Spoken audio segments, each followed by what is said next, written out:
Oh, yeah. Another day. Another day. Welcome, new warriors, to another brand new day. If you're alive today, you're breathing today, it's a good day. So let's enjoy this day with some POE 2, and then we're gonna jump in some Crystal of Atlan afterward, and then we're gonna see what happens after that. But for now, let us hop right into what we gotta do. Let me just put this to the other side of the screen. Jump right into the POE.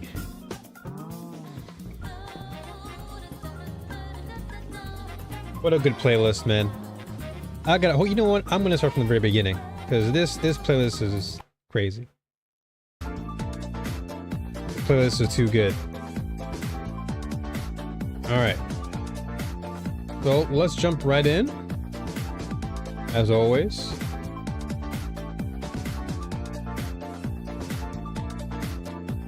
Get some endgame stuff done. And then after some endgame, we're gonna jump right into some MMO RPG stuff. Do some more farming in that game.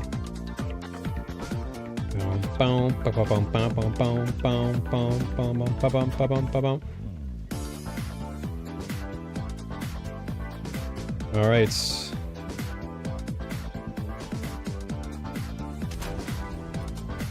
Alright, we're gonna finally showcase the build I've been working on. The new vid, by the way, is now out on YouTube, so if you want to check out the new video, it is out officially. We're gonna rock with some more of the Lich electrocution build. It's been very fun. I've been really itching to kind of showcase it more. But usually what I tend to do is if I'm building something, I don't like to showcase it too much on stream, since I don't want to give away too much of my ideas off the jump. But now that we're done with the builds, I can do all what I want. So, alright, this needs to go. Is there anything that I might want? Oh, Hammer of the Gods could actually work.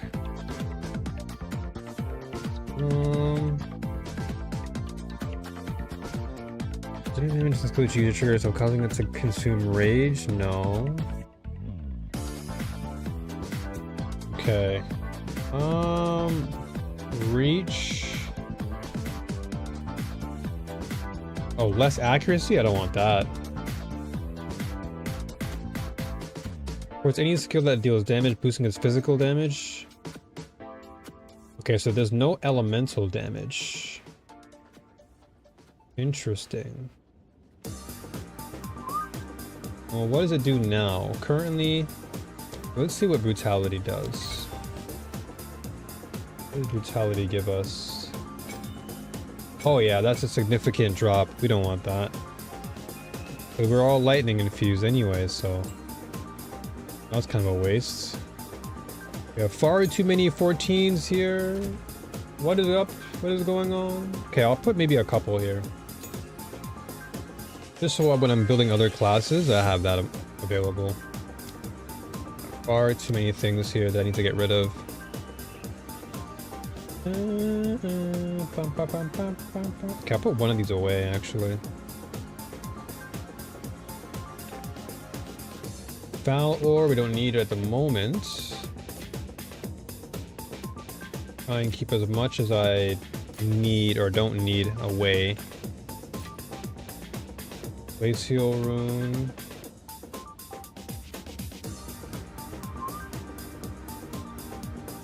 Okay, so we do have a glacial rune, but it's storm rune, resolve rune. Okay, so storm rune. I really need to actually invest in getting more more stash tabs. I've literally been rocking with the same stash since the very beginning. But I guess what it's been teaching me is to be organized, because I can't hold everything. So I guess it's good in a way that it's actually allowing me to be more mindful of my space and making use of that space effectively. Like I have so many Biaras, dude. I have so many Barias. I don't even know if I need them, but I guess it's good to have many than to have few. And this one here, I guess I can get rid of the ones that don't give me ascendancy trials. Like this can be tossed out. This is a what? Mind room? Okay, so we do have that. Okay, this is for shock. I don't think I've ever run into shock before, to be honest. At least not yet. You know what? I'll keep it on me just in case I do run into shock, though.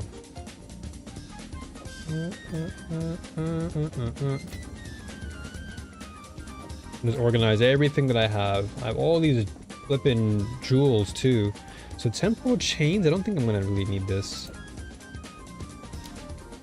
Same thing with blink. I tried blink, it just wasn't for me. All these jewels, dude. Okay, this could go. This is still a good potential amulet that I don't want to ever get rid of. That still has potential. Maybe not for this build though. Yeah, I have so many jewels. Where do I put them? Like, I almost want to get rid of all of these things, but they are good. So anyway, let's just keep what we've got for now and we'll use them. And then let's see what my stash has for waystones. Well, at least we're using the waystones though, that's good. Elemental weakness. Okay, I'll keep this one.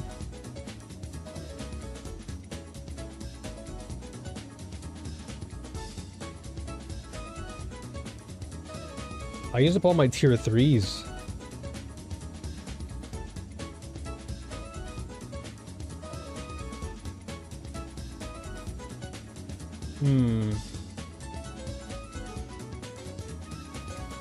A monster life.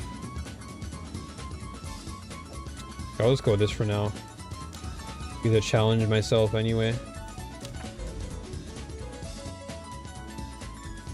Alright, so we have this map not cleared yet. Where do I want to go though? I want to go to this blue light over here though.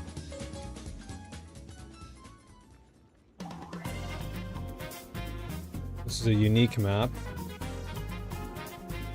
I could honestly unlock this area. I could potentially unlock this area, open this particular tower, and we can move over this way. That can be one plan. I can also clean up this area too. The hidden grottos. Oh, I swear there's so many hidden grottos. Yeah, let's clean it. Let's clean the hidden grotto up.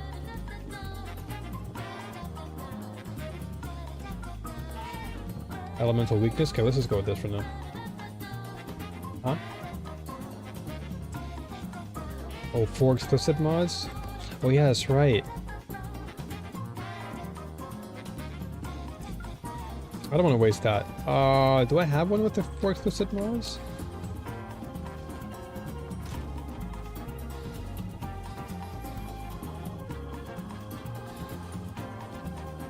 I could add one more to this.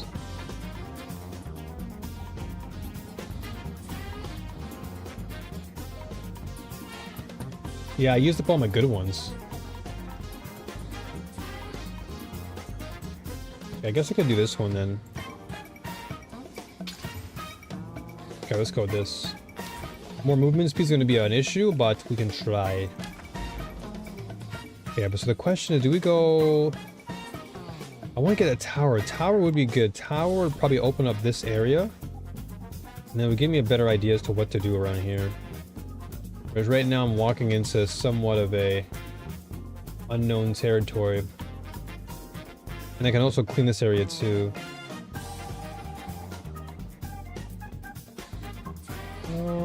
Let's see, how much do I have to do? 1, 2, tower. You know what? I'll go here. I'll do mine shaft then. Okay, let's try this. This crit damage is gonna hurt me though. I feel it. Let's just play it slow. I gotta play super safe with this build. It's still pretty fragile. I need to make sure that I'm not getting hit too hard.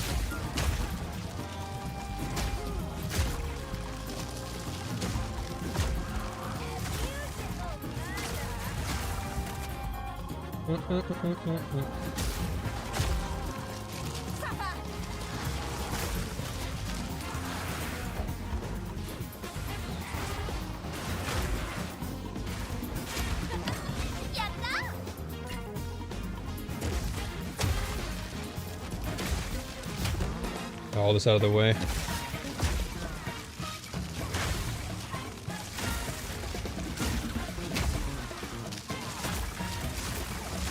The real issue is going to be these rares, but I'm going to try and take my time with them. One at a time.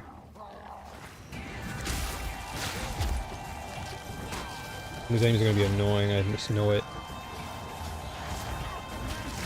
Yup, I knew it. These bombers, they're always annoying. So I'll try and kill them one by one.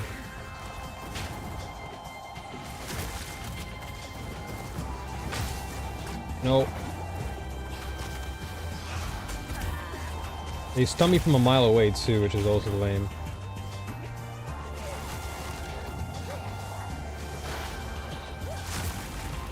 The chaos damage comes so in handy though. Comes in handy so well. It just deals with them. I'm under pressure too much, I just throw them out.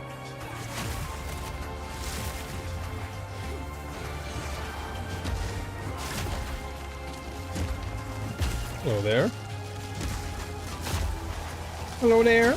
Oh, wow.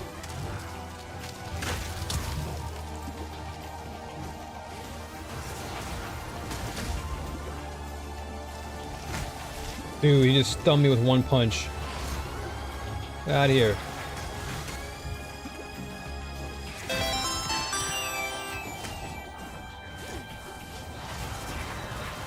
Ah.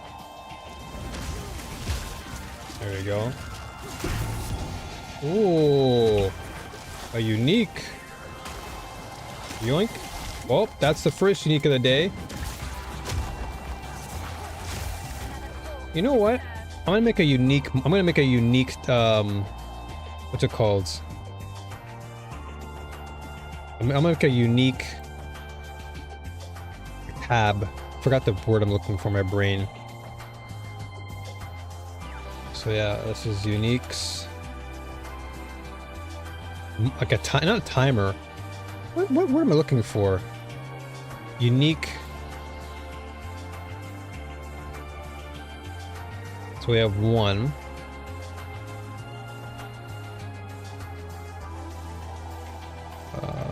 Where is it? Goldfinger. Yeah, too big. Okay. We have one unique so far. One unique. We just got our first unique of the day. Which is good. That's already off to a good start. Well, do I have metal open? I probably don't. I need to actually keep metal open. That way I can start clipping things.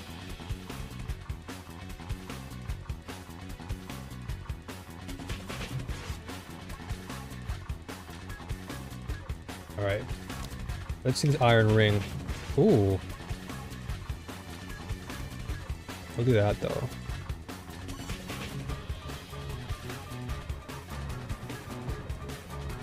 I'm gonna ask. I don't know if this is new or old, but I better ask anyway. Let's see, so this gives me physical damage, life regen, chaos damage, 25% chance to intimidate enemies for 4 seconds on hit. Okay. I've never seen this ring before, but I could always just Google it and see. What is it called? Blackheart Iron Ring.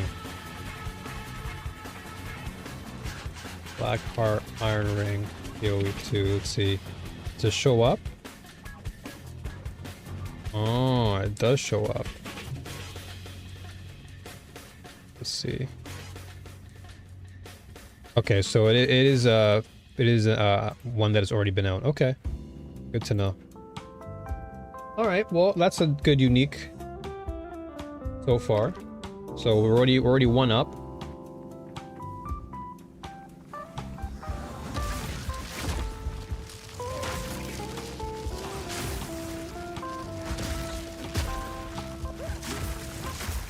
Yo, my brother Carl.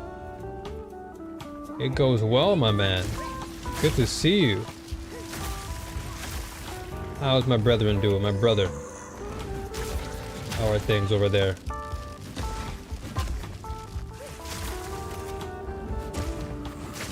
Ooh. Guys are scary, man. I gotta be careful with these guys.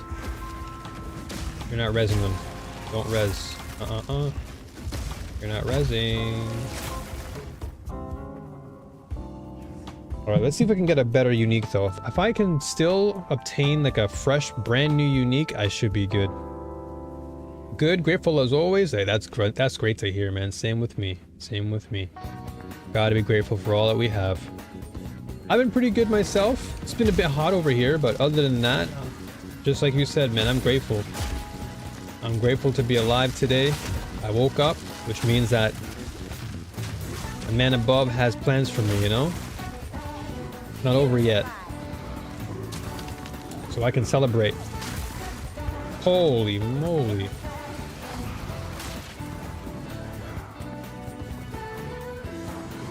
Loving the POE arc? Yes, sir. I love this game so much, dude. I've been playing it like every day. Crazy. Literally every day I play this game, but now, oh my gosh, now though I have another game that I've added to my list that's really fun. It's an MMORPG, MMO action RPG to be corrected, and it's called Crystal of Atlan. It's brand new. It just came out globally. It's been out in China, I think, for some time, but it's a really fun game. It's got like a lot of cool perks that I think you'll probably enjoy if you watch it and tune in. And since we both played like Destiny in the past, I think it may suit you in that regard. There are guilds, you know, your typical MMORPG has guilds and trading, but this game just has a lot of action RPG elements. It's very fun. So after POE, I'll jump into that and showcase it. It is free to play as well, so. But yeah, like you said, I'm on that arc, dude, and this arc is gonna be around for a while. Oh my gosh, game is just too fun. Almost close to 1,000 hours in this game. I want to see if I can try and overtake my Destiny 2 time of 1,500 hours in this game.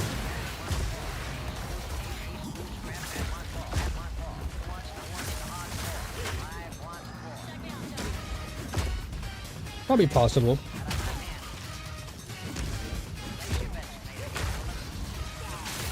Dead. So what I was doing there, I was just leading away the electricity, or sorry, I was leading the skeletons away from this guy, so he just res.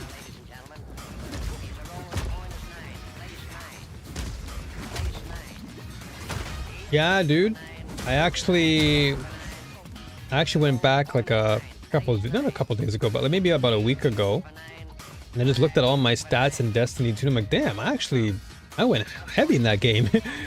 Like, I thought I had maybe like 900 hours roughly. But I was like, nah, I had like 1500 hours. I was like, what the frick? And that's like combining both the Steam numbers and Epic Game Store, because that's where I started initially. So I was like, damn, okay. I was cooking in that game.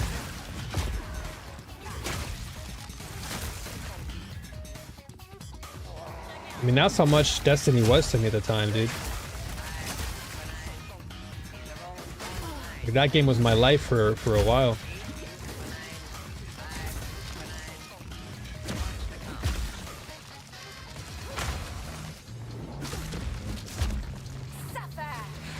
Oh,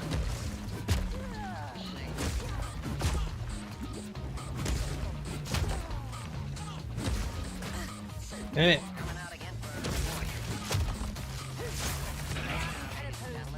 Oh, you're dead. How much more? 2 more left, I guess. It wasn't that bad. I was kind of scared of the crit rate that they were gonna do, or the crit damage, because they have so much crit, but it's actually not that bad, because once I stun these guys, they can't do anything anyway. Once I shock them, they're just dead.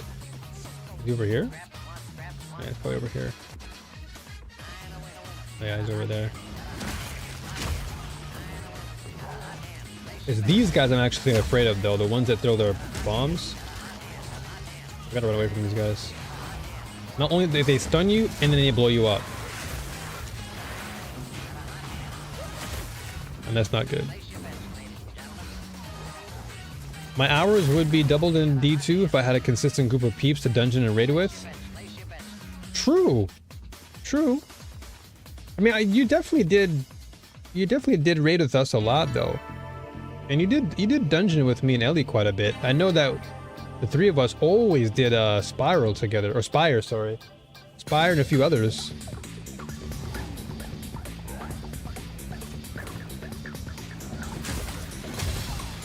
But I think I'm probably the same as you. I think if I had committed to more raiding, I probably would have had more hours as well.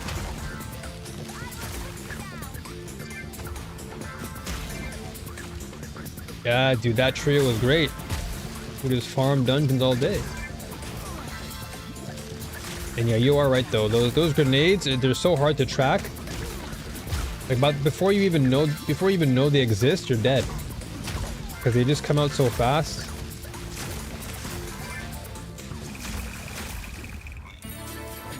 Like, I can see them now, but in other maps, it's so much harder to see them.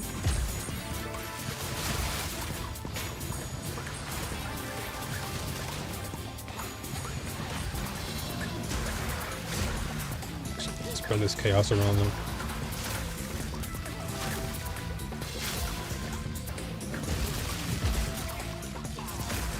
Oh, this guy? Oh, of course I knew it, dude. The lightning always gets me. Alright, this time not this time. Not this time. Holy. And I have like decent resistances too. I'm still getting cooked by this.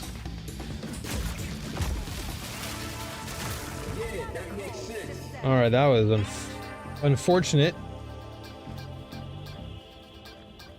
Unfortunate. Lost a revive there. That's fine. So this character is, I think, level 65. So we just got it to end game. We just got it to end game just over the weekend because I dropped a video on it. Because I've been working on it for a while, but I've been kind of on and off since I've been playing other games recently. So I finally had the chance to sit down and get it to end game. So still pretty early in its phase, but I'd like to get this to around maybe mid 70s, because the other build that I have, my Ritualist build, is 70, I think 70 or 71. So I want to get this build to around the same level before I start another build. Dude, Bone Shatter sometimes doesn't even hit.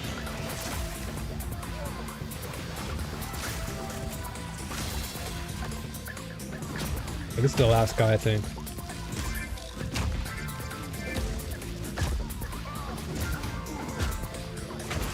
Oof. Done. I'm out of here. Yeah, so let me just double check to make sure. So I'm 65 right now. So yeah, just got into end game. And then my other character, like I said, the Ritualist. The Ritualist is actually my favorite build. Like out of all the builds I've made thus far, is my favorite one, which is this one. This is like a freeze Ritualist. This thing just clears out content easily. I can run around the map, no problem, just clear out whatever. And then I have my Amazon. This is my minion build. And then I was working on a bonk build, which is still doable, but for some reason, I'll be honest, dude, I'm not really big on warrior that much. I thought I was, but the more I played warrior, I'm like, that's not my thing. I'm more of a witch huntress type of guy.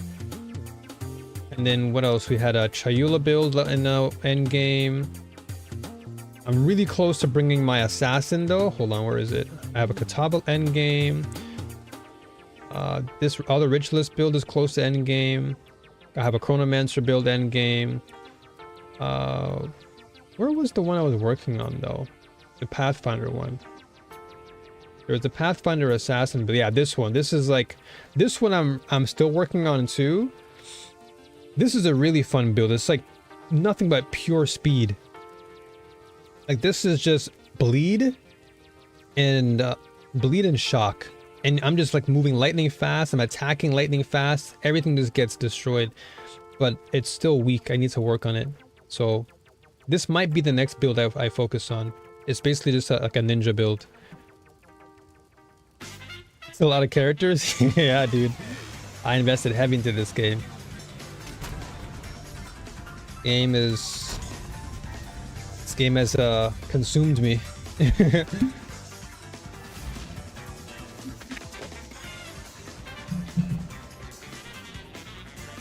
But in a good way. In a good way. What do we have here?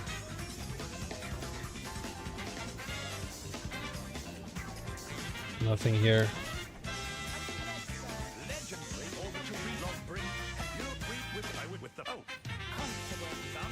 Yeah, expedition map. Do I even have that yet? I don't even think I have it unlocked yet, do I? I probably do, but I just haven't done it yet. Okay. Yeah, dude, I really do love this game tremendously.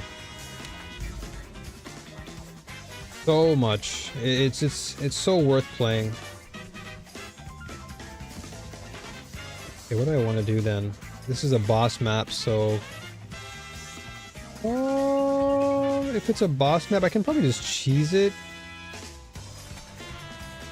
Chilled ground is kind of scary though.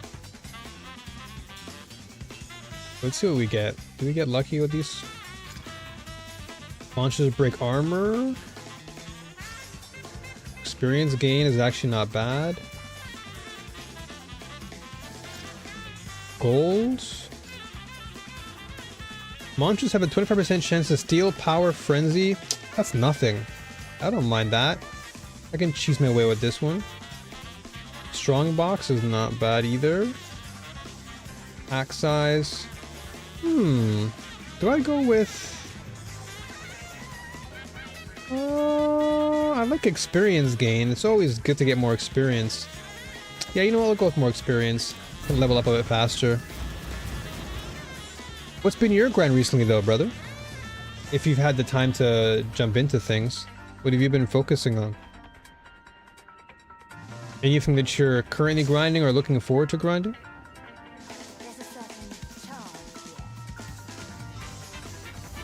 Alright, so defeat Gozen. It's the Rust Lord. Oh, that boss. I know that boss. Let's see if I can get to him though.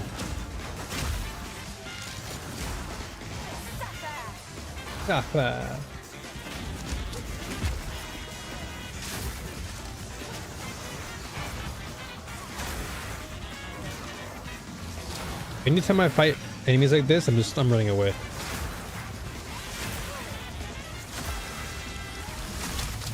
No need to commit to these idiots.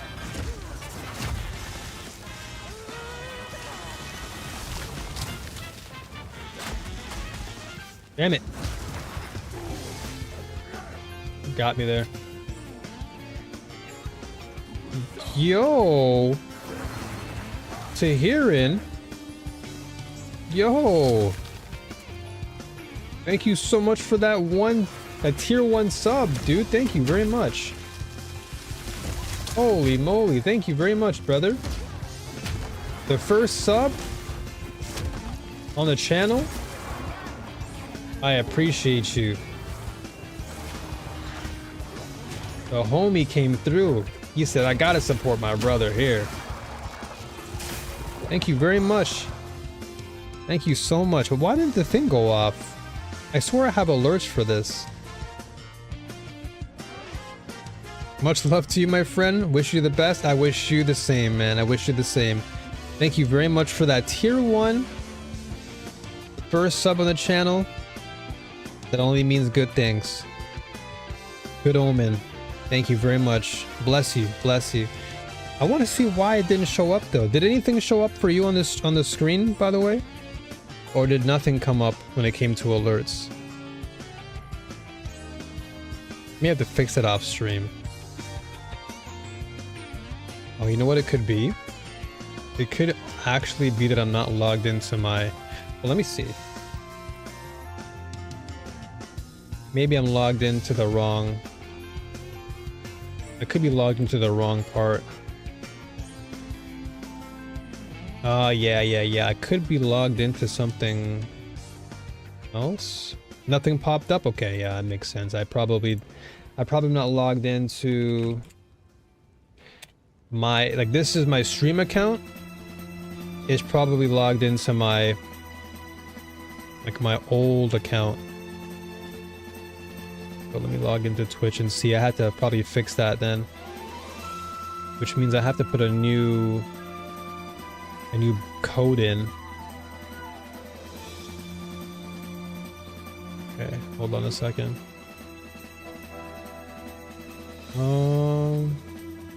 Okay, so alert box. Okay. Wait. That's weird. Subscriptions? Yeah, it's so weird. Is this not for my Twitch though? Hold on, let me test this.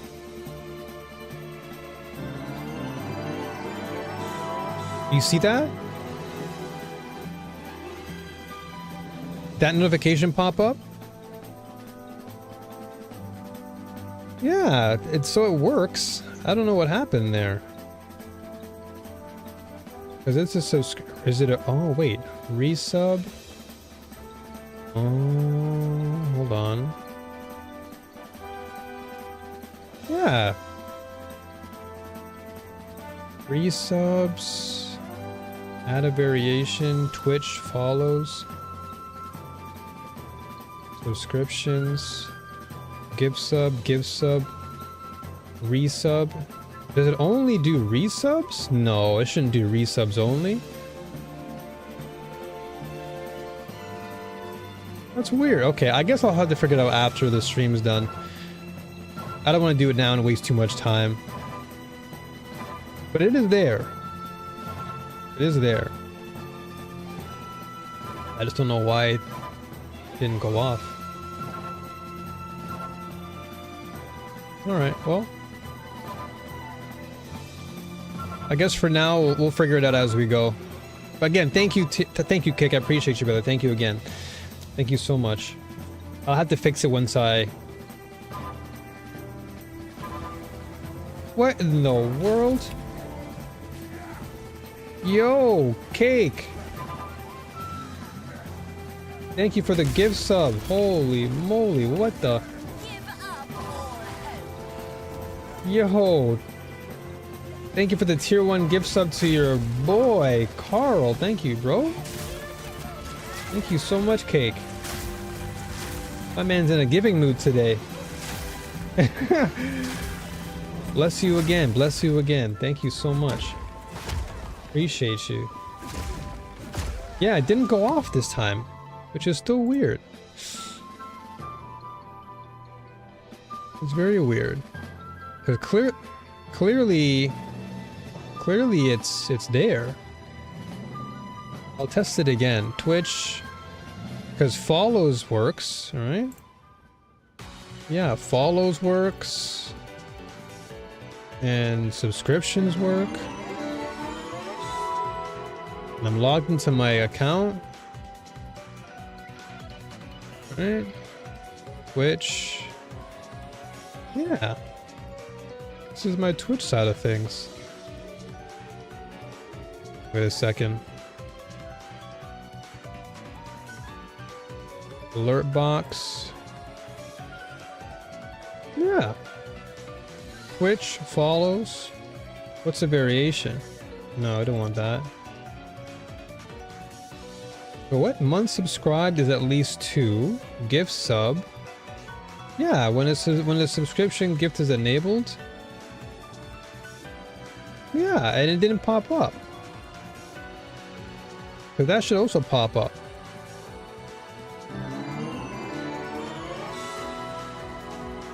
Weird. Okay, let me test this part. Yeah, that should have popped up too, because that was a gift sub.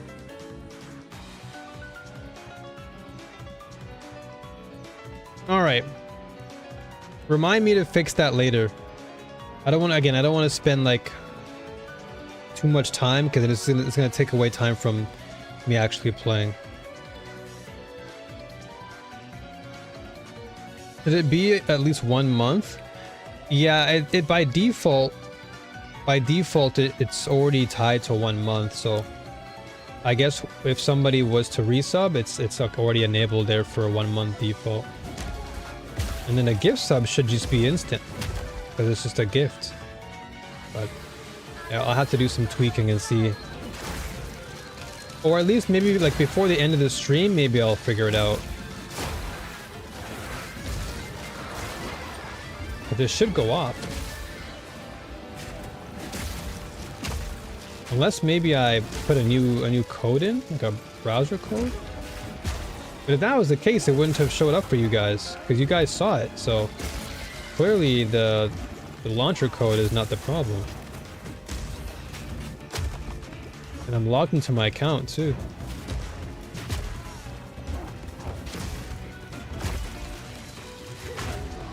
Out of here. Because it's probably better that I troubleshoot it on stream. Because if I do it off stream, it's going to be harder for me to determine. So like that gift sub was probably a good testing ground to know. Because if I'm off stream and no one's going to be subbing, so oh my gosh, no one's going to be subbing or anything, so it's harder for me to gauge.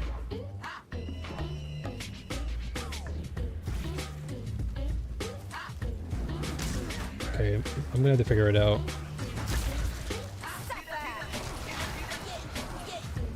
Okay, after this boss, maybe I'll spend a little bit of time sitting down with it. Either way, once again, I just want to say thank you, Cake, for throwing those 2 down. Appreciate you. Truly grateful for that. Thank you very much.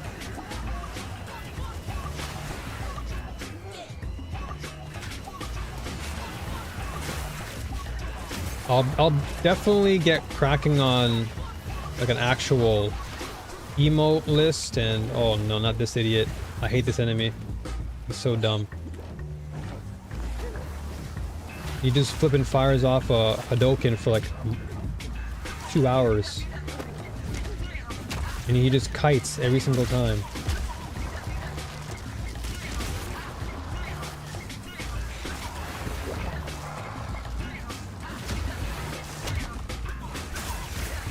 There we go, I'm out. Now it's gonna bother me. It's gonna bother me big time. Yo, what's up, Ellie? Yo, we got the whole trio here. We got Ellie here. We have Carl. And we've got Cake. What up? How you doing?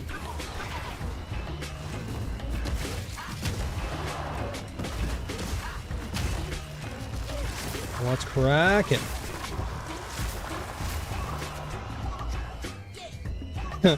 The trio is here. We were just talking about you too, well. Because I was telling Carl that I looked at my stats for Destiny 2 and I was like, damn, I actually put a lot of work in that game. I had like close to 1,500 hours in that game.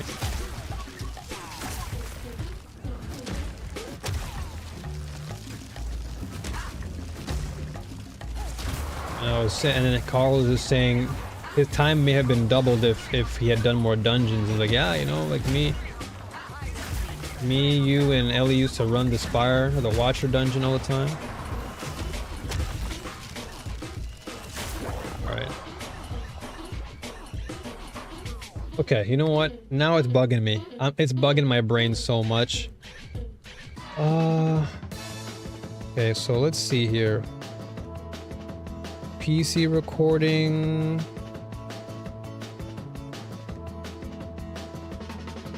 Twitch alerts. 10K hours? Jesus. Holy moly. That's a lot. That definitely is a lot. Yeah, it is there. You've been coasting at 3.7K. I mean, that's still absurdly high. Okay, so this Twitch alerts, this is on Botrix, so I don't need this anymore. This is Botrix. Give me a second. So let me test this again. So this is on YouTube. Or sorry, this is on Twitch. So it's showing up. Why the heck is it not enabled?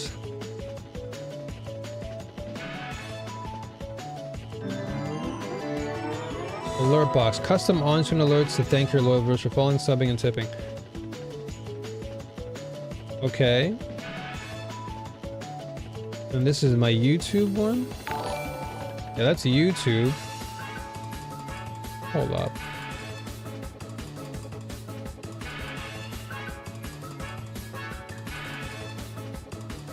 Yeah, that's... Okay. I mean, all this is working, yeah?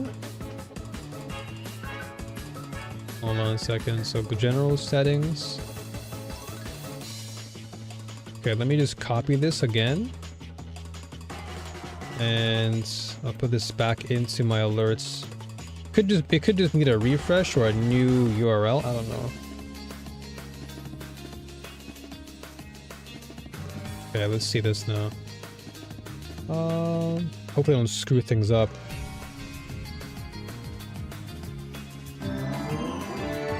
Okay. Alright, now it's just doubling.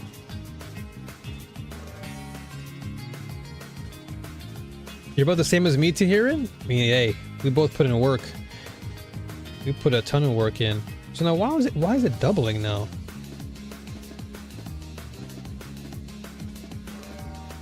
That's what I'm curious about. Why the heck is it doubling? Dude, this flipping thing is long as a mother. this URL. I didn't put too much work in, just a lot of play. Look at this humble individual. Look at this humble one. You know, I didn't play that much. I mean, I didn't do that much work, you know, I just played. Says the person who put 10K hours in. That's wild. Humble response. Okay. At least that is okay. But why the heck now is it... Why is it doubling?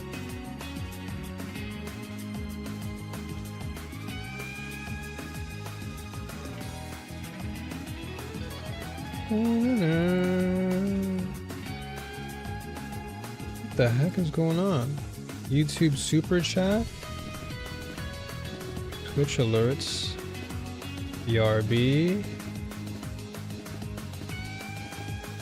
Where's the alerts? So something is clearly doing it twice. I'm not too sure what that can be. Yeah, it's doing it twice. I gotta fix that. Because Twitch has... So, subscriptions, resub, gift sub, anonymous community, manage variations, bits. Because bits is probably okay too, yeah? What the? Why is it doing 2? What the frick is happening? I wonder if it's because... I have it on the general settings.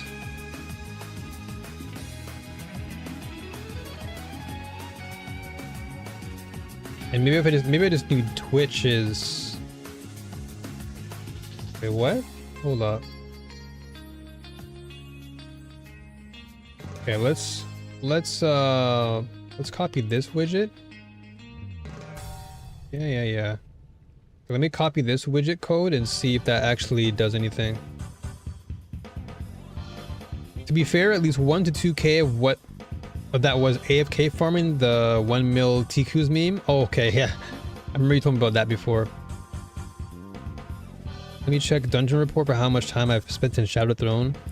70 days, 22 hours in Shattered. That's 1,702 hours. Still plenty of time in game. That's crazy.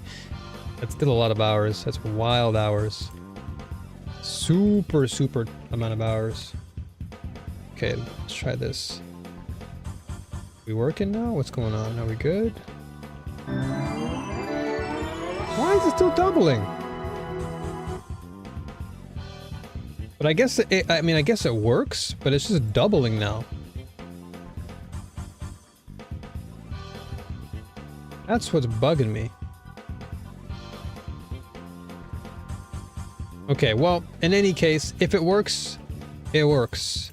I gotta just figure out the duplicate side of things, but at least now I've at least realized the problem.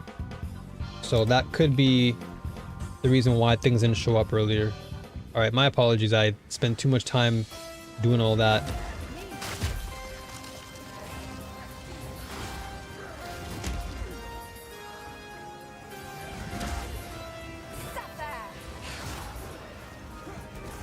Filthy casual.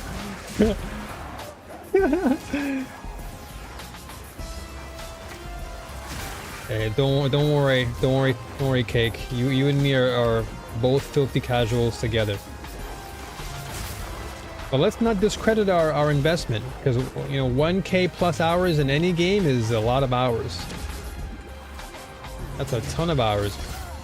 Holy moly! Can we stop stabbing though? Every time this guy stabs me, I'm just getting cooked. I'm getting slowed. Alright, there you go. Hammer time.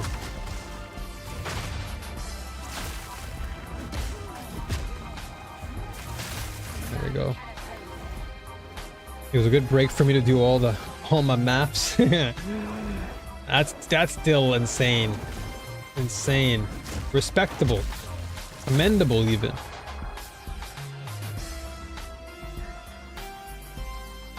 Imagine if I picked up playing D2 before Shadowkeep. All my time has just been since fall 2019. That's wild. And yeah, this is the Bonk Witch build. I dropped the full video on YouTube yesterday. So should be on there now. If you do exclamation mark new vid, I believe, then it should be available to watch. But yeah, I just finally got to finishing the build because it's been sitting on my to-do list for some time, so I was finally able to get around it. I was like, thank God. I just wanted to get it done because I'm like, dude, it's like it was literally sitting at like level 60 for so long, and I'm like, all I had to do was just beat Viper and beat Doriani, and I was endgame. I was like, all right, well, let me just get to it. But so many games came out and took my attention away. It feels so good to get something done.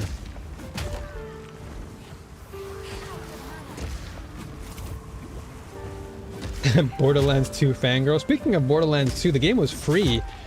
The game was free on Steam for some time. For about a week. I don't know if it's still free, but it was free for a time. I made sure to grab that ASAP.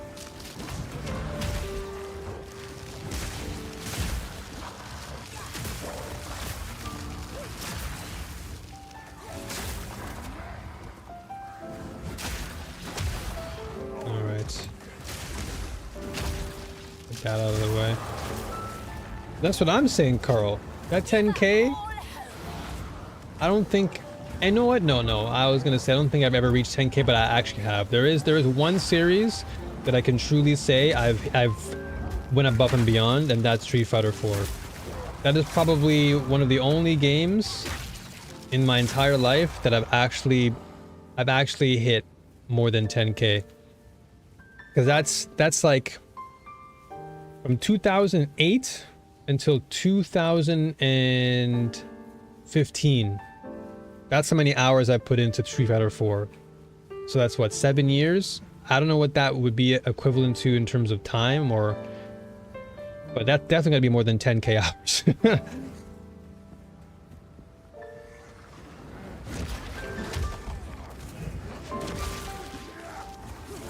These guys with the big sword, the cloud sword,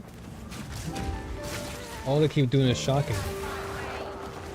Not shocking, sorry, flipping stunning. Borderlands 2 is your first shooter game. Borderlands is great. Great game. Great game. And yeah, beating Viper is not easy. Well, it's easy for me now because I've learned her pattern so well that I know how to dodge through her attacks. But even though I know, there are still moments where I just get randomed out by one of her poison attacks. And before her nerfs, because she was actually harder before. So I remember beating her when she was like widely considered to be very, very difficult. But now she's a lot easier since the nerfs.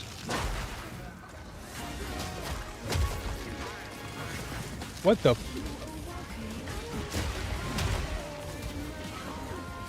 Yeah. They nerfed her, I think, a couple patches ago.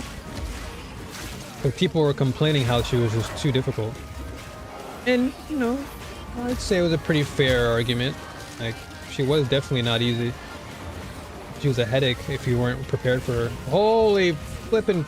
I hate that character. I hate him. Look how long his attack is. He's like literally across the map and he's hitting me with a move. Where is he? You're dead. Get up. Oh, dude, now these guys.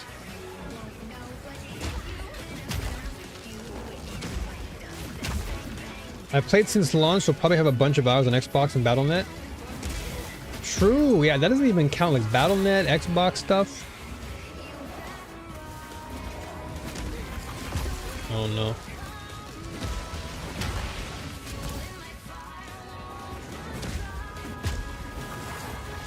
Jeez Louise. Yeah, they nerfed pretty much all the builds that were like really powerful in the earlier patches prior to Dawn of the Hunt. Yeah, they nerfed everything because I guess they wanted like a fresh slate for Dawn of the Hunt, and so that's kind of the reason why people were up in arms about Dawn of the Hunt, because people were really disappointed by the fact they nerfed all the builds. They buffed some aspects, but they nerfed pretty much everything, which was kind of doo-doo, but here we are. The game is definitely better than what it was during the launch of Dawn of the Hunt, for sure.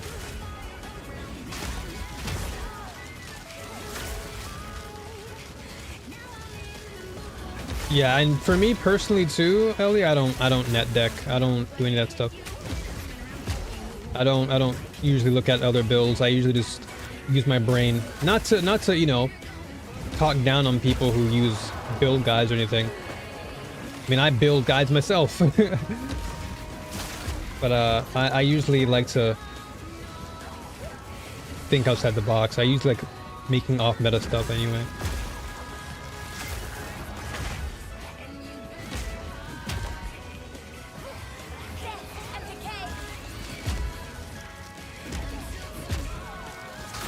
There you go. Oh yeah, yeah, Ellie, yeah. There are like literally so many broken builds. Like before I really invested in the game, yeah, I don't know, I did my research and I was like, damn, everyone's just rocking the same meta build, and I was like, why? I was like, oh, now I know why. Build is crazy good. And then of course Dawn of the Hunt brought in another busted meta, which was like the Lightning Spear Huntress meta. That thing went on for weeks. What felt like weeks. I'm not fighting these guys. Have fun.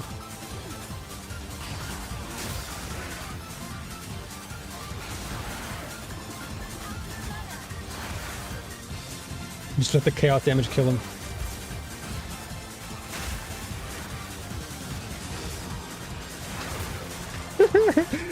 just play the lazy game. I'm not gonna attack you. You just walk into my trap and you're dead. I'll let the chaos just eat away at your soul.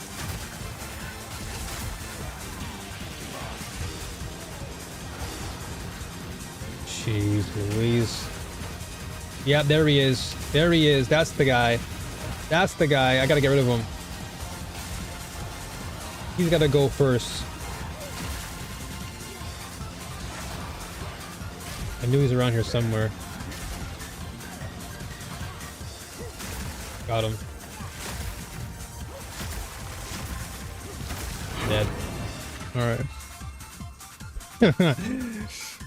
I have a few clips of being able to nearly one-shot some of the bosses. Wait, was Deadeye one of the meta builds back then? I know you mentioned you love bow, so... Omen of Sinistral Alchemy. While this item is active in your inventory, your next Orb of Alchemy will result in the maximum number of prefix modifiers. Let's try this. It is active. Let's give it a shot. I have Borderlands 1 and 2 in my Steam, but haven't played either. Oh, Cake, you've got to try them. You've got to definitely jump in. Borderlands is a great game. A great series. Like all the nonsense aside with Randy, and personally, in my opinion, I think a lot of the stuff that Randy says is just his own thoughts. And you know, sure, some of them can be a bit outlandish, but you know, he's just being Randy. Like ever since the 90s, Randy's been pretty outspoken, you know. But yeah, don't let that stop you from playing Borderlands. It's a fantastic series. If you like Destiny, you'll probably love Borderlands. The story is very quirky. It has a lot of, you know, really dry humor. Really, really good. Holy frick. Alright, I'm just gonna, again, play no brain for a second. When all else fails, if I can't bonk you, I'm just gonna zap your life. There you go. It was 2016 when I fell in love with playing a D1 demo on my brother's PS4. Wow!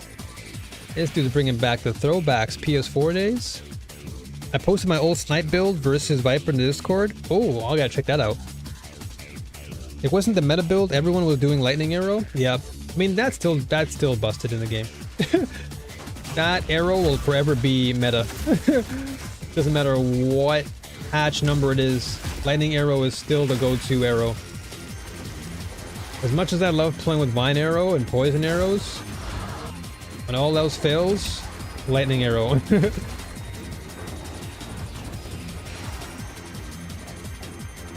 Yup. Yeah, the Herald spam? Jeez. Yeah. Herald of Thunder. Just disgusting. You just never lose. And if you're rocking Deadeye with that, yeah, you're pretty much clearing everything in the game.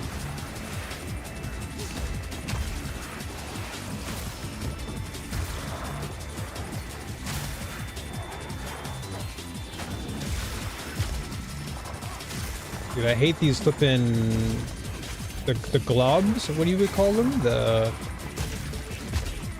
physical bloody globs that follow you around.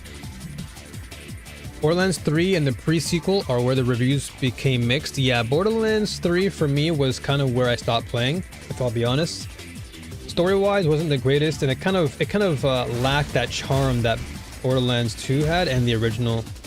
And then I do have Tiny Tina, or is it Tiny Tina's Wonderlands? I have that.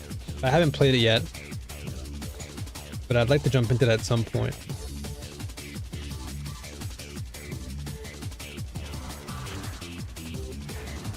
I also never pushed all the way into the endgame bosses. My gear got too expensive on the market and the economy had blown up.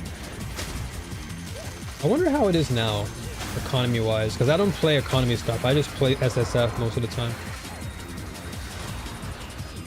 I imagine it's probably gotten better since you stopped playing. Jeez. Like, they touch me once and I get stunned. They just like, they point a finger at me and I get stunned. Holy moly. Okay, where's the boss at? I want boss. Huh? Oh. I was like, why can't I go through? The boss should be at the bottom here. We're gauging purely by... There we go. Alright, boss time. Alright, I gotta lock in for this one. Wonderlands is fun for me because of the crossbow guns. It fits my personal aesthetic. Yeah, that's one of the things that I would say is cool about Borderlands is the weapons and the things you can do with them, like the customization you have. And then Borderlands 4 looks great for that too, which is pretty awesome. Wait, when did I get 3 subs? Did someone else sub? Did someone else sub? Why does it say 3? Well, whoever did sub there, thank you. I swear it was only 2, but it's okay. Thank you so much. Oh, Tahiri gifted 2? Wait, what? Oh, wow. I didn't realize. Okay, so Kabi. Okay, Kabi. He's a good homie of mine too. He's another OG mod.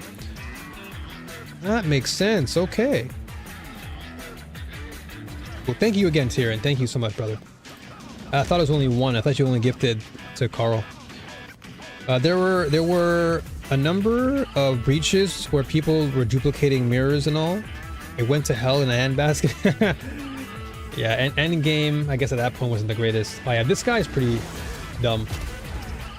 But he's not that difficult to beat.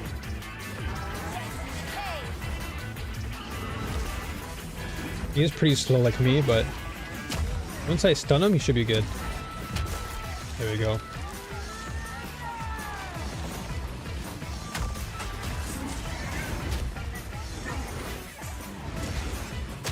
Once I shock him? Yo-ho, Moyes, what's up, brother? Good to see you all on the YouTubes. Alright. Ah! Take the hammer to your head. Oh, the clown! Oh! I almost got pooped on there. Interloper! I'm just gonna do this. Oh, I knew it. Frick, man. Damn it. I lost my focus there. That was my fault. Alright, we got this though. I've beaten this boss before, so it's not like... He's definitely easier on my other builds, so I gotta figure out how to beat him on this build.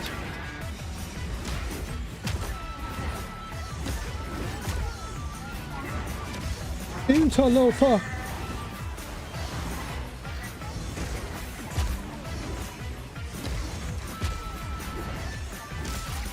Oh, there we go.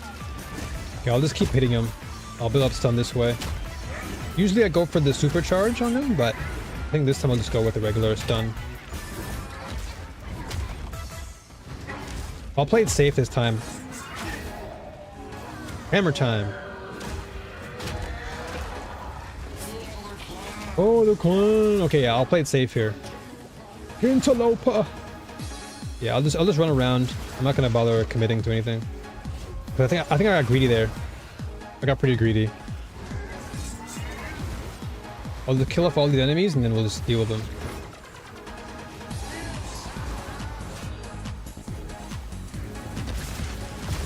There we go.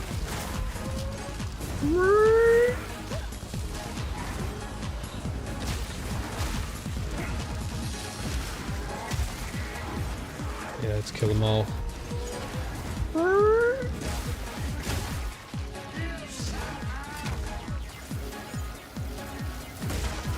Oof. Alright, there you go. Yeah, once I shock them, you should be good. Because then it built up so much stun. Okay. Very close to stun again. There you go. Eat that. Hammer time. Oh, they're playing. Okay, I gotta back away again. Because if I just like go in too hard, one of these guys will just hit me and I'm dead. They'll just slap me in the face and I'll just get stunned. So I might as well just play it slow, play it safe. I'll just sap his life away. Usurper!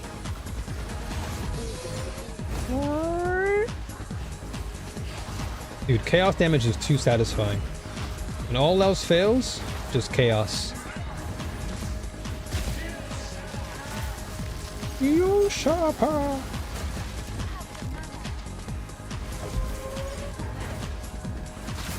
Okay, I gotta do this for now.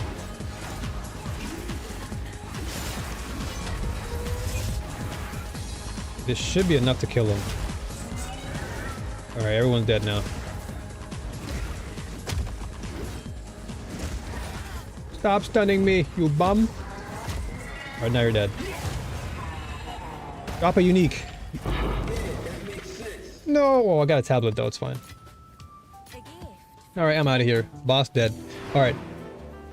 Exalts started as the gold standard for trading in PoE 2, and then about midway their price hit freefall as the economy transitioned into using chaos orbs. It's really interesting to see. I think nowadays it's more divinity. Like everyone's all about divinity stuff. Like if you don't have divinity, you're basically like losing out. I had a friend who brought up that this is how small countries feel, trying to put their money against the dollar in exchange rates. Yeah, it really is. It really is that bad at times. Oddly enough. It can really get ugly. And now, yeah, if you don't have the economy, if you don't have like the funds to pay up, you're just dead. We can't afford anything. This is mapping? Yeah, it's nice that they let you rejoin the map if you die. Yeah, exactly. That was one of the changes they made in the Dawn of the Hunt, where you can now rejoin the map if you die, which is great. They give you like 5 chances, typically.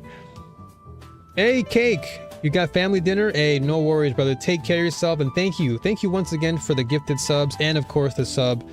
I'll definitely fix, like I said, I'll fix the subscription thing later, and hopefully that'll be okay. But once again, thank you so much. I appreciate you. Enjoy your dinner. I'll see you again very soon. You've been great. You've been great. Thank you. I'm gonna use this for now. Yeah, the mapping is really fun. Mapping is great because it just unlocks so many different things. Oh, okay. I want to go to the blue light, dude. Okay, so if I unlock this area, this should give me a good viewpoint of this, and then I can go over here. That was the main goal. My goal was to probably go this way, but it's felt longer because I didn't really have a tower to unlock this area to know. But this is probably better. Like, I've unlocked so much so far. Like this, where do we begin?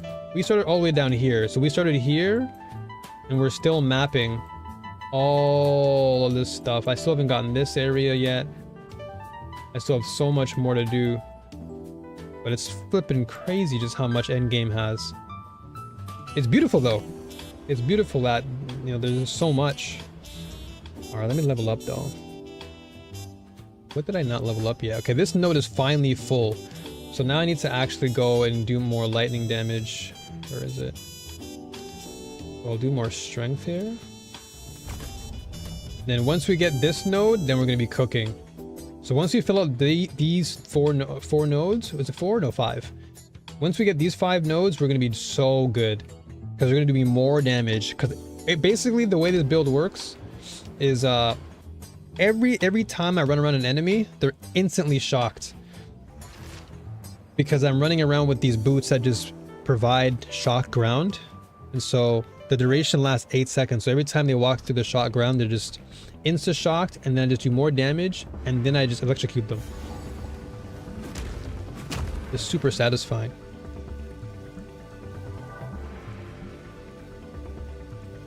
Yeah. These boots are so good. The secured leggings are so nice. The movement speed I wish was higher, but, you know, it's not a big deal. If anything, I'm just happy that I got a chance to use the shock round, because that's really good. And then I pair that up with this, where all my damage from fire is converted to lightning damage. And then I have the Great Club, which just gives me electrocution buildup, which is fantastic. So I'm just constantly shocking you, and then instant electrocution, and you're just dead. Holy moly. Okay, at the moment I just load into the map. Yo, Hag, my brother. How you doing, man? What's up, homie? Secured leggings look sick. Yeah, they're really good. Just having the ability to just run around and just shock everything for free, it just adds so much more value. There's just one less thing I have to worry about. Because typically, wow, okay. Typically building into shock means you'd have to explore all the nodes on the tree to get shock, and shock isn't that common. Oh yeah, also one thing they changed in the game recently was now, I think, yeah, this is it. So basically, whenever you use the search function now, if you type in one word, before you'd have to like zoom out and see all of the different nodes to where shock was. But now you just type in the word shock and you can press enter, and the game will literally take you to every node that has shock in it. It's so much faster now. And it like really highlights them. Before, the screen was like all bright, but now it's like darkened, so you can actually see what's going on. Yeah, it's so much more convenient. So now I get to see where every single shock node is, and so I can actually tailor my build more specifically now. So if there's a node I want to really get, now I know exactly where to go, and I can just like easily navigate there, which is fantastic.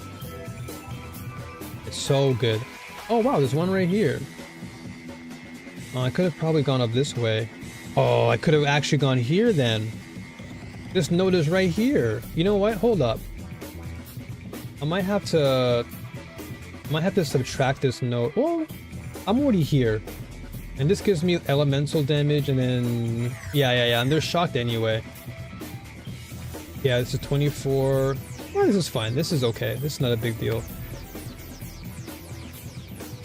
Yeah, very, very good quality of life change. It's so good. It makes build crafting so much easier, because before you'd have to constantly scroll until you found what you needed, and it's like, come on, dude, like, what's going on? I think they've also made that change in POE 1, by the way, because POE 1 is the hype game at the moment. What the heck is going on? Because POE 1 dropped their new expansion, or their new league, and that's like the talk of the town right now.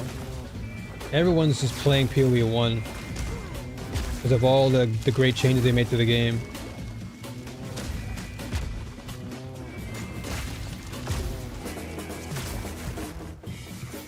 Although for me, I don't play POE 1, but I've seen most of my friends play it, and it's just like, interesting.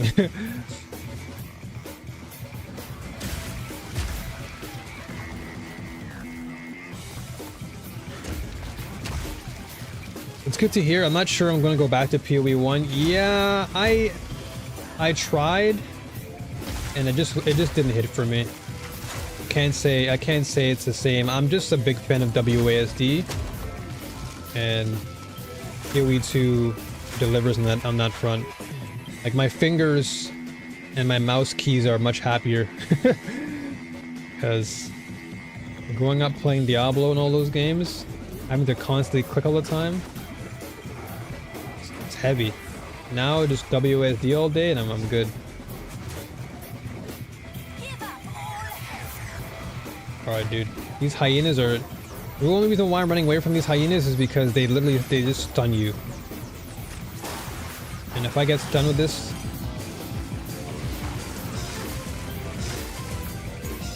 Alright, there we go. Yeah, if I get stunned by those guys, as you've seen earlier, I'm just dead. That's one of the weaknesses with this build, actually. Is that I need to build more into stun threshold. If I get tapped even once, I'm dead. But if I hit you though, you're dead. Oh, this guy rezzed him again.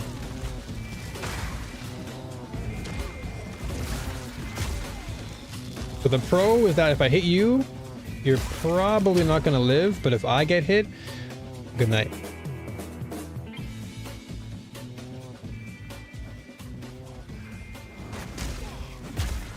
Alright, so far for the day, I've only hit one unique.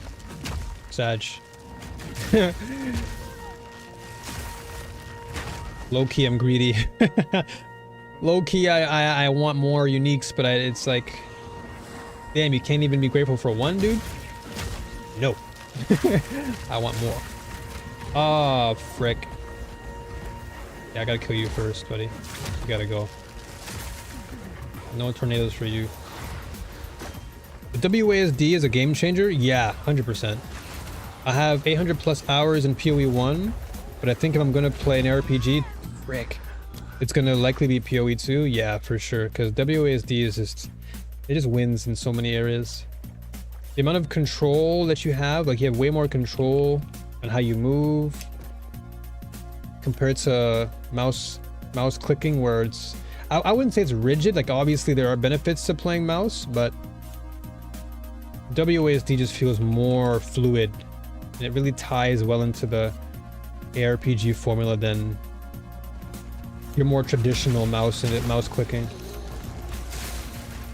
Which is oddly enough, like, I didn't mind. Oh my god, I'm dead. I didn't mind mouse clicks in Torchlight. For some reason, I didn't mind it that much, but I just recently swapped to WASD in that game, and it feels better.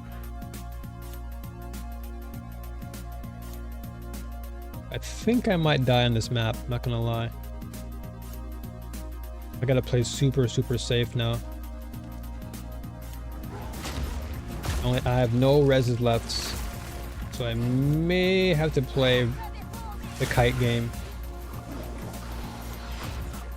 I tried going back to last epoch. Yep, dead. That's fine though.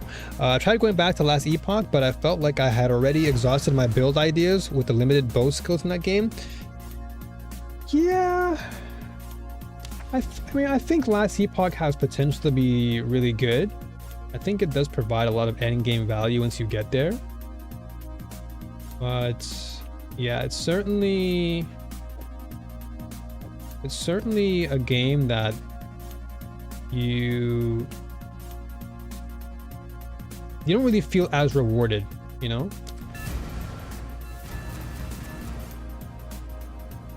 Maybe that's me though. Yeah. I would say for sure when it comes to animations, this game trumps Last Epoch in a lot of ways. But I think where Last Epoch trumps this game is the trading system. The crafting in Last Epoch I think is so much better, and the trading, like the economy in that game is far more organized. So if you enjoy trading and all that stuff, then Last Epoch really just blows this game out of the water. Like this game still has a lot of work to do. It's still somewhat lacking.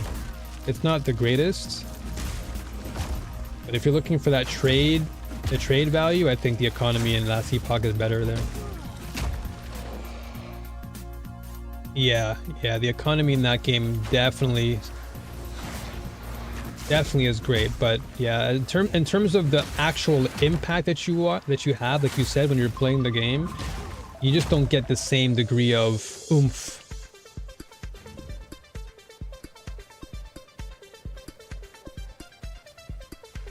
Okay, so not this way.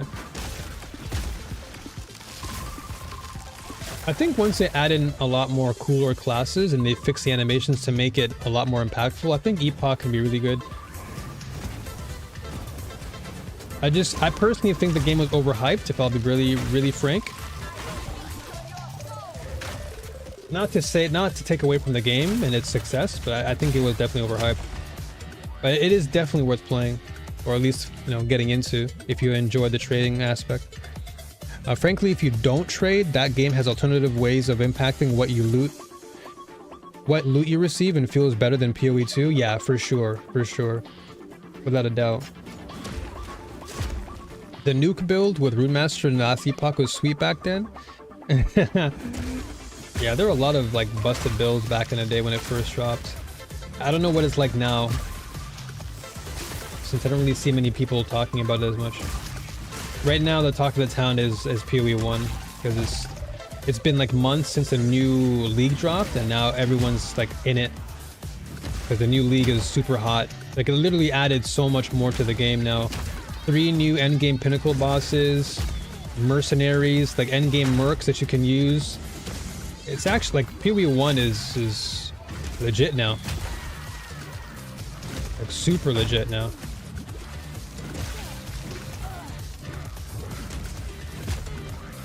Dude, I hate that guy. Get out of here. The systems in LE are better, in my opinion, but the animations and feel of PoE 2 is better. Absolutely. 100%. Yeah. I agree with that. The systems for sure are more well constructed in Epoch. But as far as animations and the way in which you play, PoE 2 trumps it for sure. So that's why if anyone asks me like what would you choose, I would just tell them like it all depends what you're looking for. If you're looking for more of that oomph, that action, the real sense of action, that visceral feel, then PoE 2 for sure. But if you love trading, if you love to trade and you like to be involved with, you know, the economy and all that good stuff, last Epoch is way better. Right now, at least. Right now.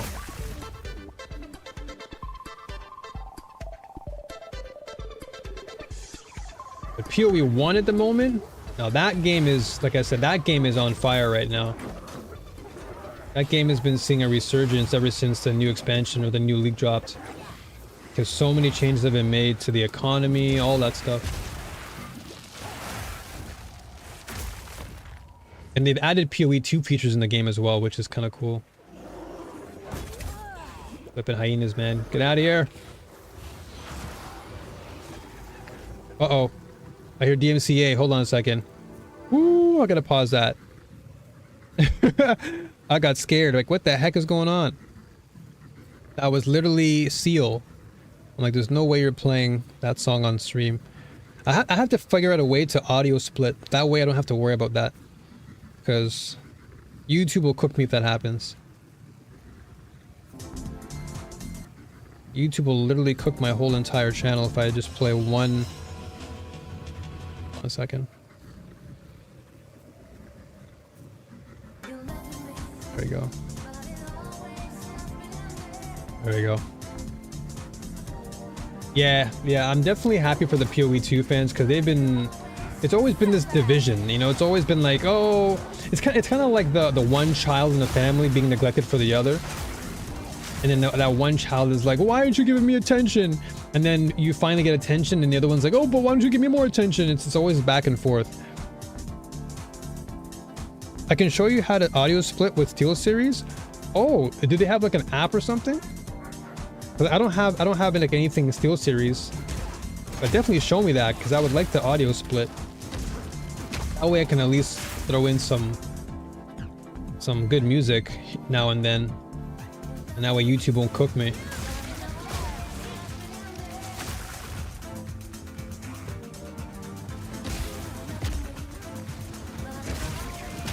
Yeah, I think after this one, I'm gonna probably rock with the Ritualist for a little while.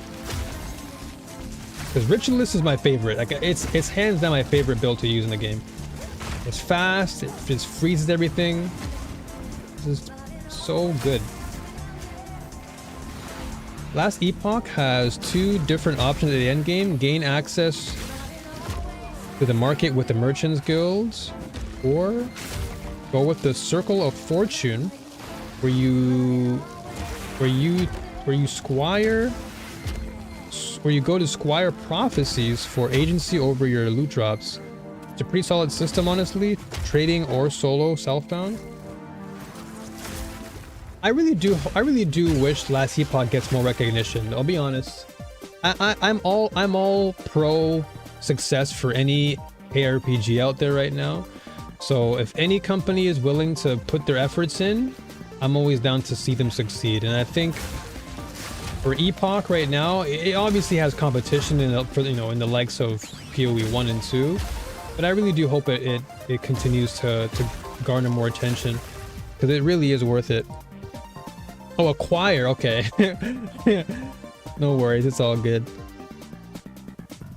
The app is called Sonar. Okay, drop me that in drop me via DM, brother, and I'll keep note of that. I'll probably download it today, and I'll work around it. I may have to ask for your help, if anything.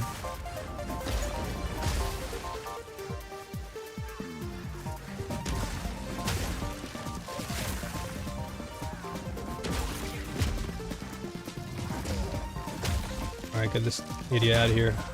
Okay, a couple more enemies, and then I can finally unlock this beacon. Oh, never mind. I thought I had only 1 more rare, or 2 more, but I have 4.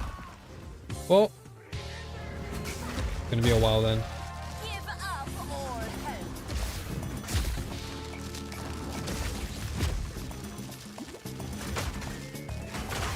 Out of here. I think LE has LE. I think LE has the best crafting system in any ARPG that I've played. Like you mentioned, a definite highlight. Yeah, and that's really the huge selling point of Last Epoch, to be honest with you. It's really its crafting system. Like it goes far beyond any other crafting system right now. I think the only one you can probably say that is relatively close to is POE 1. But that's just because POE 1's been out for literally a decade plus now, and so it already has like a large advantage over Epoch in that regard. But I think what Last Epoch did was took what made POE 1's system great, and then just refined it and made it that much better. Holy crap! I have 1, 2, 3, 4. I think I saw 5 of them. All right, it's fine. We'll be all right. But yeah, I'm totally with you. I think if Last Epoch were to just really hunker down and focus their time on making sure the game feels impactful, and with regards to its animations, adding more characters, like more classes that actually have value. Not to say that the current classes don't, but when you compare it to the likes of Path of Exile, where you just have a plethora of cool skills and unique to chase and all that stuff, like if Last Epoch can really execute on that element of the game, I think you could truly say it's a strong contender for being one of the better ARPGs out there. Like very close, very close to POE 2 even. Like it's just I swear, and I've said this before, but it's like 1 or 2, maybe 3 patches away, like 3 good patches away from being on the same level as POE 2. Like very close, because it's already solidified itself with its crafting system. So the moment they add extra animations and more oomph to the game, and they somehow add WASD in there, oh yeah, Last Epoch is actually gonna probably cook. It won't surpass Path of Exile, but it'll certainly give it a run for its money.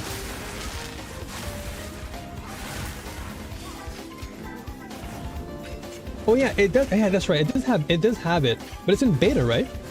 It's not like fully fleshed out though. Last time I checked, it's not like this type of like WASD. Like it's not completely manufactured to the levels of PoE 2.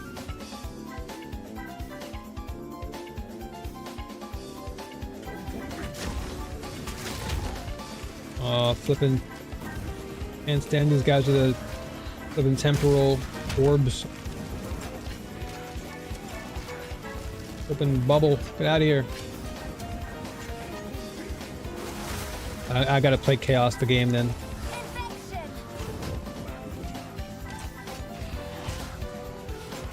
I gotta just wear him down with Chaos damage.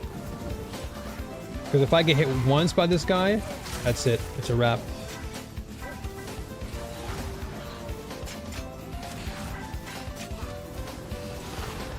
I gotta just weaken him a little bit.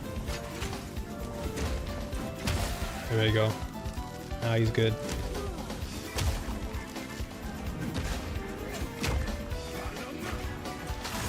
Done.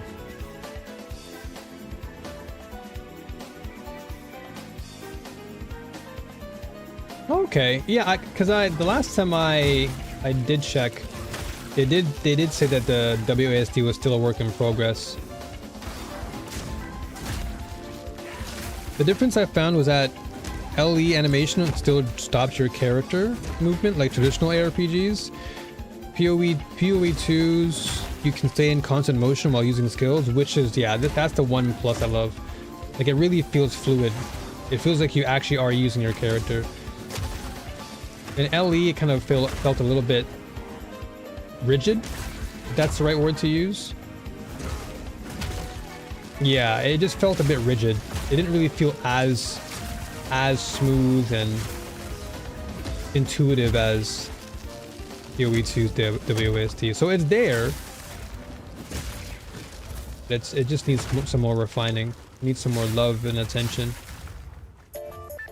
Which is not a bad thing. I think them learning from their lessons and taking feedback from the community is always good.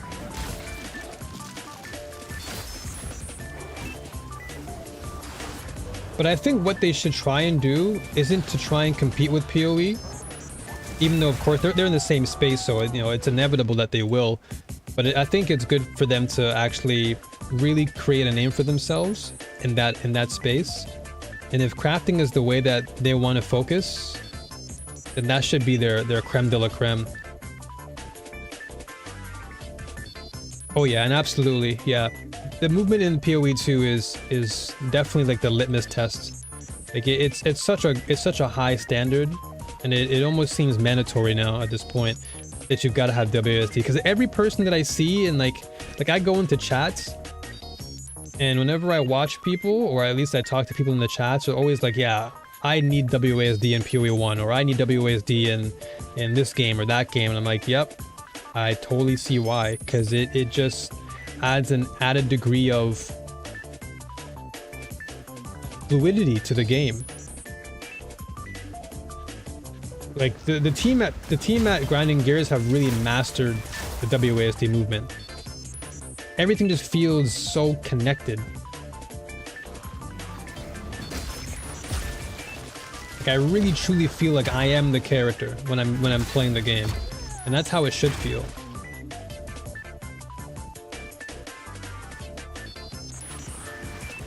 It's kind of why I do like MMORPGs, is because they take advantage of WASD so well.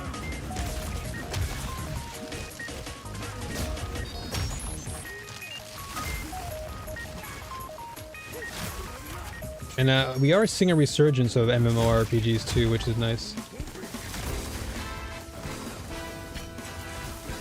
Oh, these Oilers. Oh, the Oilers with the flame? Oh, you're an idiot.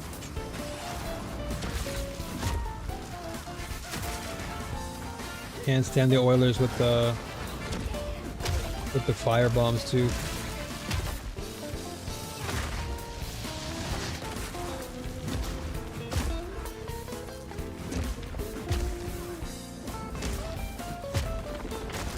Ow.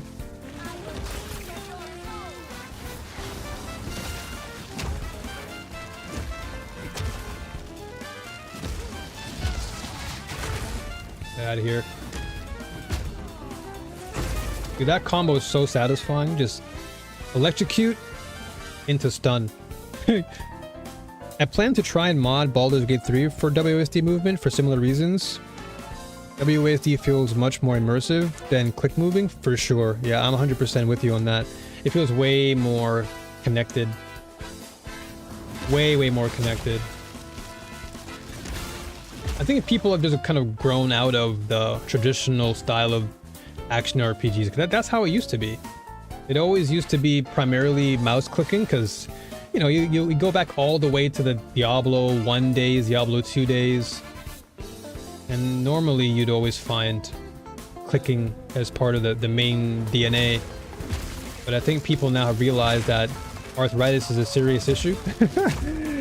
And nobody wants their fingers being bent out of shape. Because it's not fun. Trying to enjoy your game when, you know, half your fingers can't even function properly.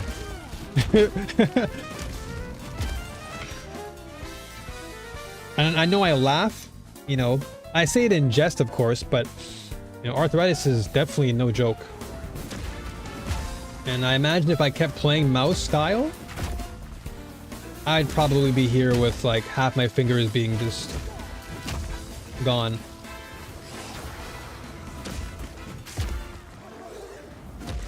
I'm 37, so I've been playing ARPG since I was flipping like 6. So I was like, all right, well, I better smarten up. Makes me kind of happy I stopped playing PC games for a while.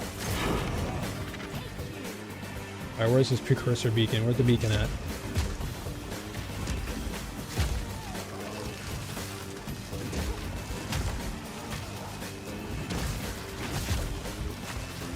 Yeah, facts. Like, appealing to the arthritis people with the WASD is huge market win for any company.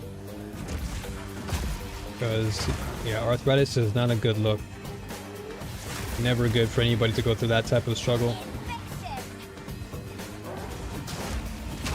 Yeah, and I remember you told me too back when you played Destiny as well that your hands used to hurt a little bit.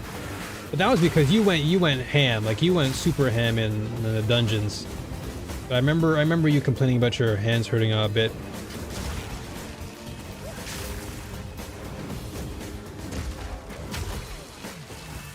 The heck? Oh, he's just shocked. Where the heck is the beacon at?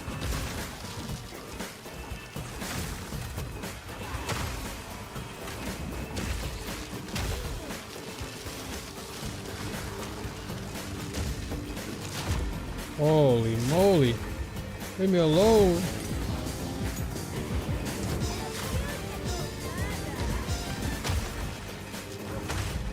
Alright. It's gotta be upstairs here. It's gotta be here somewhere. Where are the stairs at? Where are the stairs?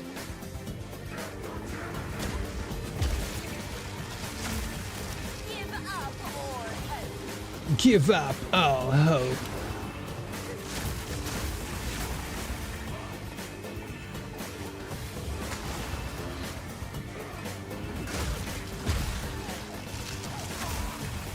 Oof, okay. I think we should be alright. Where would the tower be? If I was a beacon, where would I want to be?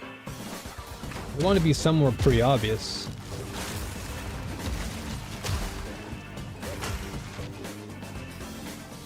Somewhere where a beacon wants to be. On top of something. Out of here. Okay, well now here. All the rares are dead though, which is good, so I don't have to worry about them. Maybe around here? I guess I gotta go around then. I'll go there and then I'll warp here. Not warp, I'll go there and then I'll maybe go there. There's 3 areas I haven't gone to yet.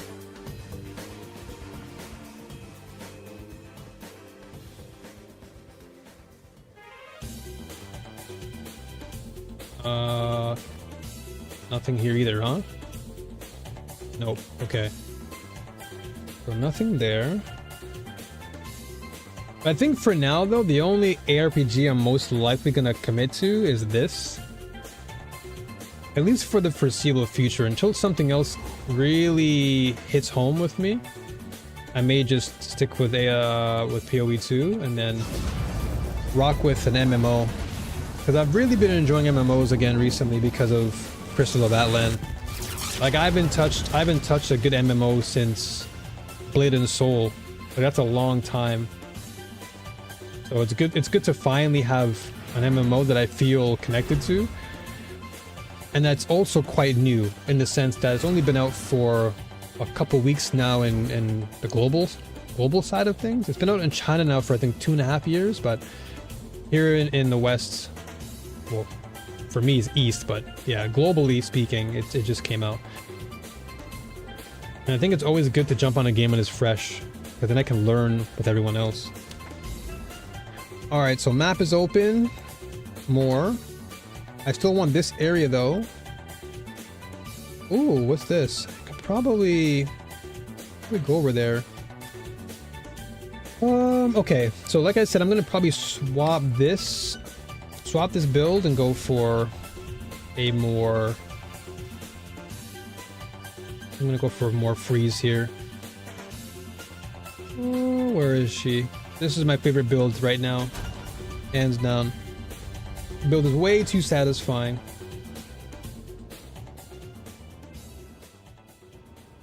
Oh, okay. And this is much faster. Alright, so let's see. Where do I want to go? So I want to go up here and then go here. I'm really excited for Chrono Odyssey. I want to go all in. Yeah, dude. That's what I'm saying. Like right now, like now is the best time to hop into any new game. And I think MMOs are really the best form of content that you can really jump into because A, it's very similar to an action RPG, and Chrono Odyssey is a good example. Like it's like an MMO action RPG. And because it's brand new, you can jump into it. And because everyone is going in fresh, it's super good because that just means you can take charge when it comes to your content. There's not going to be anybody ahead of you or whatever. It's like, okay, everyone's on the same level. Whatever I find, whatever build I have, I can just share it and just go from there. So yeah, go all in on that, dude. Go all in for sure. That's like the way to go. Okay, let's do this. I think I might need... Oh, wait. Oh no, never mind. No, never mind. I'm good. Yeah, new freeze. This is a really good, really good build. I love it a lot. Oh man, this is gonna be challenging though. Two revives.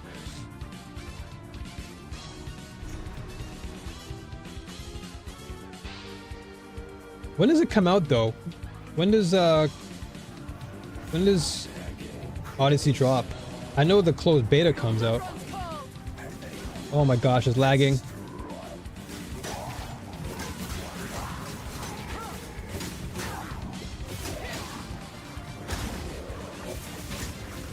Oh!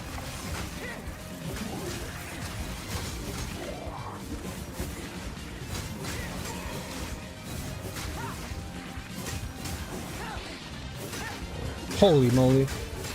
Holy moly.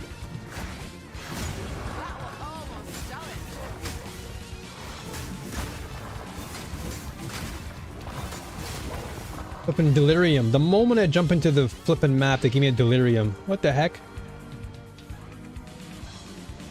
What type of... Holy... Okay, those knights are actually super bad. I gotta be careful. Those knights, the knights are bad. Ah! Eternal knights are bad.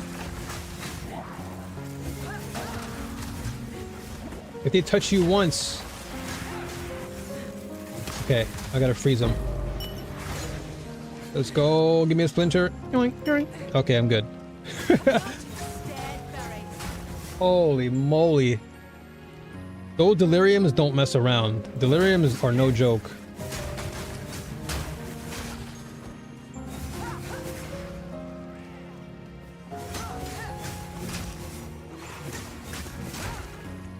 I'm not used to playing without enemy health bars on.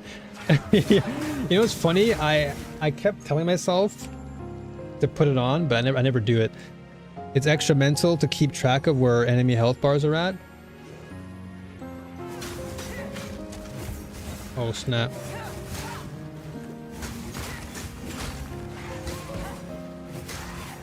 Yeah, Delirium Mirrors literally just ruined the entire game.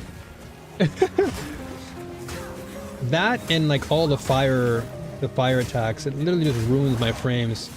You can have the best computer in the world and it still just ruins everything. Oh, here we go. These guys are super annoying too.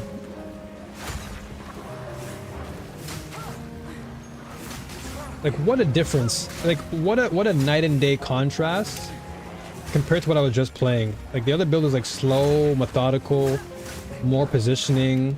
This is just constantly running around your face.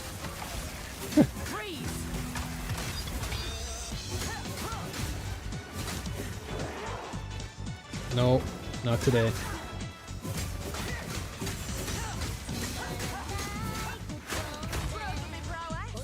Dummy. You can tell I'm so annoyed. Usually I don't really say anything negative towards an enemy, but I was tight. That Delirium made me so tight, I'm not gonna lie. The friend I was playing with insisted Delirium is the only way to get the good drops, and insisted on imbuing all his maps. Yeah, like Delirium is great for sure, but like you said, that thing will eat up all your frames. I don't care what type of PC you have, that thing will eat you up alive. Actually crazy. Why do I have a feeling I'm gonna get DMCA'd for this song? I know it's a Capcom song, but I just have a strong feeling that I might get DMCA'd. Oh well. Too late now. Like I'd rather do Breaches than do Delirium, I'll be honest. As much as I love Deliriums, Breaches are much easier on the PC.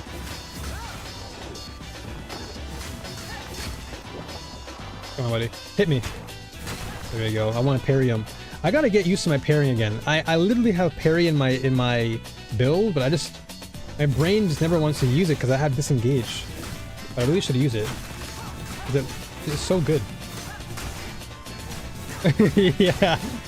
Yeah, literally anything. Okay, you know what? Okay, maybe not anything. I'll take Delirium over these volatile plants. These pieces of dirt, I can't stand them. I'll take a Delirium over these. It's funny because, okay, so recently Jonathan released a stat meter, not meter, but he released information pertaining to the amount of deaths in the game and what people have died to the most. And surprisingly, well actually no surprise, the volatile plants killed, I think it was 75% of the player base in endgame.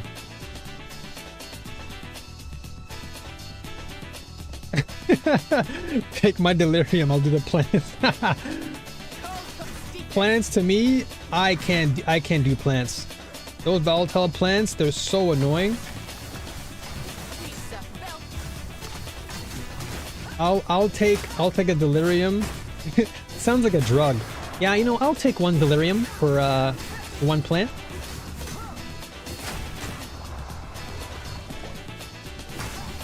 Suffering from overwork and stress? Not to worry. Our folks at Delirium have the one-stop shop you need for all your medicine needs. Oh, good. Whew. Chaos Res is no joke though, you gotta have it. Yeah, if you don't have Chaos Res, those plants hit you hard. Now, mind you, there was a nerf. They actually did nerf them. They nerfed them recently. So, it used to be 3 volatile plants that would follow you if one of the enemies had it. And the worst part about it though was even after the enemy died, the volatile plants would still stalk you. That was the reason why people hated it so much, and me included. It was because even after death, they were still like fighting an enemy. And they one-shot you, which is the worst thing. So if you didn't dodge fast enough, you're dead. So they nerfed it now to 2. They do less damage. And apparently the damage that the plants did was actually a bug. It was actually an unintentional bug that happened in the game. Because Jonathan mentioned it earlier. He was like, yeah, that wasn't supposed to be the case. So the plants are actually doing significantly more damage. And then on top of that, they were stalking you after the enemy died. So not only were you just dying to an absurdly crazy, you know, flippin' affliction, it was a bug. Whoa, calm down, buddy.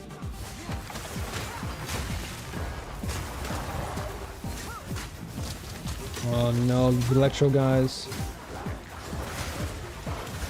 Oh my. I had a feeling. The moment I got stunned, I knew it was over. Jesus. Yeah, they were a literal headache. Your blood runs cold. Yeah, the anchor drop plus the stun, I couldn't move. I just knew the moment I got stunned, it was my demise was imminent.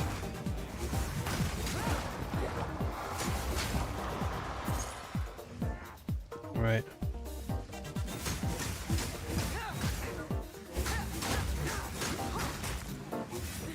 Oh, this might not be.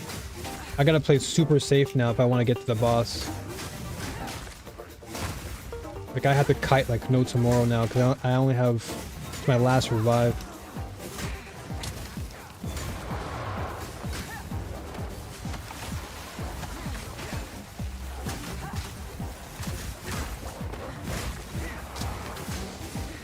Oh, this idiot. Please die.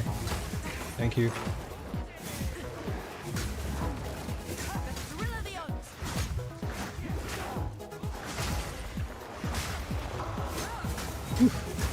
Okay, good. I think stun resist should be innate and not something you have to build into. It never feels good to put passive points towards stun resist. I would honestly agree on that. Just because it's not that often, especially when you build into something specific for a build. It's not that often that you're going to be building into stun resist. Unless you really have a build that you're focusing on to apply that. But I would agree that if they just had it primarily as just a passive or something that scales over time, like you said, yeah, that would be so much better. Because then it's just one less thing I have to worry about. And then that way, any build that I make, it's already applied. You know what I mean?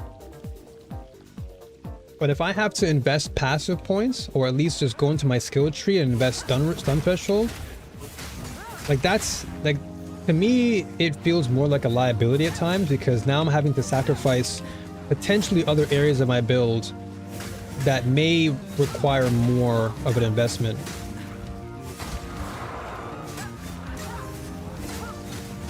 I think one of the only builds, or at least classes, that I think can benefit from having a good amount of stun resist is Warrior, just because it's, you know, by default, it's just, it's naturally embedded in your skill tree, so it's easier. But for most other classes like Witch, Sorceress, that are typically very, very fragile, like you have to build into that, and it's not really the best thing to do because you want to be building more into your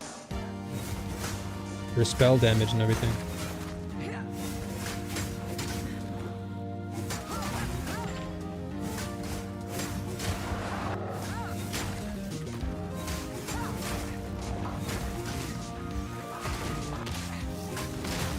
I see so many deaths in PoE 2 from people getting stunned due to low stun resist. Yeah, it's so true. I can't count how many times I've actually died just due to some enemy just tickling my chest and I'm just stunned.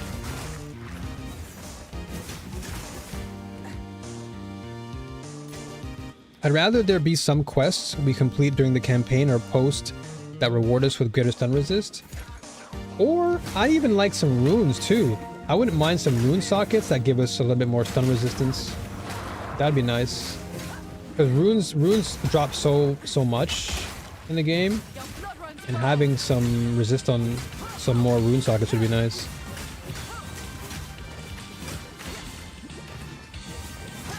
But I definitely agree that there should be some form of like a quest or anything that allows us to build into stun resist with greater ease.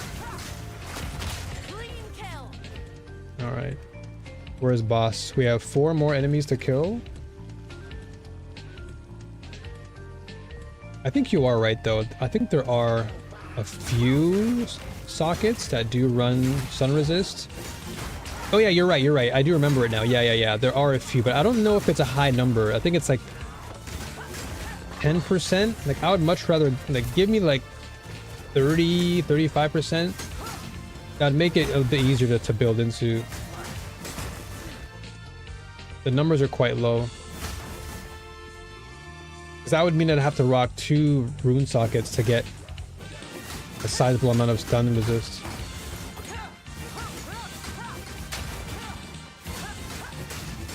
Yeah, exactly.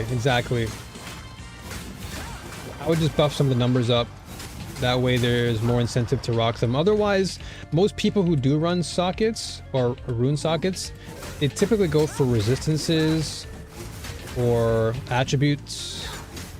I'd say, or even physical damage, because most builds do want that. Holy crap. Weapon frame drops here.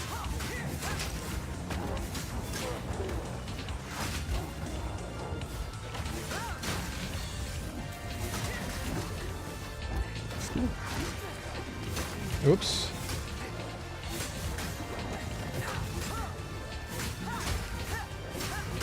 Oh my gosh. Whew, okay. But if you have to dedicate all your sockets to stun resist, that feels like the same problem of not wanting to spend passive points. Yeah, that is true too. That is a good point. Because yeah, you are sacrificing your rune sockets for stun resist when you could have otherwise put maybe resistances on there since they're more important end game. So it really is a balancing act. I would, you know, honestly, it would be kind of nice if they made it kind of similar to how when you build an attribute up, you get specific points added to your overall like HP or mana, for example. Like if you rock intelligence, you'll get like +2 mana.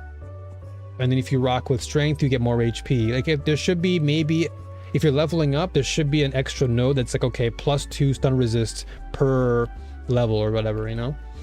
That would actually make it fun too. That way you're not giving up any rune sockets, but you're still like, as you level up, you can still receive some stun resists. Holy moly. Okay, I gotta back away.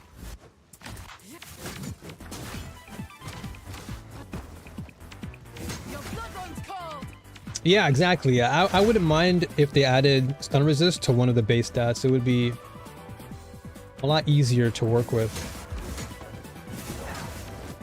Because for me personally, as much as I would like to use stun resist on my equipment, I typically would default to anything with a resistance or like a stat buff, like physical damage. Dude, this thing is just stalking me. Leave me alone.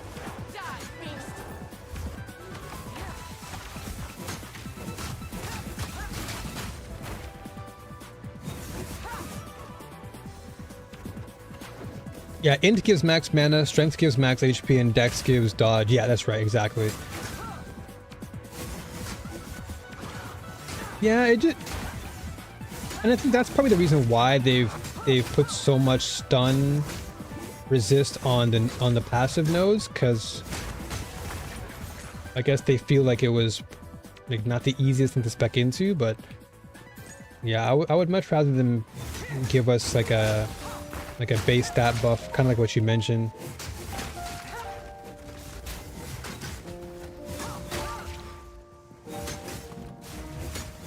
Like I wouldn't mind if they added HP slash stun if you're leveling up strength.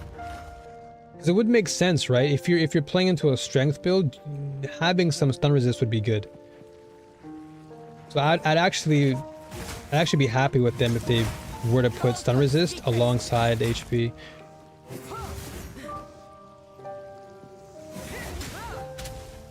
Holy lag.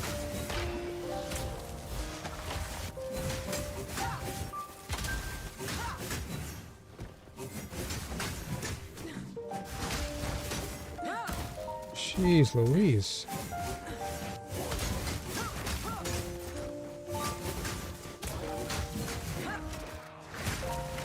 No! Oh my gosh, I got stunned there. Holy moly. One touch. Now almost... Oh! This guy literally punched me in the face. Die already. Thank you. Oh, jeez Louise. Oh, I gotta back away. I'm out of here.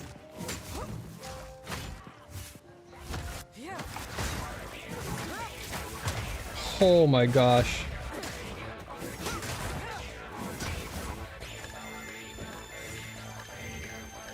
Yeah, going up in max HP, also improving your stun resist would be nice. A higher HP pool innately increases your stun threshold, but having those two working together, yeah, exactly. Because then it would just incentivize you to invest more into strength. And even if you aren't running a strength build like a warrior, you can still invest in strength to some extent and then value from it, like gain value from building into it. Because let's say you are running a much weaker build like a Sork or Witch. Building into strength now would be a greater incentive, because then you'd also have a strong energy shield. Oh, I'm dead. Oh, that sucks. Yeah, you'd have like a strong energy shield, and you'd also have a good enough stun resist to keep you alive and sustain. Exactly, Ellie. Yeah, my thoughts are the same with regards to that build. Well, that's unfortunate, because now I don't have a boss here. Is the boss still there? It shows boss, but I don't think he's actually there. Let's just go through this easy mode for a minute. Okay, I'll do one more run, and then I'll swap over to Atlan. So yeah, see, I lost. The boss is gone now. That sucks. I don't want that. I wanted to fight the boss. Okay, well, since I want to go over there, I guess it's probably better that I do something else. Yeah, I want boss. I don't want to just do a random map. What's the easiest way for me to get over there? I guess here. Yeah, it's probably the best way. Okay, let's go here then. Let's go to the hive.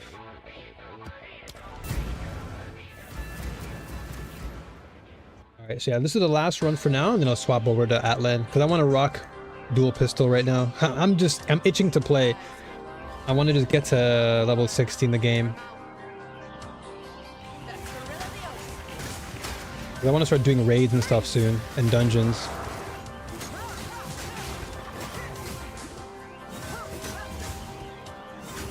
And yeah, I totally agree with everything you just said with regards to like dexterity. And even though you're not investing heavily into strength, you'd still to some degree benefit from having a stun threshold, which is always good. I mean, hopefully they add a class that kind of incentivizes you to do that, but we'll have to wait and see. Or maybe they add weapons, who knows? Maybe they'll add uniques that provide that, but even then, like, I don't want to have to chase after a weapon to utilize that. That should be something that, as you said, should be innate. It shouldn't be tied to any specific weapon or anything.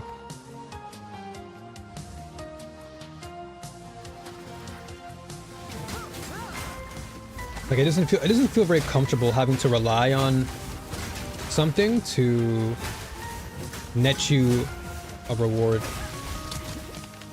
because it feels like a crutch.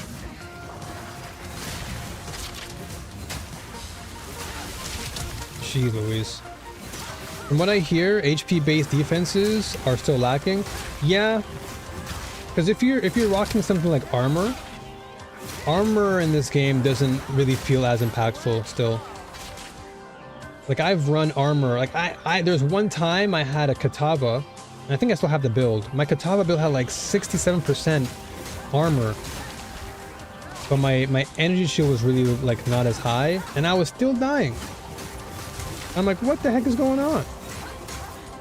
Like my armor stacking was so heavy, but in endgame, energy shield is the winner. Like it's so good to have. Unreal how that thing follows you for hours.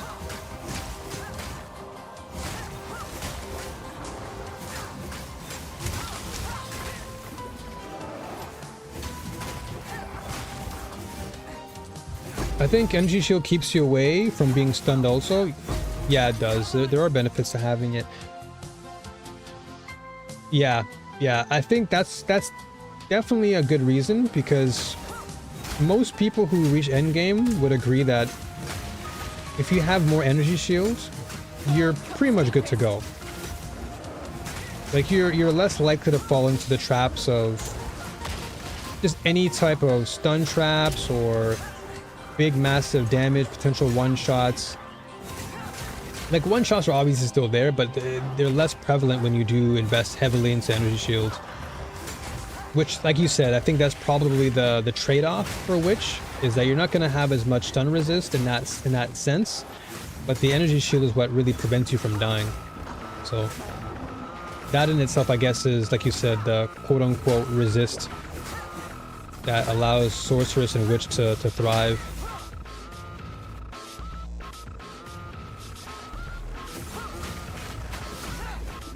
But in the case of the new class, like Huntress is purely dexterity. Like most of the class is dexterity, so dexterity / evasion.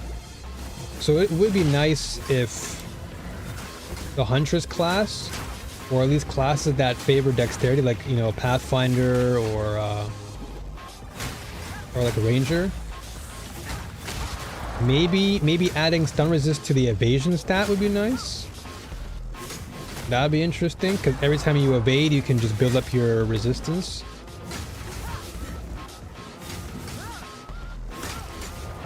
But I would still go with the same thing we mentioned earlier, with like HP and stun being indicative of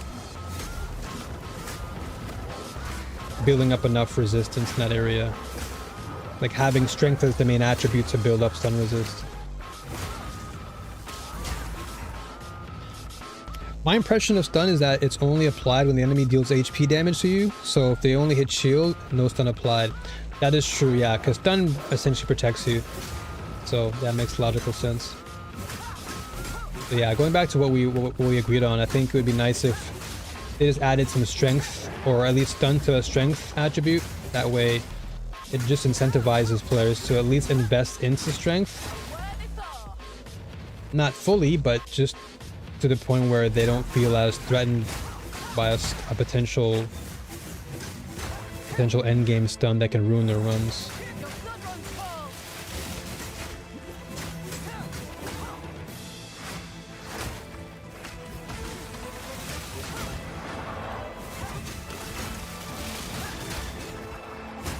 Well, I'm not gonna lie, like this is my favorite class in the game right now. I love Huntress so much. The speed at which I move, the agility, the combo potential, it's so great, but then yeah, like one bad move and I'm literally a sitting duck. Holy moly, the game is like, hey, you want to parry? Good luck. The moment I hit the parry button, the game lags. Look at this. This is why I have trauma, dude. This is why I get so scared to press the parry button, because it's like every time I parry, the game just wants to say no. You want to parry?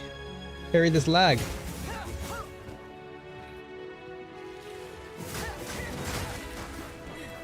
Oh, and these pigs are annoying too. Those pigs, if we're talking stun, those pigs are literally like a one tapper. They just bonk you one time with their horn. Or their tusks, I guess you call them. Freeze.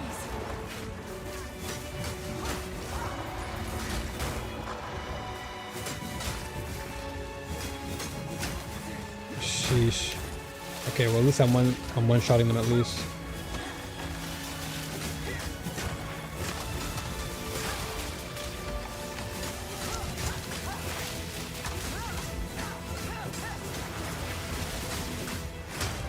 Alright, dead. Was a challenge. I feel the best solution would be to create an alternative. Alternative means to acquire stun resist. Any current trade-offs in passive points, sockets, stat allocation seems to feel bad based on no one making use of the current stun resist options. Yeah, there has to be an alternative for sure. What that would be, yeah, that's something I would hope the team works toward in the future. Either buff, yeah, like you said, either buff the existing options we have and make it so that we're further incentivized to using the things that you've given us, or just apply it in a different way to where stun is accessible through means like you mentioned earlier, like you know, doing a quest or whatever, or you know, applying it to strength. That way we can just easily have it available to us as we level up.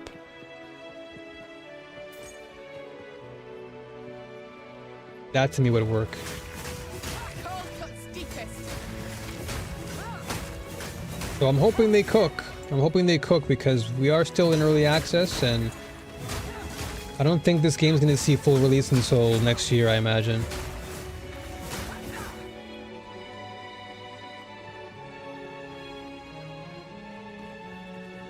Perhaps there's room to just buff the existing options. Yeah, exactly. To make them feel more competitive to invest in. Absolutely. Because if that's what their mission is to like ensure that we're using the items they've given us, then yeah, I would say invest more into those areas. But if that isn't your prerogative, then yeah, give us some other incentive. Give us some other accessibility option to work towards that stun, or at least avoiding it. No rest for the wicked.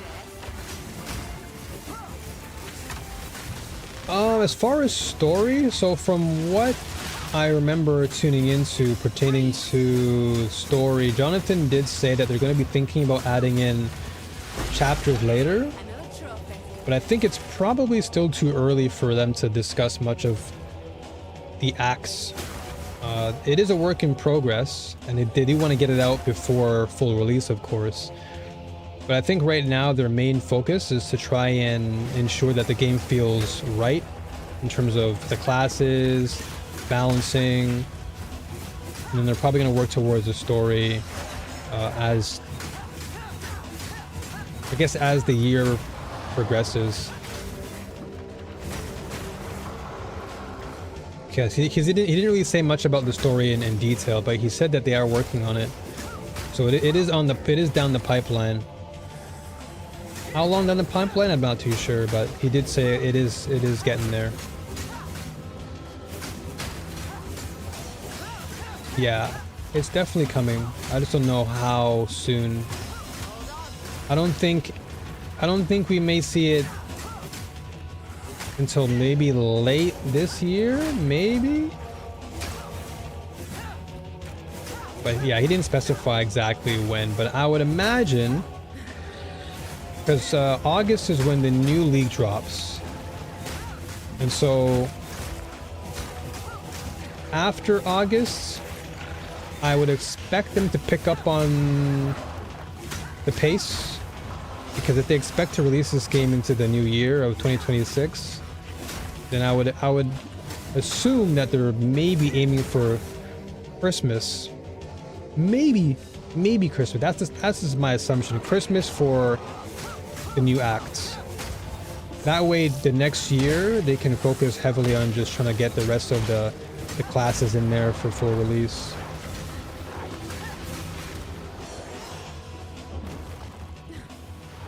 I'm thinking I may wait until the rest of the campaign is released to jump back in. But yeah, that's a fair sentiment. 'Cause I'll be honest, I've played through this game so much already that I've like memorized almost every line of the bosses. Like that's how much I've replayed this game. And I would like to see how the story progresses. Because after beating Jamnara and of course beating Doriani, I kind of want to see what happens because we don't know much about the beast still. So I'd like to know how the story progresses in that area. And judging how much of a story PoE 1 has, I'm assuming they're probably going to try and get to 10 acts. Because we're already looking at 6 for PoE 2 currently. But if PoE 1 is of any indication, or future indicator, I think we might be seeing like a long story in PoE 2 as well. Which I'm hoping for. Hit me. There we go.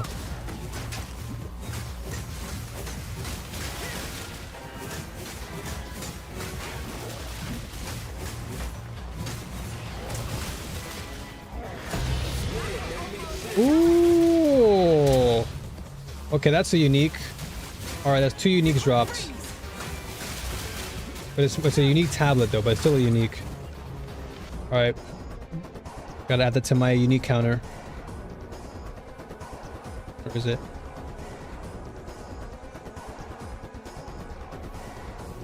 Done. 2 uniques.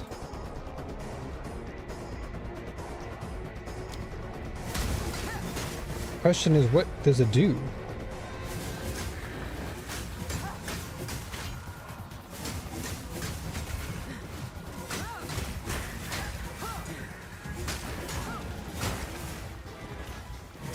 Probably just buffs the maps. That's what I'm assuming. What do we get? So yeah, Ritual Precursor Tablet. 18 maps in range contain ritual altars. Okay, so it says favors at ritual altars in area cost 15% increased tribute. Can reroll favors at ritual altars in your maps twice as many times. Oh, okay. Gotcha. Alright. Nothing crazy, but it is a unique.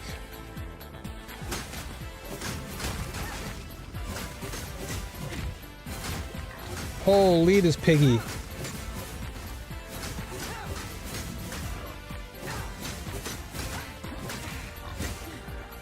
Flippin' pig, just non-stop. This and the vulture, both of them are annoying. Please die.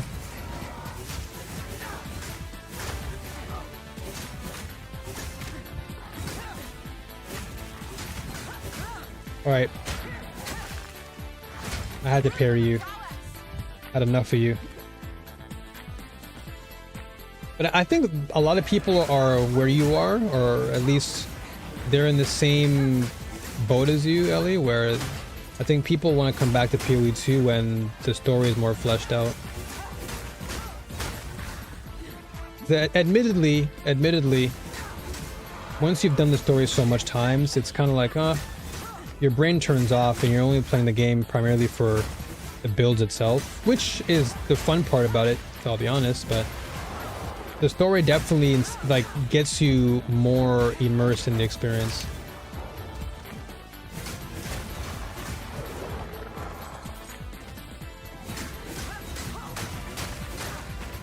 Holy moly, almost died there. And this game lagging is not very fun. I might do that strong box though. If I can get lucky and get a unique in that strong box, I'll be nice. And we have a couple more rares, and then once this map is done, we're gonna jump into that good old Atlan.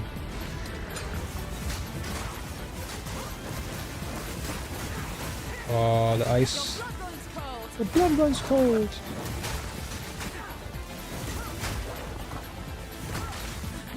Oh, the big mosquitoes. They're annoying too.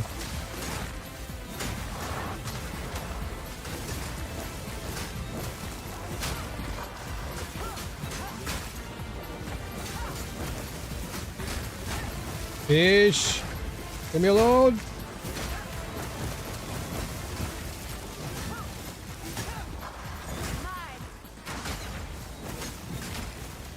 Okay, safe. Yeah, kill this guy now. Actually, kill these guys. Alright, now you're good. You're dead. Unique? Almost a challenge. No, nothing. No luck. A lot of good stuff, though. 20% increased attack speed on this quarterstaff is kind of nice, and that juicy dexterity is pretty good. Nah. Crossbow. That's not bad. Physical damage, fire damage, that can be good. I'll not make the journey home like that. Oh, let's see. What can I keep?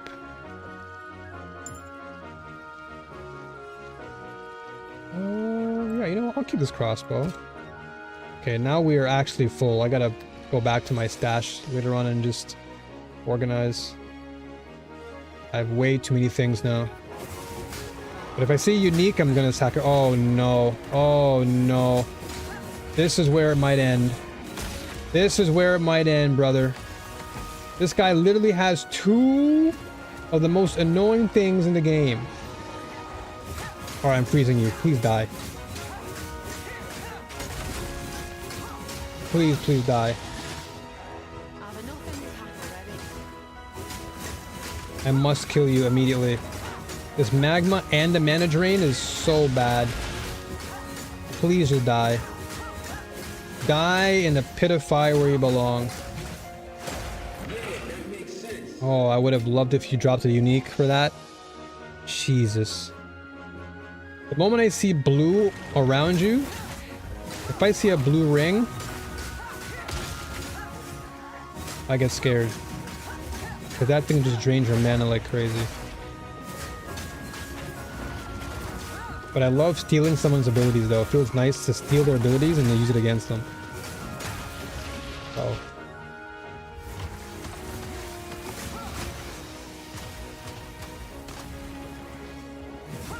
yeah. That was the one thing I realized and came to my senses on. And once I realized I'm gonna stand in the center and I'll be okay, it took less pressure off me. But it's just scary when you have a multitude of enemies around you, and it's harder to stay in the middle because you have to always reposition. That's the scariest part for me. If it was just like solo, if it was just like one enemy, it's not that bad. But in a horde scenario, that thing is like a nightmare. You can imagine it took me long enough to figure out while only ever playing a ranged character. Yeah, that would definitely deter you from wanting to be in the middle of it. And it was even scarier depending on the enemy that had it. Like if it was a slower enemy, not so scary. But if it was on one of those jumping spiders or one of those really fast moving wolves, that thing was super scary as a ranged character. I remember playing with Pathfinder, and that thing would always chase me. Those jumping spiders would always chase me, or the wolves would just chase me down, and I would never have enough time. Yeah, it's always on the jumping enemies, always. It's crazy. Every single time. Like 90% of the time, it's always on some monster that always jumps. A vulture bird, jumping spider, or a boar. The boar is the worst. Because the boar just wants to stun you every single time, so you can't even shoot an arrow out. Alright, map done though. Map done. So now we can organize a little bit. What do we have left? Oh, we just need to get over here and over there. Okay, so we have quite a bit. So we gotta do 1, 2, 3, 4, maybe? Yeah, 1. This is, yeah, 1, 2, 3, 4. Okay. Oh, this one, what's it called? Lime. Is it limelight? I can't remember what's called. Limelight. Lime something. Where the heck is it? What's the name again? Oh yeah, limestone. There you go. Yeah, limestone. I don't know why I said limelight.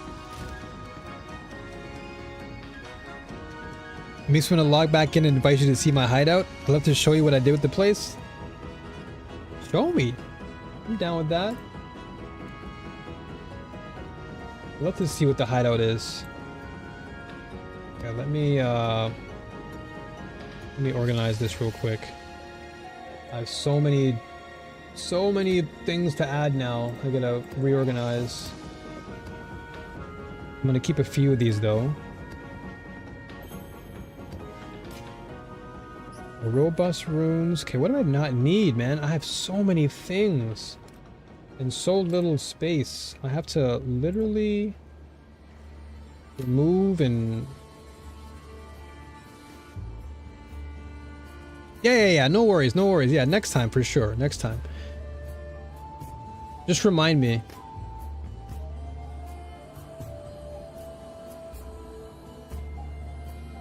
$52% already? You're more than halfway through. Yeah, just give me a shout next time, because I'll be streaming this again. I'm most likely gonna stream again tonight. We'll see about tonight. Thursday for sure. Thursday morning, if you're here again, you can hop in and show me. Because I'll always make POE my first game before I jump into anything else. Okay, so let me just drop this here. But I wouldn't want to rush you anyway. Okay, this has to go away.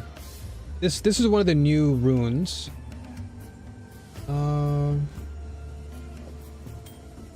Oh, you're already in the game, Ellie. What the heck? You're done? Okay, then if you're already here, then show me before we dip. Because if you're already done, that's crazy. That's already fast. Okay, spirit gem. Okay, let me get a spirit gem instead. So many rings that I've got. Oh my goodness. Are these even good rings? And this is not a bad staff. And how do you invite me?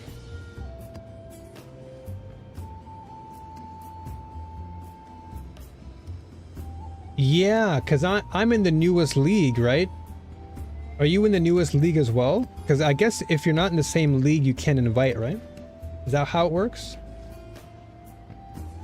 I'll keep these. And I'll keep... Okay, so this has to go away.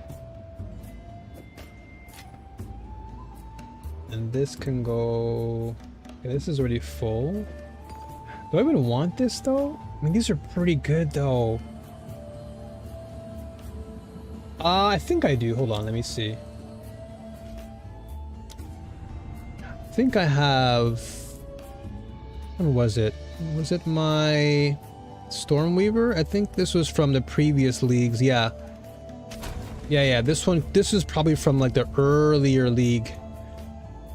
This is like the first build I think I've made in the game. This is way back. So this one should be good. So just drop me an invite and I'll jump in there. Dude, it has been so long since I've used this. Wow. Wow, the tattered robe. Dude. Wow, I even had the rawhide belt. Okay, cool. Yeah, I'll wait for a little bit then. This will be some time for me to cool off anyway. Before I jump into Atlan. Dude, that's crazy. I haven't seen this build in a minute. This is when I had like little to no... Well, I had knowledge on the game, but I was still in the early phases of building. It's actually quite humbling to go back in time and just see how much I've grown as a player. Username in this one is damn it, hold on. Just type in the chat here. Hello. It should just be New Frontier. Okay, this was like the first ever build that I had. Yeah, this is the baby build for sure. Ah, there it is. Let's see this. How do I go in? Does it just automatically take me there? I accepted it. I invited, but it says character in a different league. Oh, okay. So I'm in the SSF. Yeah, all my characters are in SSF. That's all I've been playing. That's all I've played ever since I started as SSF. I don't have any... Go to friends. Where's that? Where's the friends button? I've never ever actually used that button before. Let me just find it. Inventory. League panel.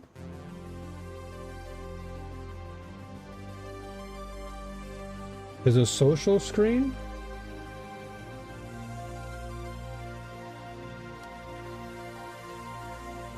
What the?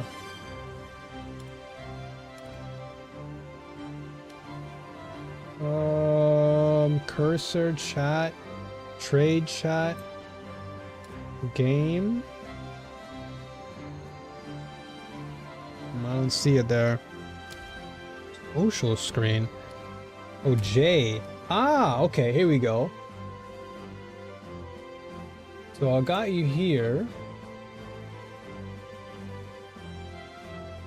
I think you press O. Okay. I think it was J. Yeah, J worked for me on my key binding, so I didn't change anything else.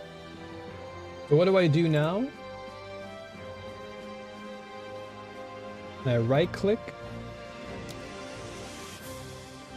Yeah, it says I cannot currently access this player's area in the white section.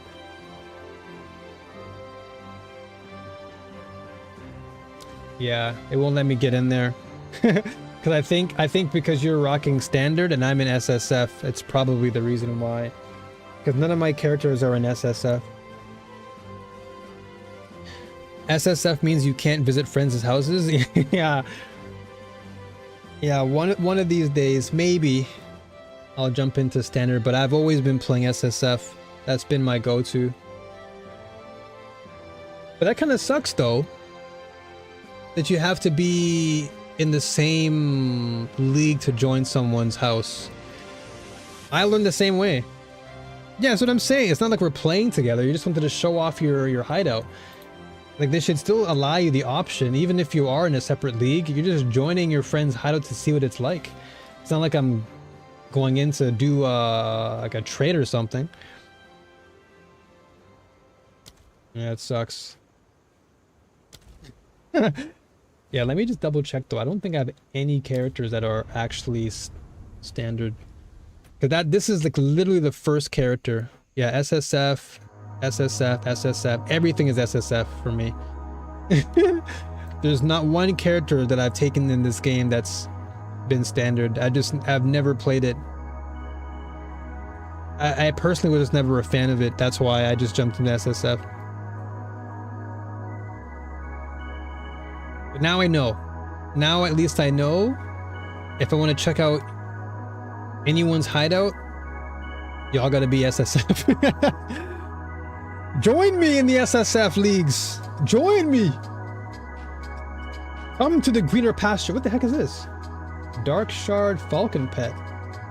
I'm good. Okay, what is this? What's this sound? What is this? What is this music I'm hearing? Well, this might be DMCA. I know it's a video game set, but I'm really, really scared. So I'm going to click off of it and I'm going to go into this. This guy has an amazing set though. I love Dedico. He's a YouTuber. He makes like a VGM OST stuff, but I'm like, when I hear house music sometimes I'm like, oh. I'll go Ridge Racer instead for now.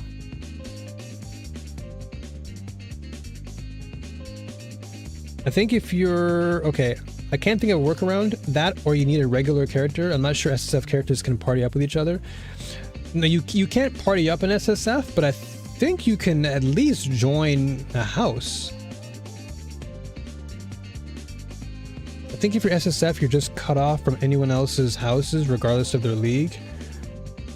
Yeah, I guess that is something we'd have to explore.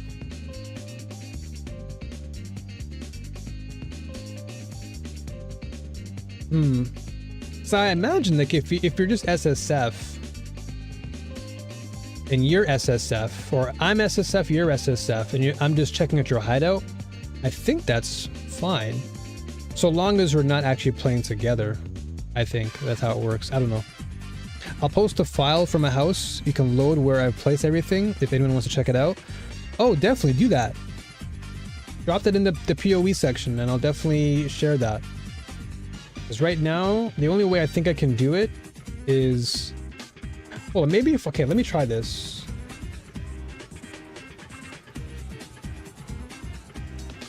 But it's even standard has it too. So standard is only SSF and hardcore.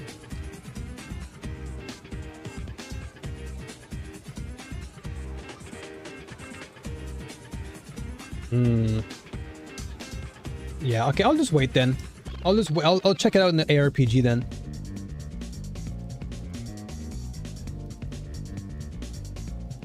But now, again, now we both know at least. At least I have a good idea of what, or at least how the system works. Because I didn't know myself. I wasn't too sure if it was going to work. But at least now for next time we can keep an eye on it. If we wanted to show off our hideouts. But for now, we must depart. It is now time for us to jump into some Atlan with crystals.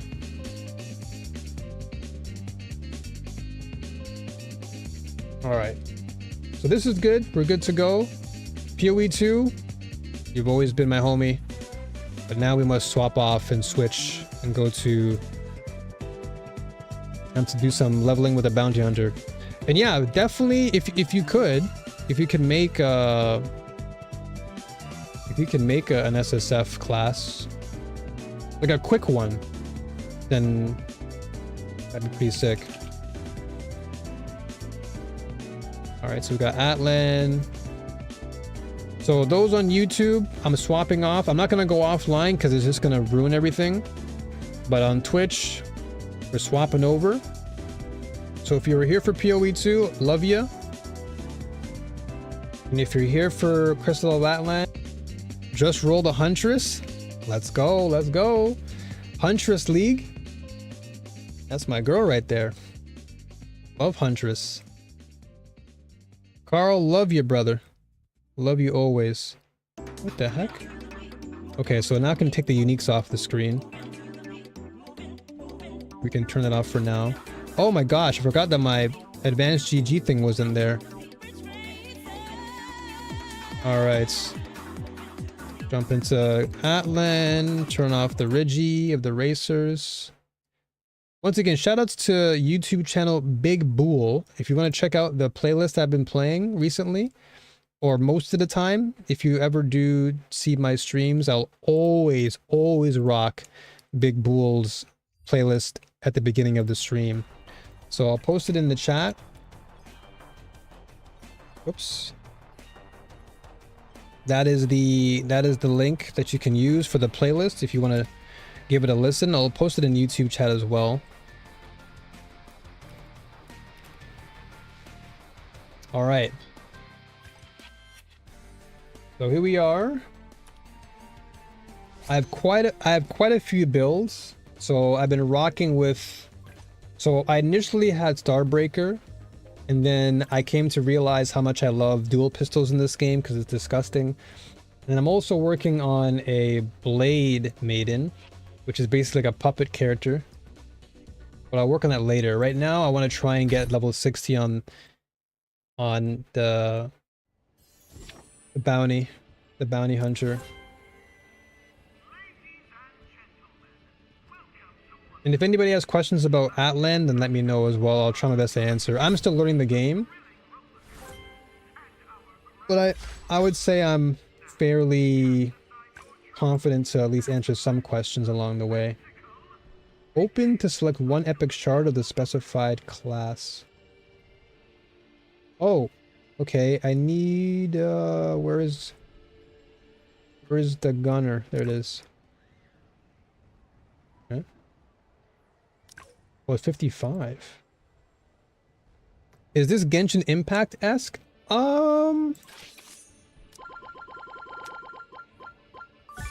Not really. Like it obviously has gacha aspects to it, but the gacha is very different. So the gacha isn't character based. This gacha is primarily outfit driven. So everything that you're buying or rolling for rather is all outfits. So for example, whatever class you choose, you can get like a double S piece of equipment that just buffs your attributes. So your strength, intelligence, physique. So it has ARPG elements in it. So this is why I like it, because it kind of really correlates well to Path of Exile and all that stuff. So what you're rolling for in the game are outfits and pets. And pets are an additional buff to your gameplay, because they also come with attributes that they assist you with, and they have skills, some of which have attack. So in this case, this one's more of a healer. So these are basically what you're rolling for. And then everything else, and they also give you like free inventory, unlike other games where you have to pay for it. This one you can, as you play the game, you can expand your inventory. And so if you go to things like you have inventory here, so it's locked here, right? But if you click on your expansion packet, or pocket rather, you can pick which inventory you want to actually expand, whether it's your gear, your outfits, your materials. So for me, because I'm farming gear, I confirm that, and you come back to this and now I have like an extra slot open. So it's always good in that sense. And there's also PvP. They also have like 1v1 endgame. They have 3v3. They have dungeons. They have raids. All that stuff that you would expect from things like Destiny and other MMOs, they have it in this game. The only difference is that this is more of like an action RPG. It's really more action oriented. And they have a guild. So this guild is here. I'm currently on the Japan servers. So if you wanted to join, you would just pick the Japan server, and then you just join my guild. You log in, and then you can basically just get sky points, which you can use to build the fleet even more. You can also go inside the airship and you can customize the airship. And so anybody who joins the fleet, you can come on the airship and do all sorts of customizing and what have you. I forgot POE 2 doesn't have iframes. Yeah, I learned that the hard way. I learned that the hard way far too many times. It just wrecked me. But I guess in the sense of Genshin, this is where it shares similarities, where you have like a daily, weekly, seasonal, where you log in, you get your dailies done, what have you. That's where the Genshin stuff comes in. But as far as the rest of the game's concerned, it really plays more into like an action RPG where you're building into your gear. So for example, if I go to my gear section, where is it? If I go to my gear, it's very much like I was doing in POE, where I would choose equipment and I look at my main attributes and I would think, okay, what build am I looking to build? I want to go for more cryo. So I'd look for builds or gear that has cryo damage. And then this is where I guess this is where the Genshin part does come in. You have sets. So your equipment has sets, and those sets give you buffs. So this Jade Feather set, if you go for the 5-piece, the 2-piece gives you plus strength and intelligence and some recharge on your resonance, and then the 4-piece gives you physical attack and magic attack and then cooldown rate.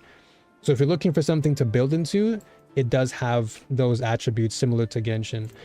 But everything else is very much what you'd expect from a normal ARPG. Here, your circuits are like artifacts. So if you click on a weapon, you apply an artifact, or a circuit as they call it in this game, and then you can use your scrap artifacts and then level up your circuits. So kind of like Genshin, where you have like your whites, your blues, purple's pretty good, and then once you get into pinks and the oranges, like pink and orange is pretty much like the end game stuff. So right now I'm on pink, but I want to go for the orange. Orange is like the highest rarity that you can get to apply on a circuit. And then you want to apply that to all of your respective equipment. So that's where the Genshin-esque type of thing comes in. And then your outfit, you can also apply different things to your outfit. And this, for example, can buff you. If you wear the whole set for this outfit, it buffs you in a lot of areas. So yeah, you're basically aiming for pinks and oranges. That's pretty much your main goal. Anything below that, you just want to try your best to like use it for the time being. And then also you have a lot of different things you can take part in. So I mentioned ranked. You can do ranked. It has its own league of its own. Bronze all the way to legend. You can do solo. You can do team based. Like, as I mentioned earlier, you have 1v1s, 3v3s. What's the difference between the two currencies top left? Okay, so top left, if we go back to gear. So this is a good question. So bound gold versus this gold. So the way that this game works is all of the gold that you collect is bound to everybody. So if you have 5 characters, the gold you see on this side is bound to the entire account. So you can have one account with 5 characters and all the gold you accumulate is bound to everybody. And then the one on this side is the one that you have on this account. So whatever gold you have on this account is here on the left hand side. And then everything in total from all your respective characters is on the right hand side. So this ensures that you can always farm and have basically resources available at all times, which is pretty sick. POE 2 crashed? Oh my gosh. No way. And then also there are some items that can carry over into your other accounts as well. I think, if I'm not mistaken, your circuits do carry over onto your other respective characters too. So that also is good.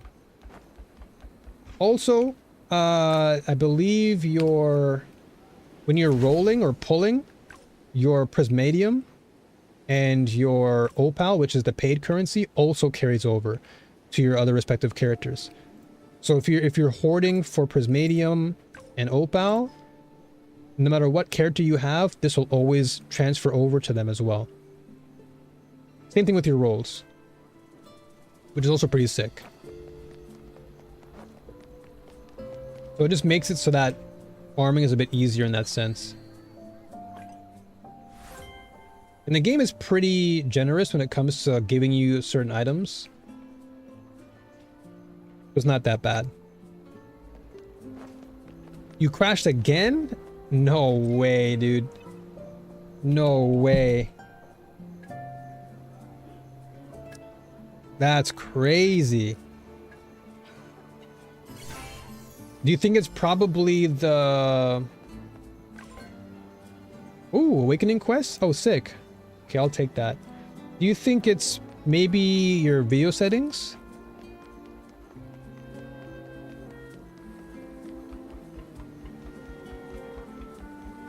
Yeah, it does have a Genshin feel to it. In terms of its visuals, it does look like Genshin, but the way it plays is not like Genshin though. Are you sure you want to awaken? Yes. Are you sure you want to continue the game as Bounty Hunter? Yes. Okay, so the way this game works, another thing too, as I'll explain this very quickly before I go into this. So every respective class has subclasses. So I'll show you really quickly. So I will switch character, right? So if I was to make a new character right now, there are 1, 2, 3, 4, 5 current classes in the game at the moment. as far as the global release is concerned, but every class has a subclass. So Swordsman is the default class, but then you have Magiblade, and then you have Berserker, and then you go into my favorite class right now, which is the Musketeer, and then it has Bounty Hunter, and then you also have Gunner. And then you also have like the mage of the game. This is the Magister. He's an elementalist. He's currently the only character right now that has 3 subclasses. So he has elementalist, warlock, and then magician. And all of them have their own respective abilities and complexities and skill trees. But the great part about this game is that before you hit level 45, you're able to swap between different subclasses if you wanted. So let's say for example, I'm playing Musketeer and I'm kind of bored of playing Bounty Hunter. So long as my character is below level 45, I can swap over to Gunner. The only caveat is that you lose all of your skill tree points because it has to be reallocated into Gunner, but that's about it. Same thing with your weapons, right? Because you're swapping from one weapon to the other weapon, and that's about it. But you can swap classes anytime you want. Subclasses, that is. And that goes for every single class in the game. And then when you actually ascend, that means you're locked in completely. So once you hit level 45 and the game asks you to ascend, it's basically saying, do you want to fully commit to being a bounty hunter? And then once that's locked in, the only way you can then swap off your subclass is by obtaining a soul. I think it's like a soul core. I forgot what it's called, but you basically are going to be awakening. So now I want to confirm that I want to go from here on out. I'm just all bounty hunter.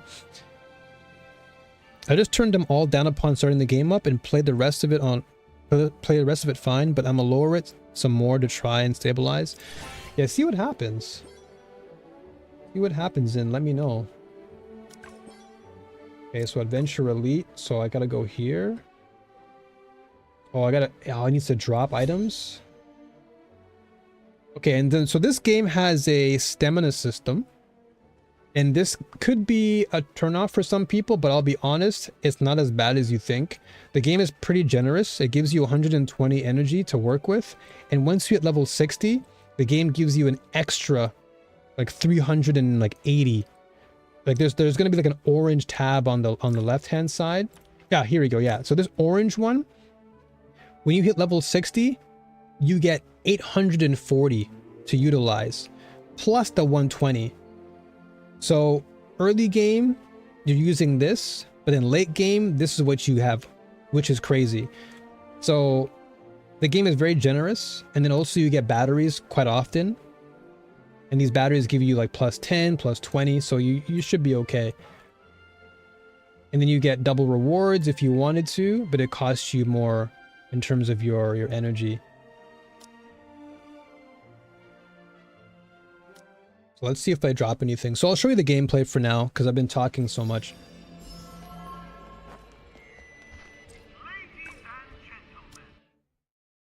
It loaded. I have accessed my house and SSF on the Hunt League. All set for whenever you want to try things. Sick. All right. I'll definitely try it out.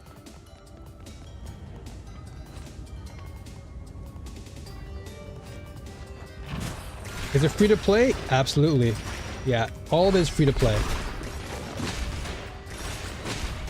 Just like you'd expect from Genshin. Okay, so I've collected 2 Serene Enlightenments. Oh yeah, everything you're seeing now is all free to play, so if you don't like the game, you could always uninstall it. You're not losing much.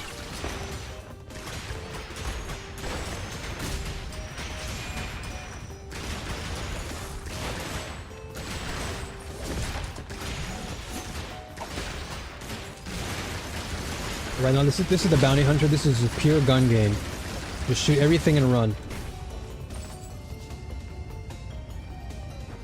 And every class is pretty unique.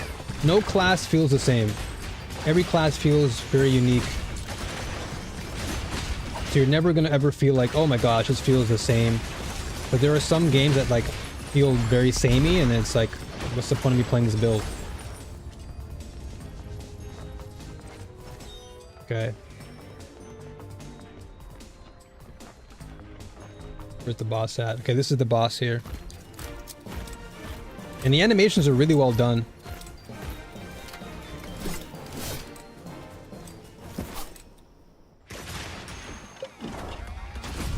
Ow.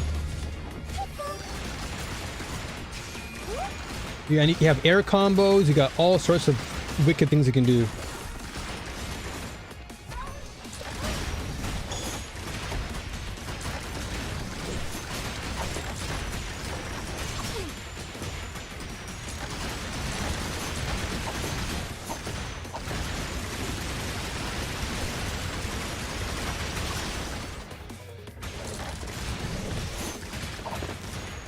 Oh.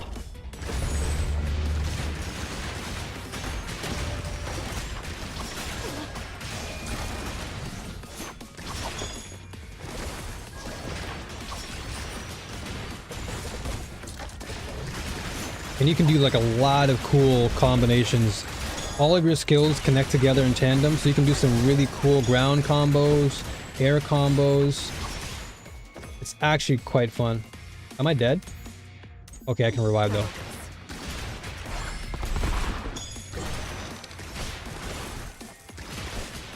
So right now I'm building a cryo build. This is like a cryo shooter build.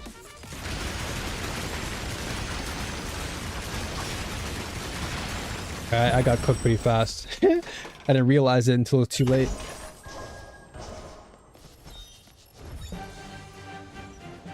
Ooh. Okay, so I got a lot of drops here. What's this? Okay, so this is the Enlightenment. This is what I need to actually level up. So I'll grab this now. I'm out.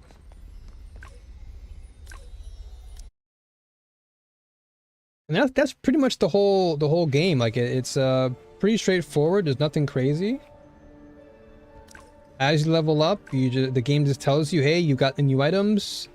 You can level up your items if you need be. You can dismantle them just like in Genshin. You just click on a few items you don't need. Get rid of them to save space. And then you dismantle them and they give you spare parts. And those spare parts are used to enhance your gear. So you see these numbers next to these weapons. You can just buff them.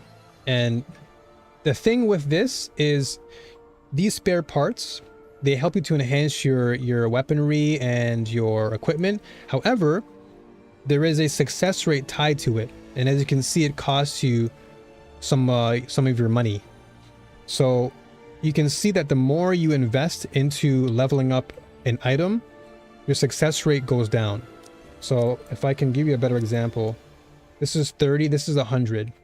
So this is 100%. So this is guaranteed a level up to level 1. Then as I continue to go more and more, it's 90. Then 80. And then 70. So it continues to decrease. However, if you have catalysts, this helps you to increase your chances. And these catalysts do drop in the game. They drop early game, they drop mid game, they drop end game. And so as long as you collect these, you're good. And if you have specific armor pieces that are tied to the same respective equipment, like let's say I have a necklace that is much lower in terms of its enhancement number. Like let's say this is +6 and there is a +4. I can go into increase rate and it will likely be in this materials list. And then it would carry over all of the respective buffs from that necklace onto this necklace. Yeah, there's stuff to grind. There's quite a bit of grind in this game, but it's good. It's a good grind because it rewards you for it. Unlike other games where you grind and it doesn't feel like you're getting rewarded, this game actually rewards you for your efforts. And then you take all of that into end game where that's where the fun really begins, because then you can do dungeon runs, you can do raids, and the raids in this game are, from what I'm hearing, really fun. There's a lot of cool stuff. Look at a battery. Okay, so this is the Void Realm. Okay, so this is where I can awaken, I guess. Okay, so this is also another part of the PvE. So we have Tempered Trials, which is like a survival mode. It comes in waves, and so the higher you level up, you get more reward. So right now I got 14 because I wasn't really playing that much. But essentially, this game has so much great content. Whether you're in the beginning game, mid game, end game, you got Tempered Trials, and you can go super high in this. Like I've seen people get like 200 in like one run for survival mode. So this is survival mode. Then you have Duel of Bonds. This is where you fight other characters in the story, and they give you rewards. Then they have the arena, and this arena is where you challenge bosses, and these bosses drop you good rewards as well. Then you have the Void Realm, which is another assortment of bosses, and these bosses drop even more rare items. And then the Golden Fleece challenge is another another end game thing you can do. I haven't done it yet, but essentially you unlock the Abyssal Frontier. It's kind of like, I don't want to say it's like the Abyss in Genshin. It's very different, but there's just so much that you have. Like all of this stuff is beginning to end game content, and this is just in the challenge section alone. And then you have, as I mentioned, you have the ranked match, so you can go PvP, you have co-op battles, and then you have the story mode. And right now I'm on chapter 3. There's 4, 5, 6. There's 6 story chapters, but then you have the elite version. So there's regular story mode, which I've already completed, and now we're doing the elite, which is the harder version of the regular story.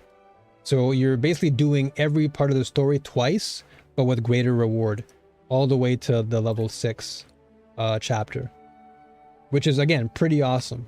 Like there's so much to grind for in this game, and all of it is very, very rewarding.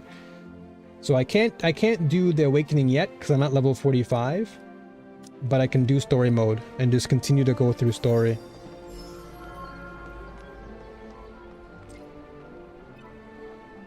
Story isn't like the most, I'd say, amazing right now, but it does get better, and I'm assuming it'll get better as the game continues to release more content.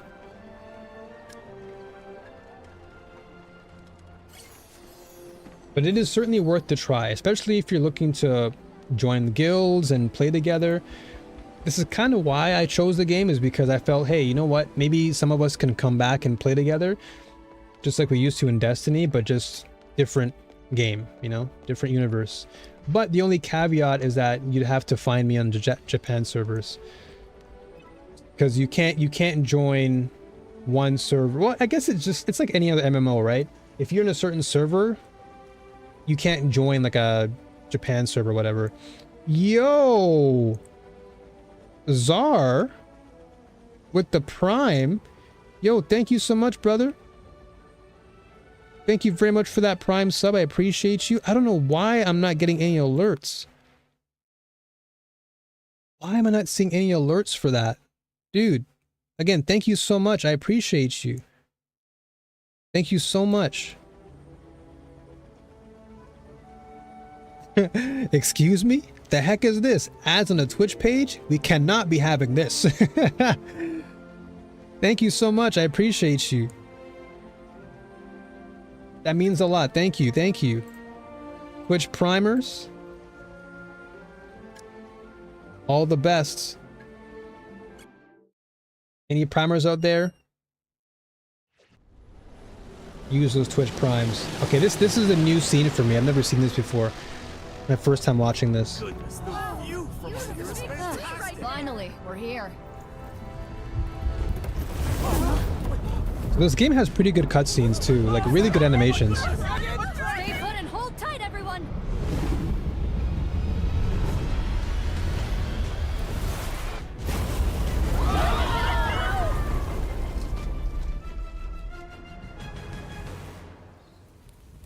How is this game, by the way? It is really good. I actually think it's a really good game. It's been out in China now for a couple years, and apparently it's extremely big in China and other parts of Asia. There's actually a tournament that I watched a couple nights ago, and it was popping. Like, They had influencers with like really popular influencers playing the game. It's pretty big. It's a pretty popular game. They have a lot of great content coming out for this game, like new classes that are coming in, a lot of cool classes.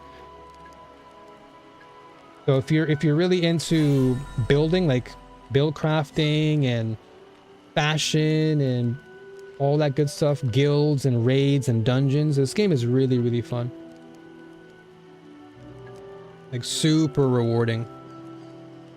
It's not like Genshin where you have different characters to swap to. You just have one character with all these abilities on your skill tree.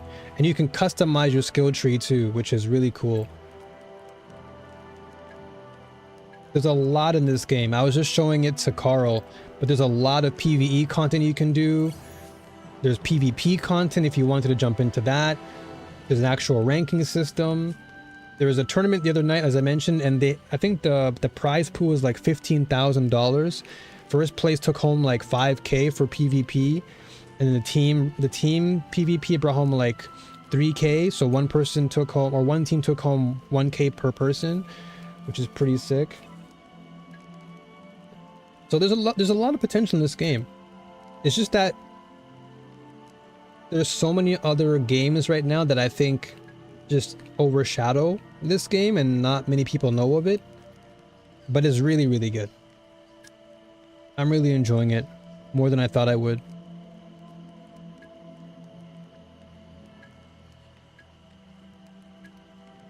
Oh yeah, I'll definitely show you the action for sure, because that's like the selling point of any game. The selling point is always the gameplay. Alright, so we're finally at chapter 4. Low-key, I've been looking for another game to mess with, so I tried giving Honkai Impact 3 another shot, but I'm realizing there's too many shifts in gameplay that's really rubbing you wrong. Yeah, this game is pretty straightforward. Like, once you pick a class... Okay, so before I do that, let me give you the whole breakdown, right? So you have abilities, just like MMO, right? The MMO, you have your abilities at the bottom, and much like you'd expect, it's all very, very snappy.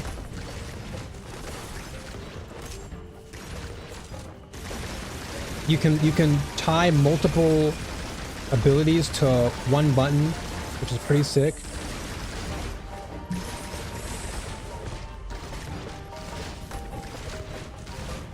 So right now this is the bounty hunter, but I can showcase other builds too, to give you like a good idea of what to expect. Because showing you one build may not necessarily give you the right impression, if that makes any sense.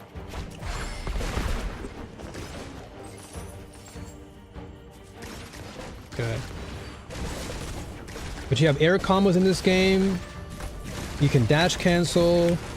You can cancel animations of your abilities. There's like a lot of things you can do.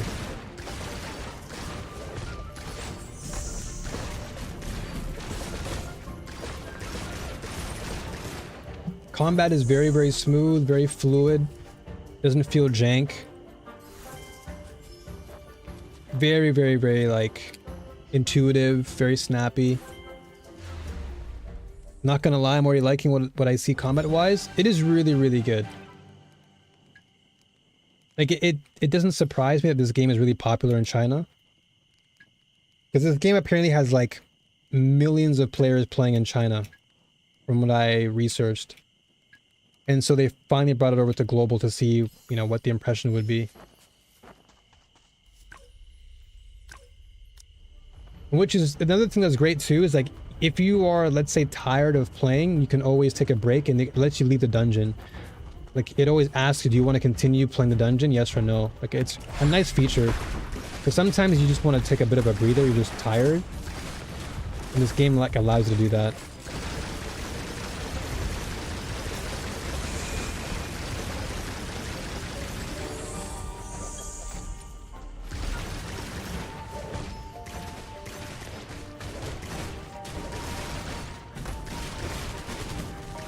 Oh, that was my mistake there.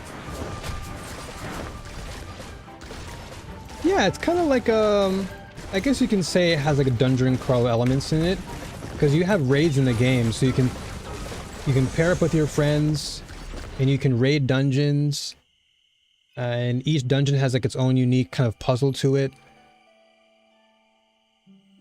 It's really, really cool. Because it's not like an open world. It's not like what you'd expect from Genshin, where you run around an open world.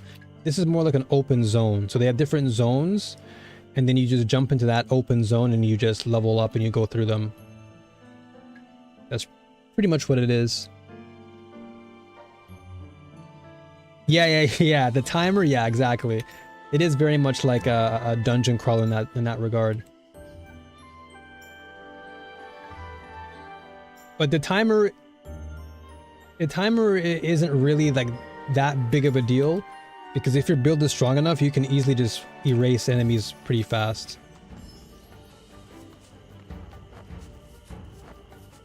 Because it's been like, what, it's like now 3 minutes? But I can probably delete everybody pretty quickly. But yeah, the cutscenes are pretty sick. This is the boss, I think? Yeah, it is a boss.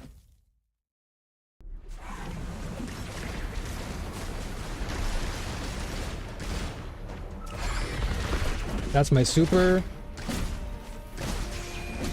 Holy, he's attacking. Holy moly, this is relentless.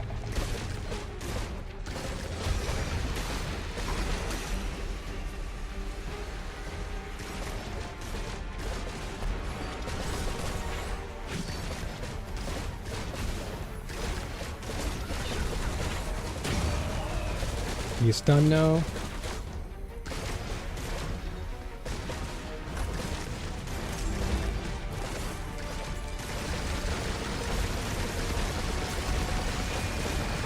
And that blue orb you see on screen, that's a buff. So anytime you see the blue orb on your right hand side, it gives you increased armor and damage. It's just like a free buff you get every time you build up combo meter. We're done. So that 3 minutes was nothing, because I had more than enough to clear them out. And then we have all these new new, what's it called, new items. So again, if you played Genshin, then this shouldn't be new to you. How reliable is the co-op? Because when it comes to dungeon crawlers, I love playing solo just to really lab out what characters are capable of combo wise. The co-op is pretty good. The co-op is pretty good. Solo wise, I think you're still very capable as someone who plays the game solo too.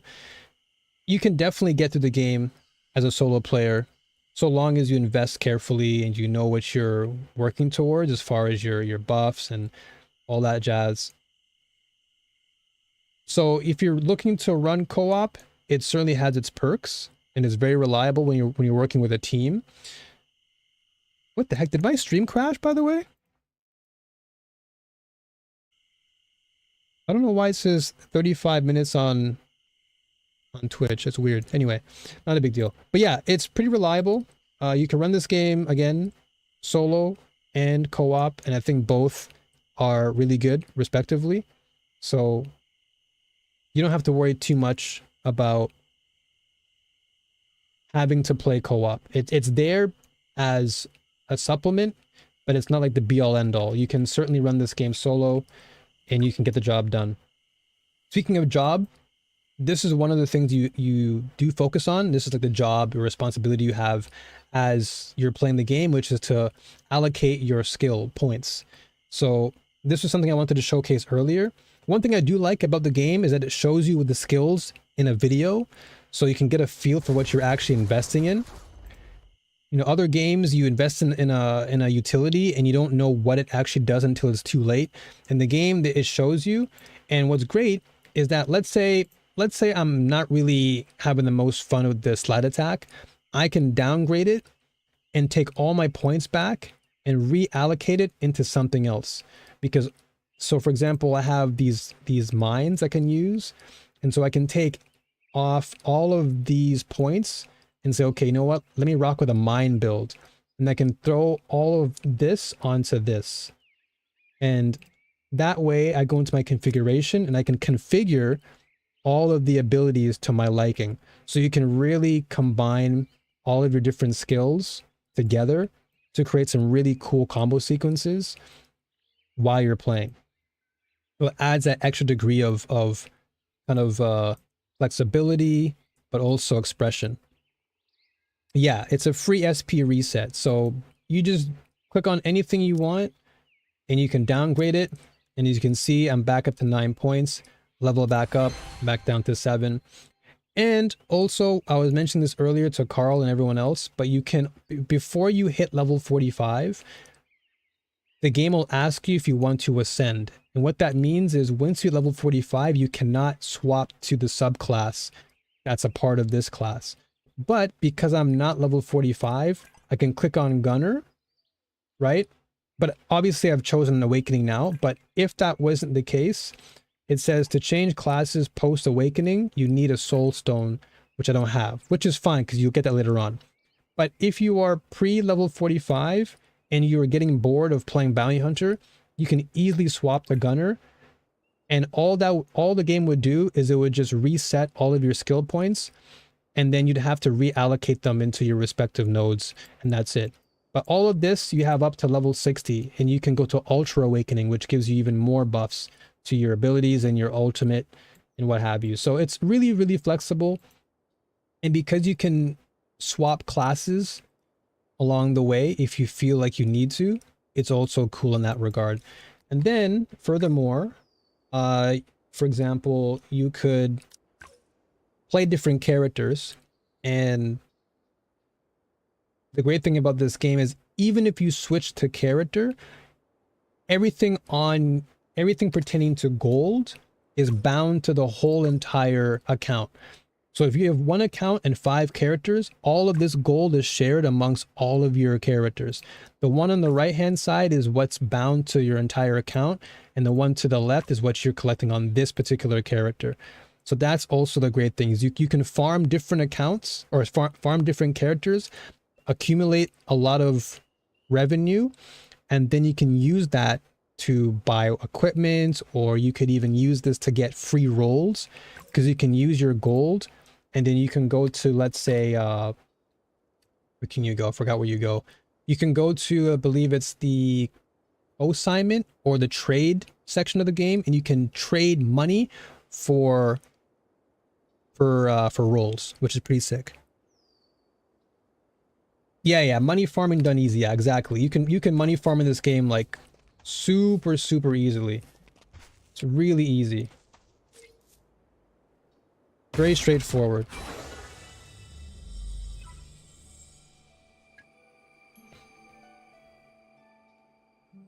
So yeah, exactly. Yeah, just to reiterate to your question. So each class has a base class, and then within that base class, there are subclasses.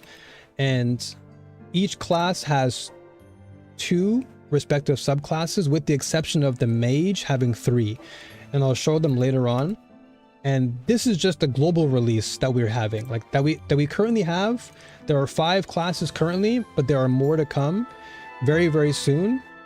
And I've already seen them. I've already seen a lot of them, and they're really cool. I think you'd probably like a lot of the newer classes coming out.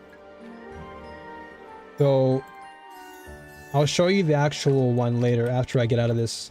Let me leave this dungeon real quick. Okay, this is the, okay, let me exit dungeon, I'll show you.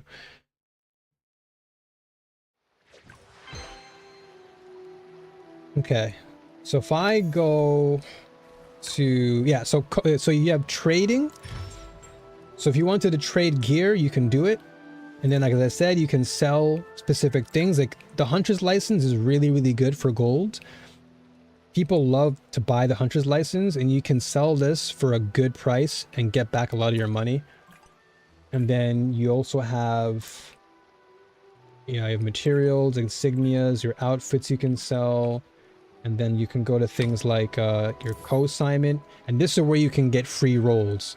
So people right now, like 50k gold, it tells you what it's worth, and you can sell it. So you check this section, you see, okay, people are buying 50k gold for this much opal, which is the the paid currency in the game.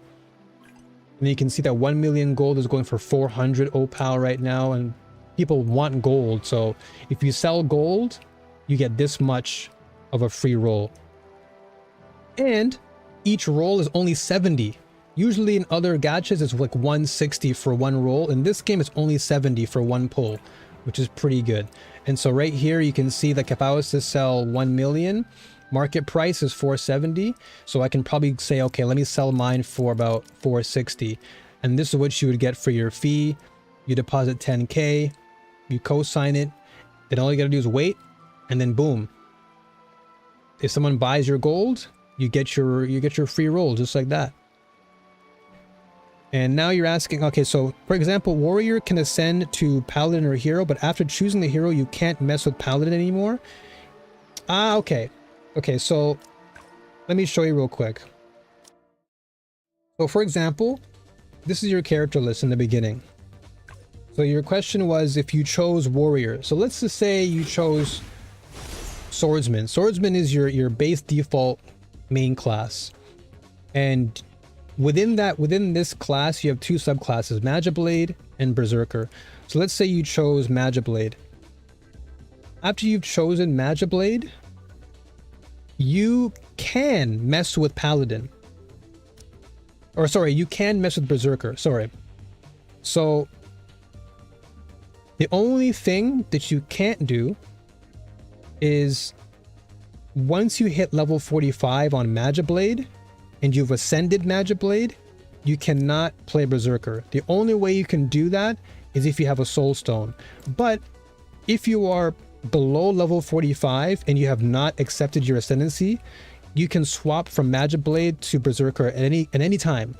So whether you're level 20 or level 30, you can swap between Magiblade or Berserker at any given time.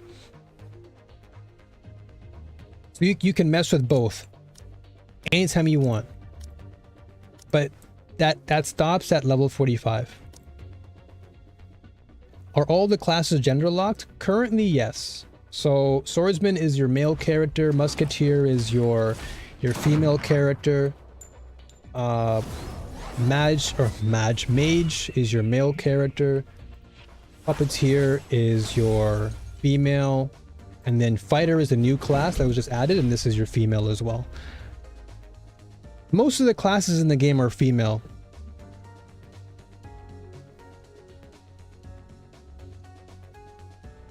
Yeah, exactly. Yeah. So the Soul Stone is basically what you want to do if you wanted to change your job from Magiblade to Berserker.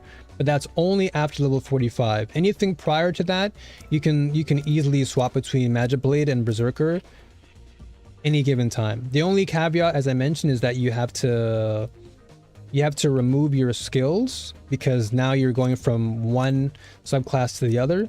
So you lose your weapons and your potential equipment associated with that particular subclass, and then your skills are just reallocated, that's all. And then yeah, Magister currently is the only character or class that has 3 subclasses at the moment. Shake my head, glass ceiling. Yeah, at the moment this is the only class that has 3: Elementalist, Warlock, and Magician. And I believe with the coming update, I believe that Musketeer is getting a 3rd class or a 3rd subclass, and there's also going to be an Assassin class coming. So there's an Assassin class coming in the game, there's an Engineer class coming in the game, and I think there's a couple other that I can't remember, but those are the 2 that I remember. Yeah, Mage always gets, I don't know why Mage always gets buffs. Male privilege. Yeah, every single MMO, I swear Mage always gets the advantage. And in the game currently, Warlock is pretty strong. Magician is slept on, but really, really good. Puppeteer is broken. Right now, Scythe Guard in PvE is really strong. PvP, it's really, really good. I'm currently trying out Blade Maiden, and is also really, really fun to use. So you know what? Let me just show you an example of what a different class looks like. This is Blade Maiden, just to give you a good idea of what different classes look like as far as animations. And then just like Genshin, you can log in, do your dailies. You have events. You can also do seasonal ones too. You can check in and get your, you know, get headwear. So you can unlock this. So this is like a free outfit you get for logging in. You get a free maid outfit, which is pretty cool. And all of these have respective buffs and attributes. So you have like the 5-piece set, all of this, you know, all the sets give you respective buffs, just like Genshin. So pretty easy to understand. If you're looking for a particular style of play or a particular, let's say, element to focus on, like let's say you want to go with a pure cryo build or a pure pyro build, you can definitely look for pieces in the game that give you that. I'd be sooner to buy and wear a maid outfit IRL than chase after one in game. Well, this one you don't have to chase. This one, fortunately, you just get this for free. So as long as you log in, you get access to a free outfit. And also if you log in tomorrow, or for me in my case, you get a free pet. And this is the pet that I was using before. So the game is pretty giving. And then you also get catalysts, as I mentioned earlier, for logging in, which is nice. And then if you invite friends, you also get perks. So the period has ended, unfortunately. But if this was the case, I could invite y'all and then you can take advantage of all these respective things. So let's say, for example, now I open this. I have all of this. I go into now my inventory, outfit, and I can just put all this on. So I'm going to probably go into, hold on, let me go into my actual, go into my gear real quick. Do I have it here? No, not yet. Okay, so outfit is here. Nice pyramid scheme DLC. So this is it right here. So your outfit is just purely cosmetic. Like I said, it's cosmetic, but it does give you respective buffs. So you can put this on. I can go for the whole maid outfit right here. I got earrings. What else do I have? I have like another summon I can use. And then I've got this gallop proof. So now I've got the whole entire kit set out. And now I've got additional buffs. The 5-piece set is active. And now I have all these bonus effects. And then on top of that, I can still rock and equip all of my gear the same way. So everything is purely visual, but then you can also add on with your gear too, which is pretty dope. So now I'll showcase some early Blade Maiden gameplay. And also, one thing I should also add is this game is really, really good in the sense that the moment you play the game, level 15 is when you can choose your subclass. And it's super fast. Like within let's say 15 minutes of your playtime, you can immediately pick the subclass you want, which is awesome. Other games, you have to grind the game out, get to like a high level, then you can ascend. But here, you can just, within 15 minutes of your time, you're right into the subclass, which is pretty sick. So I'm just skipping some of the early parts of the story because I don't want to spoil it. I want y'all to experience it if you ever wanted to. Circuits are new inventions from the Magitech workshop capable of boosting gear strength. Let's try installing one. And this game does a really good job of like leading you towards specific things to learn. So it tells you what circuits are. It tells you to equip it. You can also upgrade circuits, squeezing even more power out of them. And then this is kind of like your quick selecting, just like in Genshin where you're leveling up an artifact. It's the same thing. We can face tougher enemies now. Keep it up. There you go. Why is the dress got to ride up like that? Attention to detail. Attention to detail.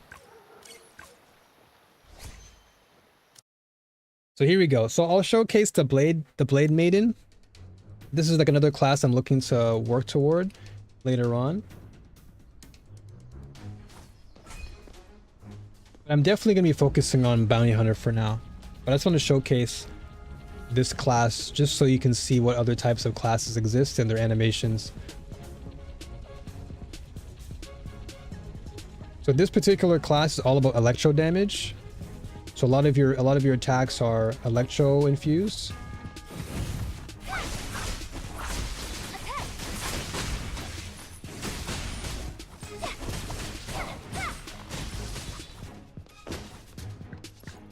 And you're attacking together in unison. So this requires a little bit more attention because you're not only playing with your main character, but you're playing with the puppet as well, which is pretty sick. So you have a lot of different combo options to choose from.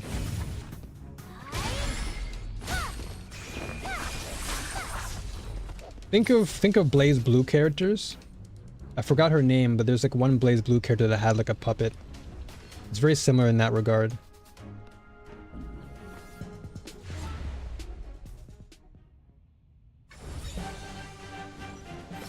And this game teaches you platforming. What the heck is this? Primordial Flame King. Oh yeah, it also tells you when you have like a new piece of gear that's actually good, it'll actually tell you.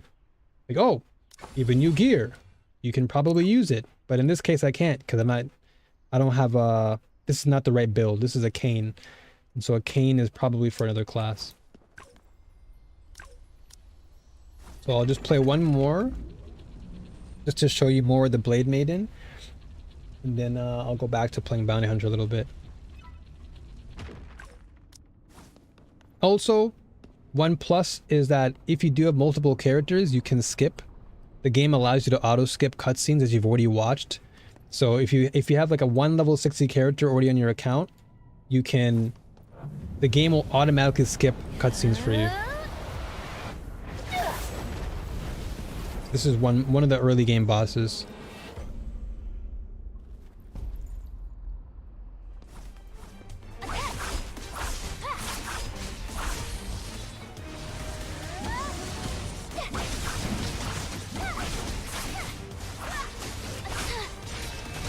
Ow.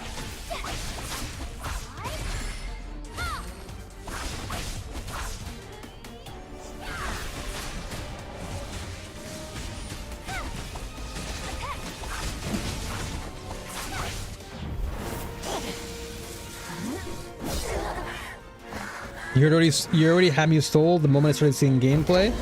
Okay, well that's good. That's good at least. Because the gameplay is definitely where it all shines, I think.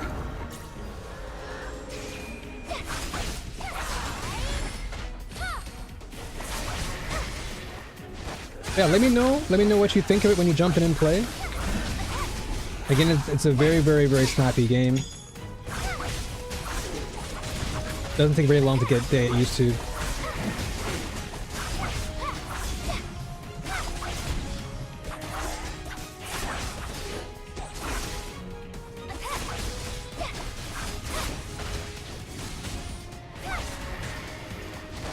Oh crap. As you can see, I'm not the greatest with this build. I'm not what you would call I'm not a puppet master. I love my guns. But even the characters are well designed too. That's one thing I would say this game really has going for it, is the actual designs of the characters are very, very nice looking. Very, very nice to look at. Other games, you log in, it's like, I don't know, like, this doesn't seem that great. Oh yeah, and so as you level up, you'll unlock all the features, and level 20, you unlock so many different things. You unlock the trading house, fleets, challenges, the trading house. So early game, you immediately have access to your trading house, which is disgusting. And then you get like a level pack. You can get all these great items for free. It's really, really nice. All these benefits you get. So for now, I'll go back to whatchamacallit. Yeah, I'll go back to my bounty hunter for now. But hopefully that was enough. Like hopefully I didn't like confuse you or anything. I hope that the explanation was straightforward and it gave you an idea of what to expect.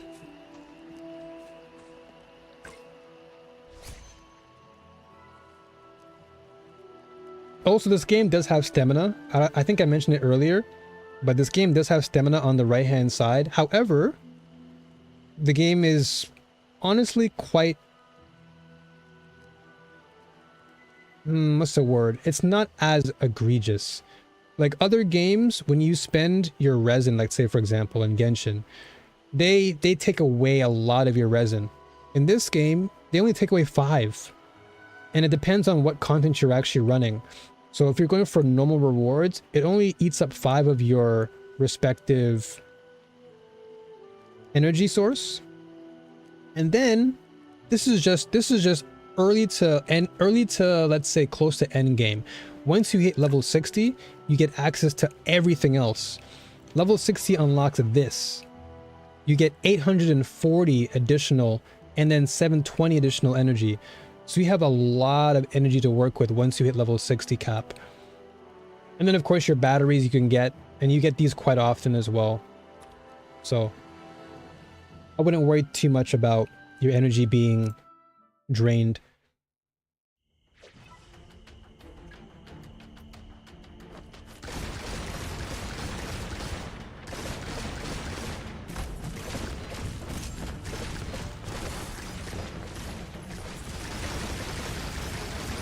But there's a lot of fun to be had in this game. A ton of fun.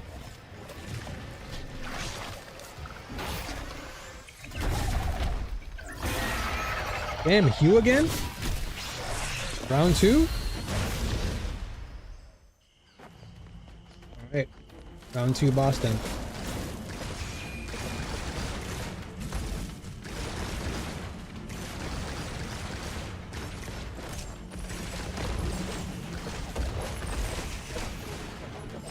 I'm out of here.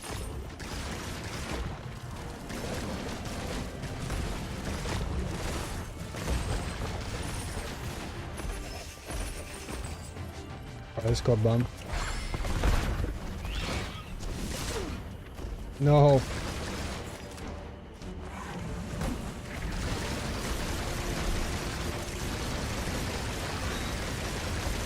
And Bounty Hunter is so sick.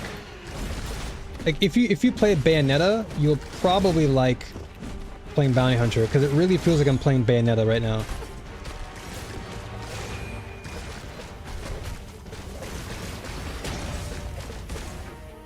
Armor break.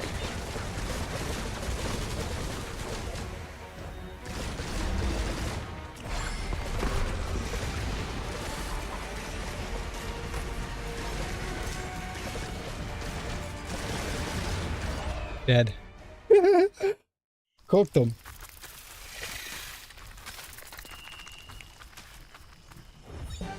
There's no way he's still alive after that. What is this? Heterogeneous ether. Solid ether formed in a colossal woods. Possesses a complex and incomprehensible structure. Can be used to make level 45 to 50 exquisite gear. Oh, okay, sick. So yeah, this game gives you items to craft better equipment, which is also pretty sick. Again, pretty straightforward stuff you'd find in an MMO.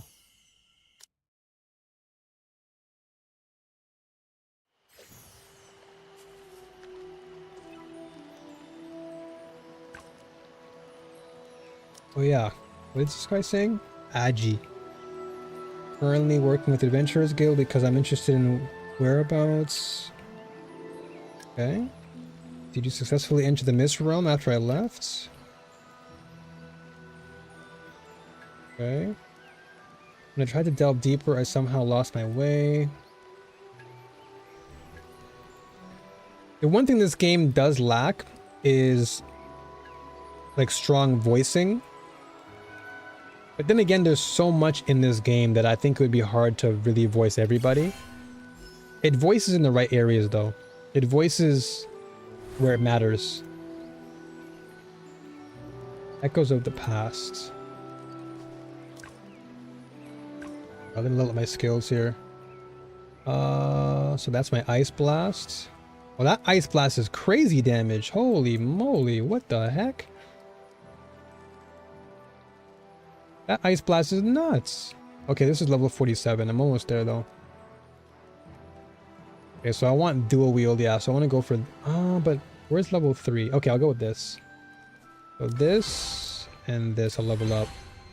I want to be skill efficient here, skill point efficient. I'll level up my ice bullet later. Because that thing hits super hard. 2,688% physical damage is crazy. And it slows enemies. It's crazy damage.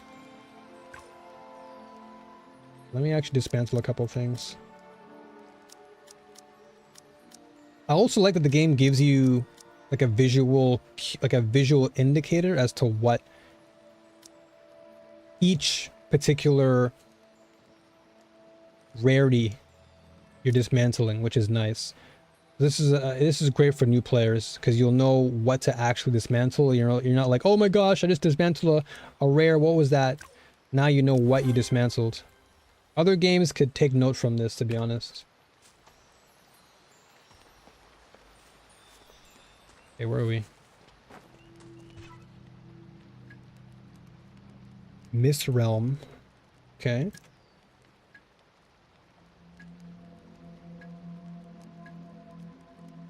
As long as someone can go through the trials of the Guardians alone, the Mist Realm will dissipate. Okay. Let's go. Let's do it. Put me in. Let me walk through the mists. I got my 2 guns. I'm ready. I'm not scared. Let me in the cave. Mr. Link. What a name, Mr. Link. What is this, Legend of Zelda? Even the name Agi. Agi seems like a weird name. Oh, thanks, Ellie. Appreciate that. Thank you so much. Yeah, those bots are still coming in, but whatever. Soon they will disappear. Okay, use carrots to recruit a partner. What the heck? Hello. What the heck is this? Rabbit? What the heck is this rabbit gonna do for me? The most interesting thing about the bot's message was how it used alternative letters, B with the O on top, to avoid automatic detection. I know, right? These bots are getting more and more sophisticated, but even then, you're still gonna get shot. If there's one thing you can't beat, it's the human mind and the human eye. We can detect.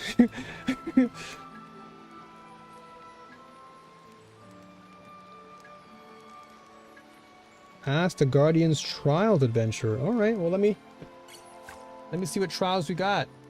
Withered Vines? What is this? Yeah, exactly. Very, very obvious. Very, very obvious indeed. Like, can't you do any better than that? For real, long live the human mind. Facts. What is that? Flying bug? Like a dragon roach? What the heck was that?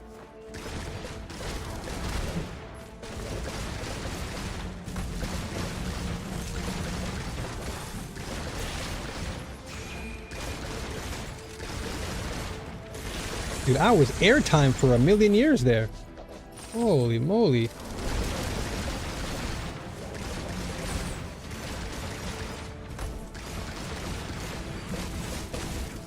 Oof. I'm still in the air. Okay, now I'm not.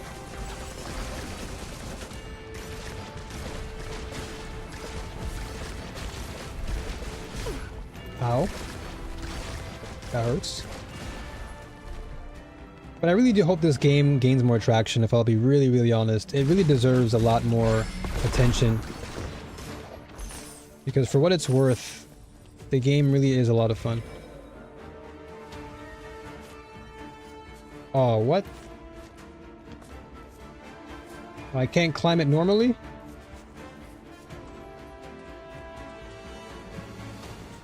Yeah, I love the dual pistol. They're really, really flashy. It feels like a combination of Bayonetta meets Trinity from the Matrix, because I'm doing all these cool flips and tricks with my guns. And the hairstyle is very Trinity-esque.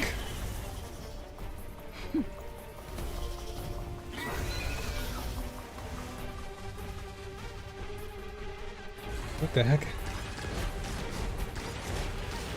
Oh no.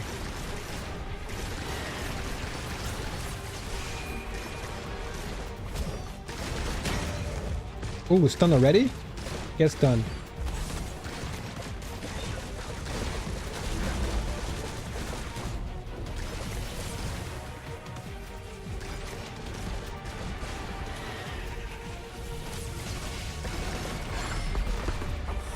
Ooh, dead?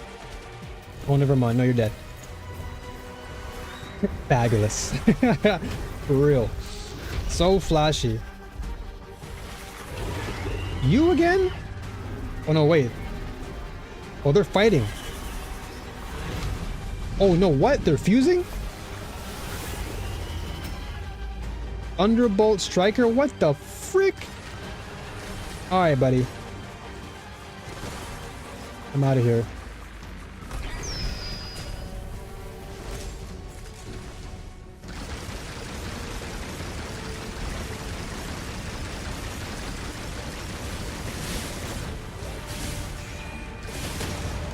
Oh, you're out stunned. You're stunned. You're stunned. Eat this.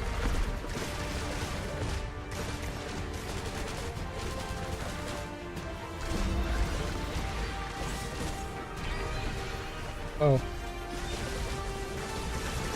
Dude, the fact that I can throw my guns at you is crazy. Yeah, I honestly thought for a second there that they were gonna fight. I'm like, oh, this is Monster Hunter. And then I'm like, oh, never mind. They're actually fusing. That was fun.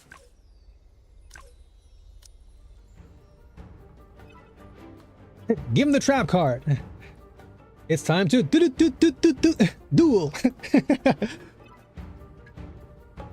I don't know why, but I got Evangelion vibes because of the color scheme, because of the purple and the green.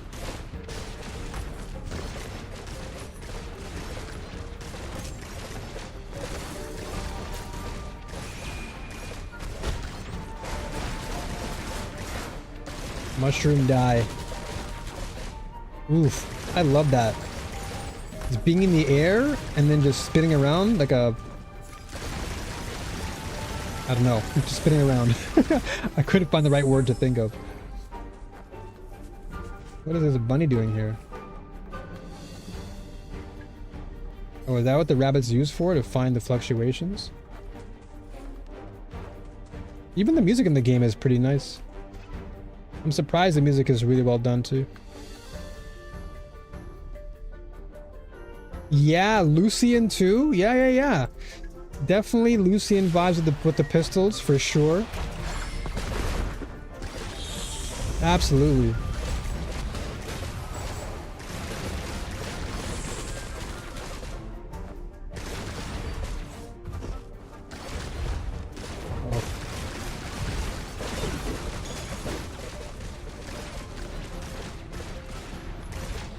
Oh.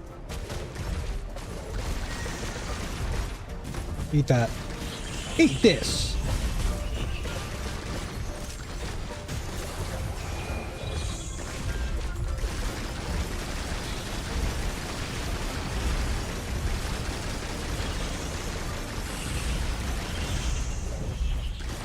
How many of you exist?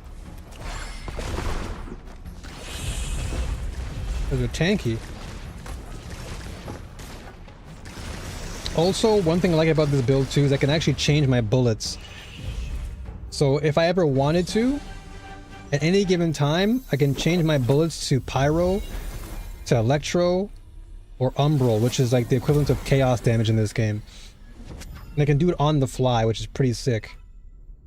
So if I'm fighting an enemy that's like weak to something, I can just swap off from Cryo into any other bullet I want. Like that to me is sick. being able to swap off into anything else that I want is so versatile. Like, where is it? This one?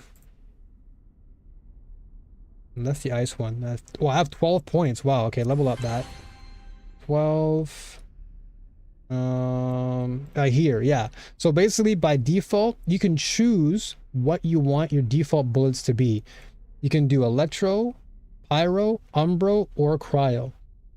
But you can also choose what you want while you're playing. And then each of them have their own respective buffs. Like pyro, the explosion range increases, umbro penetrates, cryo slows, electro applies vulnerable. It's pretty crazy. This bounty hunter is so sick.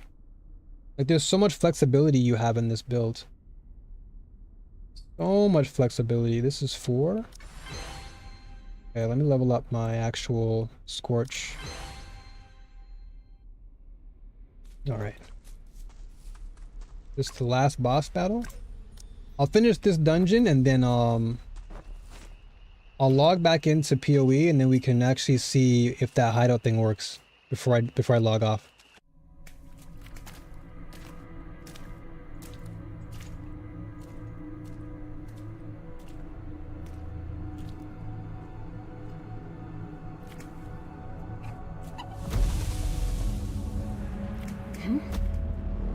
Oh boy.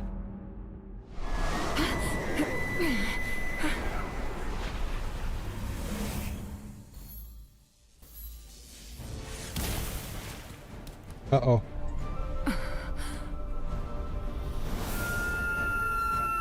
Uh-oh. Kurnos. We're getting serious now.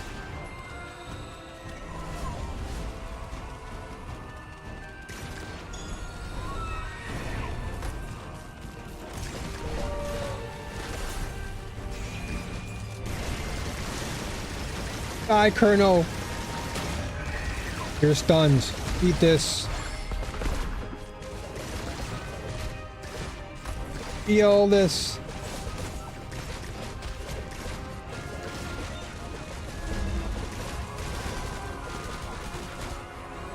Okay, he's almost dead.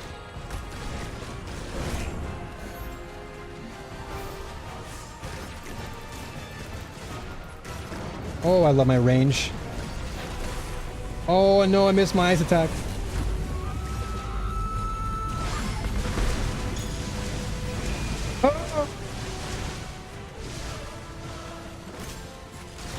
Oh, you're dead.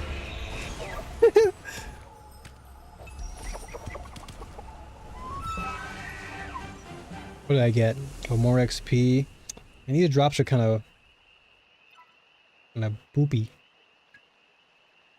That was a cool battle though. Alright.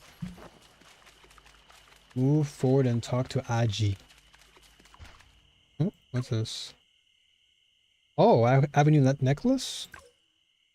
Oh, I do. Okay, let me enhance this. Enhance. Take this.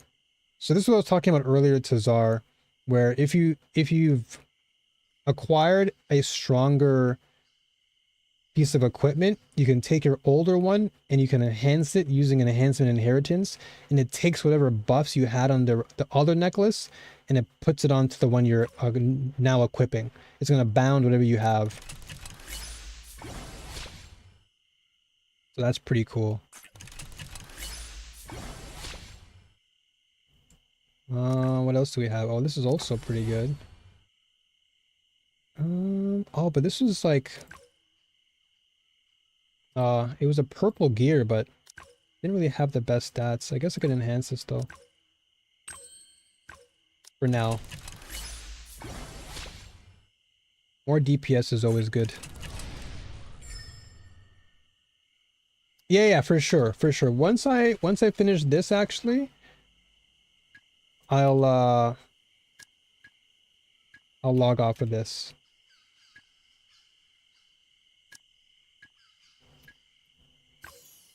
Okay, I think we're done here. Yeah. Sick. So that was what? Chapter 2 done? Hey, level 45. Ooh, I have new skills? Okay, this is sick. Rush Hour and Domain temporal lockdown. Oh, that's an alt. Okay. Gear slot. Oh, okay. Okay, let me just peep my skill. Oh, but I have to go to Awakening first, right? Break through the void. Because I don't think I get that just yet. Level 45, we're good. This is like your Explorer... No Explorer book. There is an Explorer book, but it's kind of like in Genshin where you have different logs that you can unlock as you play the game. Hey, what's up, Miso Good? How you doing? Welcome.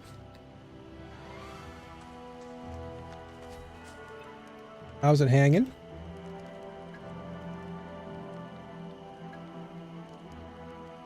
You doing good? Hey, that's good to hear. Good to hear. How am I liking the game? I'm really enjoying Crystal of Atlan. Really enjoying it. Very flashy. Animations are snappy. Everything just feels good. The voicing is good. Yeah, I'm having a great time. Yeah, fast action combos, exactly. Yeah, a lot of cool combos, skill expression. All the classes feel good. It's really nice. How about yourself?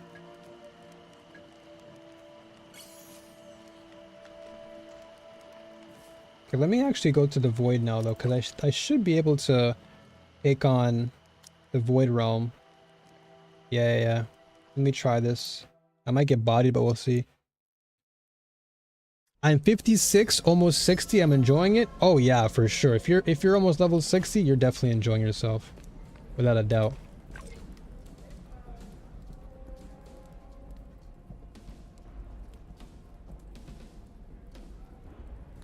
Do co-op day 4? Is that what it's like? Hold on. Oh, is team up better? Because you're doing it with like randoms, right?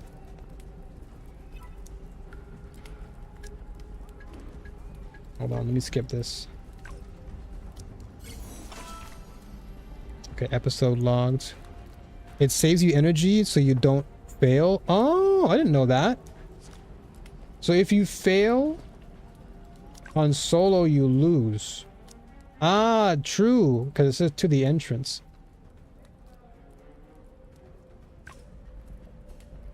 Okay. Let's do a quick match then. Let's see if anybody's here. Oh, wow. Damn, that was super fast. What the heck? Oh, it's more damage because if you fail as solo, you waste energy. Okay.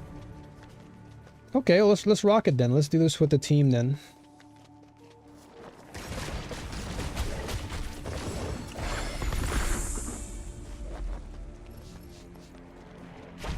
I did not know that. That's new for me.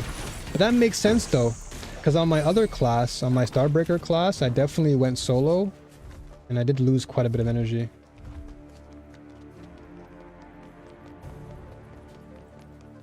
Yeah, that was an insta match. I'm like, what?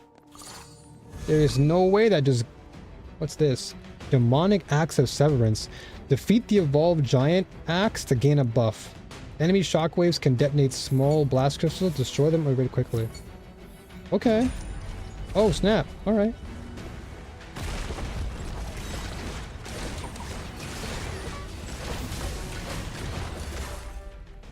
Well, that was pretty straightforward. I hear the flames crying out. Turn to void room without... Okay. Never waste energy. Yeah, that makes sense. Energy is so valuable in this game.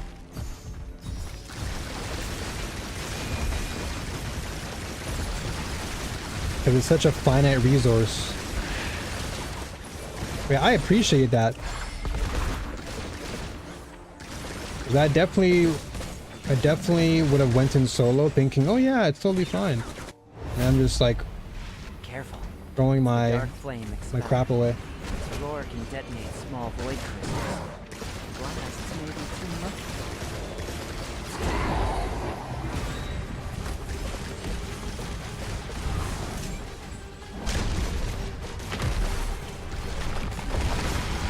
Holy. Am I free to play or paid player?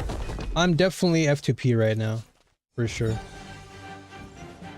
Holy, Kuroma just did massive damage. What is this? 3 million damage. Holy mo. Okay, I'll give you a quick like. Sheesh. What a carry.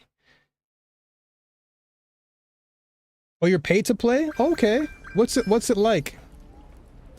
What's it like on the paid to play aspect?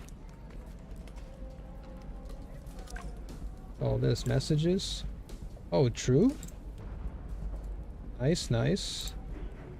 Got some flowers. Okay, thank you for the flowers. Appreciate it. It's not bad that you get more things. Would you say it's like a mandatory thing to dive into? Like as far as the paid experience?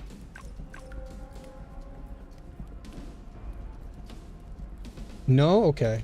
Yeah, that's definitely the question I was pondering, because I'm like, if I have to, then kind of weird. It helps when you want things faster.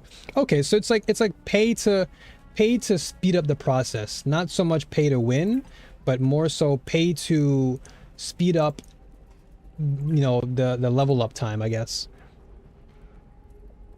And Moise, so you're asking what kind of game is it similar to?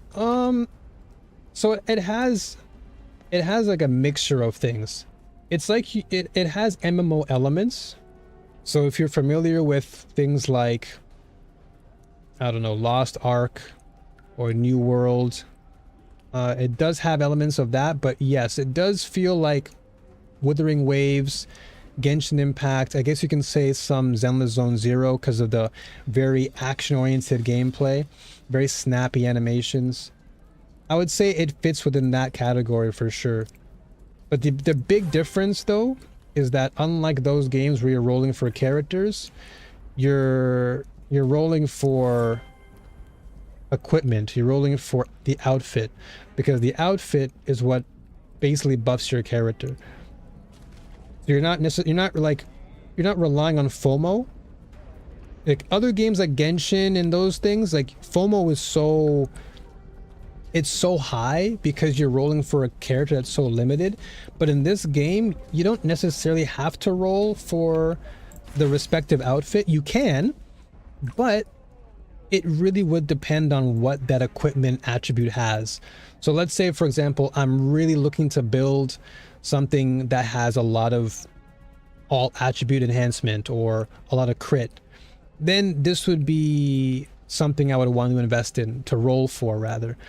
But because it doesn't really appeal to me, I don't really feel the need to. So that's the positive. And yeah, like Miso said, there's Genshin Impact equipment rolls, but it's all just equipment and the outfit. That's really what it is. Want to know the gacha? So what's the gacha element? Like what do you feel to be like the real true gacha aspect? Because for me, this is not necessarily, I mean, it is gacha because you're obviously rolling for something, but this is purely cosmetic. The red prize. Oh, so this. Oh, the blessing of the sky. This is the gacha? Oh, this. So you can choose. This is kind of like in Genshin though, right? Where you had the, you can choose what direction you wanted to take. The supreme one. Okay, so the supreme one gives you crazy stat buffs. Upon entering combat, gain the supreme one. Attacks have a 30% chance to deal 10% additional damage. Allies within 30 meters have a 20% chance to deal 10%. Interesting. So this is the best one. And it's tradable, which means you can probably get a lot of money for it too. Oh, okay. So you suggest the supreme one over the blessing of the sky.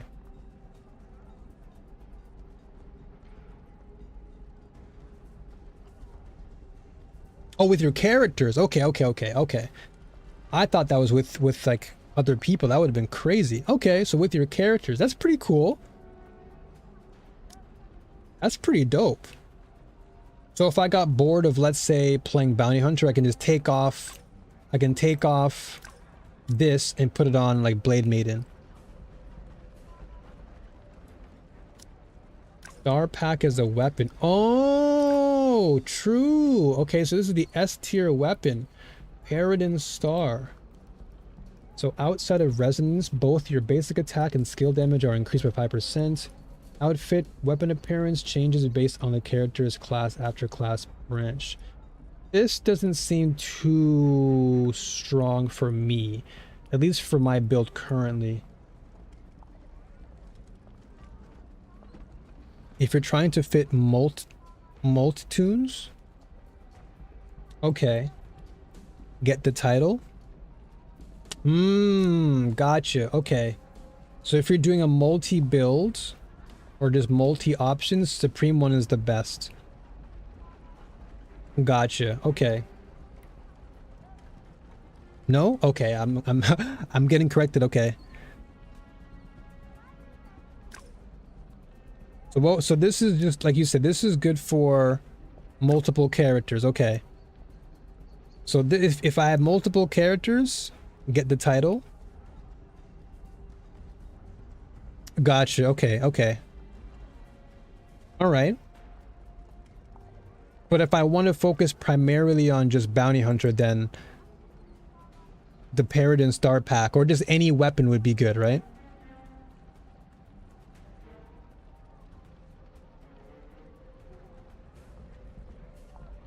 It takes 6 wins times 10, then go for weapon.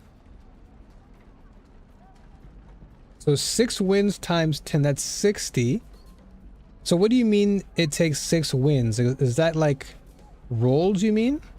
I'm not too sure what you mean by it takes 6 wins.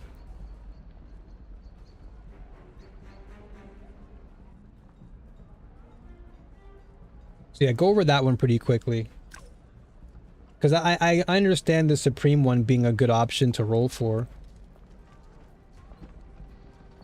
So basically $100 is 6 rolls times 10. See 60 is 60 at the bottom. Hold on, let me see this.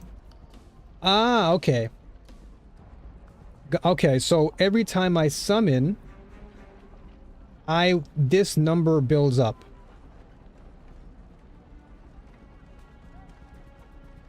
So if I was to use my Prismadium right now, I would probably use 70 of this, and then that would give me 14, yeah?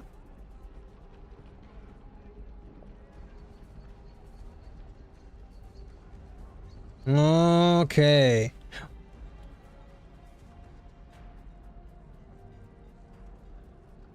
$100 is 1 roll. Are you sure you want to spend 70? Is it 70? 100 is 1 roll, 1000 is 10 rolls. Okay, so that's for the 70 for the outfit. Okay, so 70 for this. But for this is different?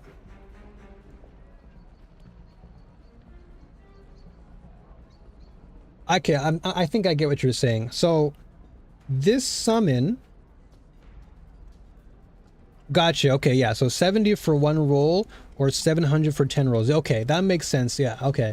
So I would take the 70 and roll for this outfit, or let's say I roll for the oh crap. Okay, never mind. That's fine. I had a free roll anyway.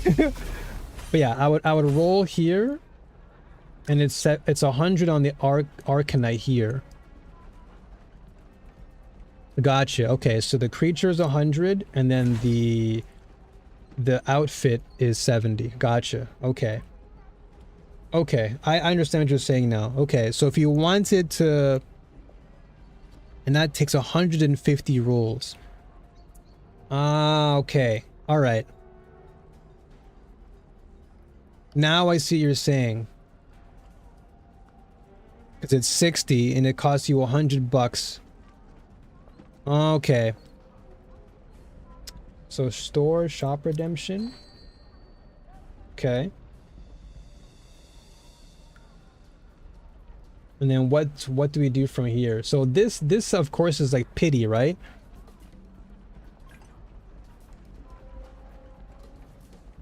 Okay, so we have the prismadium. And then you can buy this, right?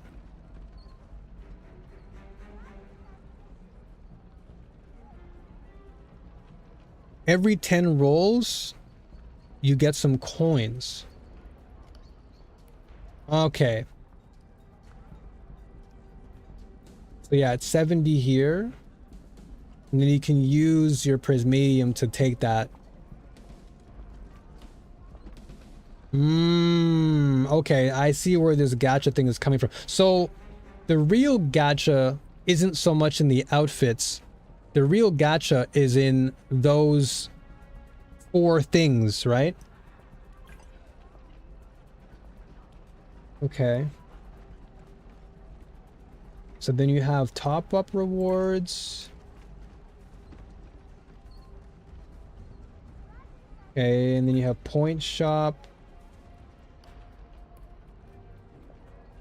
Any one you get a gift of the same amount one time.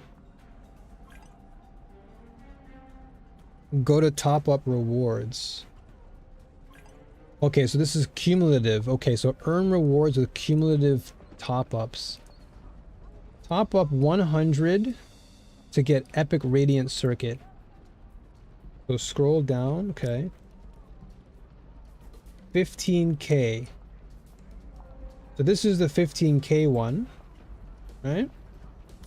This gives you an advanced transfer stone.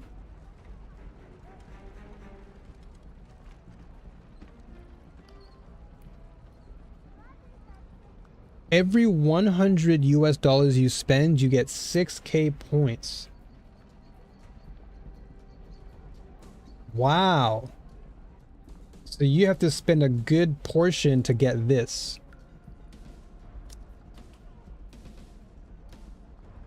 So here, okay, this is in Japan, so here you get 6,480 for spending 15,000 yen. Okay. So yeah, in this case, this is 150. So about 140 if you were to convert it. And you get 6,480 for that. So 6,480 times 2, that's a good maybe 1,300. About 1,300, close to 1,300. See the gift. 12,880. Oh, sorry, 12,800. Okay. Yeah, so around 13k. Okay. And then the gift for 15k, you get hunting permits, advanced transfer stones. Okay. Interesting. So then this is what you want, the 20k point. The 20k. Oh, wow. Okay, what's this? Uptown Elites. Upon entering combat, Uptown Elites, after not attacking for 3 seconds, gradually gain movement speed up to 20%. Wow. Effect ends upon attacking. For each enemy defeated, gain 1% damage up to 10%. Now go back to gacha. So that's 20,000. Okay, so this is the gacha here. And then here you have the title, Supreme one.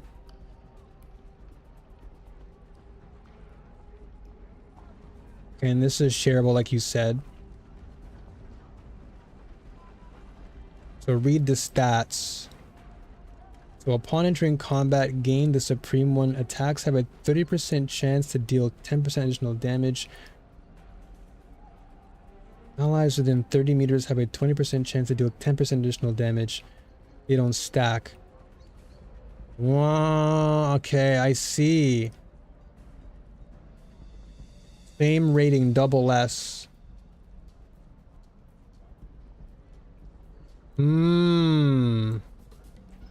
So what you're saying is if you do spend the money, you're better off spending it on the titles? Shop redemption? Is this the one? Redeem? Or point shop? Where's the point shop?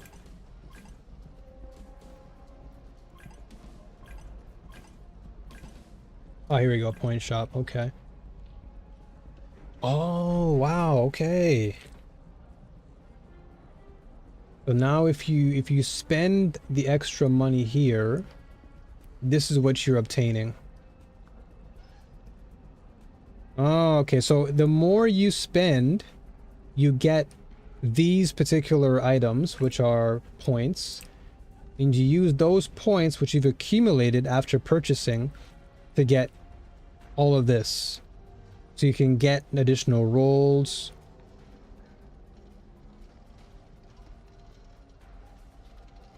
So Nihility Butterfly, what's this? So what's this now? This is a... Wow, this is a set. Holy.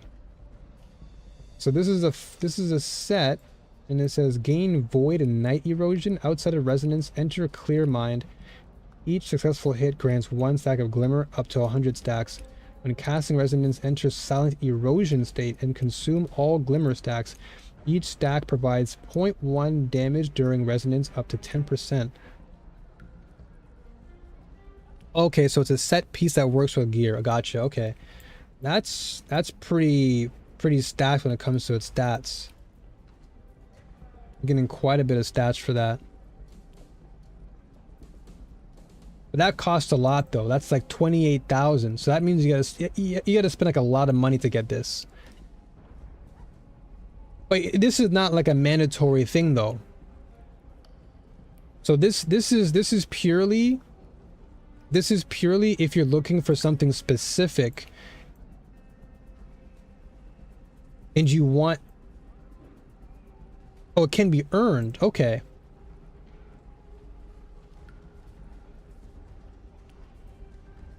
Because I'm thinking if this is something that I don't need, I don't need to go and spend all this money doing it. But like you said, yeah, if something similar can be earned, then it's not necessarily something to chase after. Unless, of course, you're looking primarily for any sort of stats that are on this. But if something similar can be earned, then there's really no need to do this unless you really are a whale and you want to spend the extra money because you want this. Because the way I'm seeing it is this. If you have a build that maybe works with, you know, let's say resonance, then this would be an incentive to get if you're building around it. But if it's not something you're building around, then it's not necessarily worth it. It's a 10% increase in damage. So yeah, if you're spending 300 to get a 10% increase in damage when there are other, as you mentioned, other similar items that can be earned, and this just seems like it's not really worth it in that sense. And all the stats above it, yeah. So I think the only real selling point here then would be the actual ability that you get, which is the gain void and night erosion, but that really only plays into a build you're trying to work towards. Yeah, and the cooldown, of course, plus 30 is crazy. Plus the extra, yeah, I mean, that's pretty high. That's really, really high. So maybe something like Magician, like any build that needs cooldown rate to be fast, this could be really, really good. Yeah, and the rating is really high. That's really high. Like this is 200. 500 is insane. I haven't seen anything better yet. I mean, it makes sense, right? the game is trying to tell you, hey, if you're a whale and you can afford this, then you have access to this. But if you're not a whale, then you can essentially just do like everyone else and just, you know, select a reward and just hope that you get it. Pretty much. That's the way I'm seeing it. If you have the money, spend it. If not, not to worry, because the game still gives you other things that you can utilize. Currently I'm currently bounty hunter. Bounty hunter is definitely my class at the moment. So my pet, oops. So this one also pertains to your overall class and its buffs. You can rename it. You can rename it unlimited.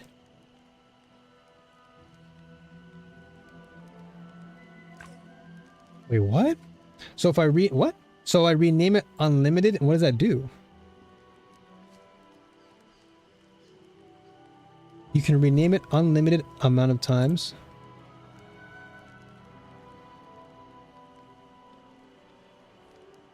Hold on, yeah. So show me this. What does this mean?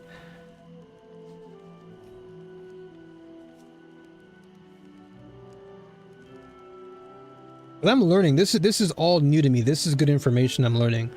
Because in that way I can take all this information and just give it to somebody else. Oh, okay, I got you. So I can say, okay, so let's say I call it like new dog. And then I can try it again and say, okay, new jiggly. Oh, and it doesn't cost you anything. Is that what you mean? Because I think if you were to rename the character, you can't, right? It costs you something, right? You have to get like a specific item.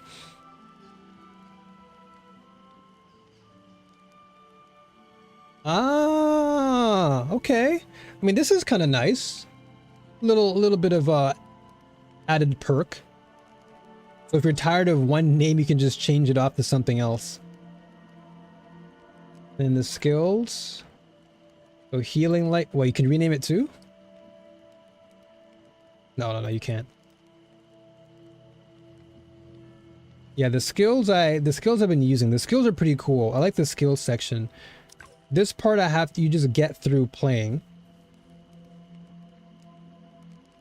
Yeah, the new Jiggly I use for healing for sure. I use this one most of the time. But the one for the summon gacha is damage. Okay. So once again, this is very build specific. So if you're looking for a pet, that's attack, you want to roll for this.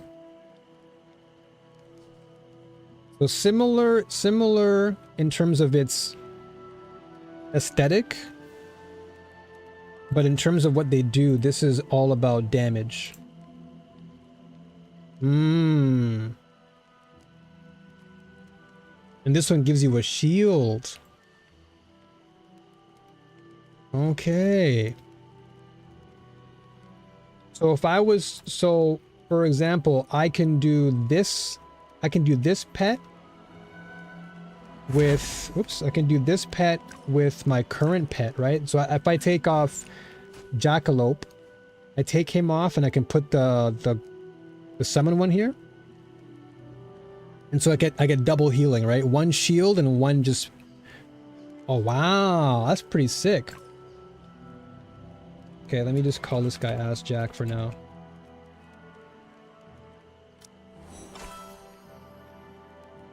Two pets per character, healing and damage. Interesting. Now, of course, you can earn these summons as you play too, right? Or are they very rare to obtain throughout the game?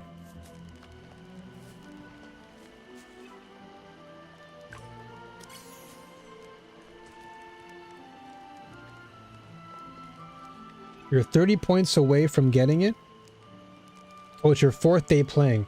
Dude, it's your 4th day and you already have this much knowledge about the gacha part?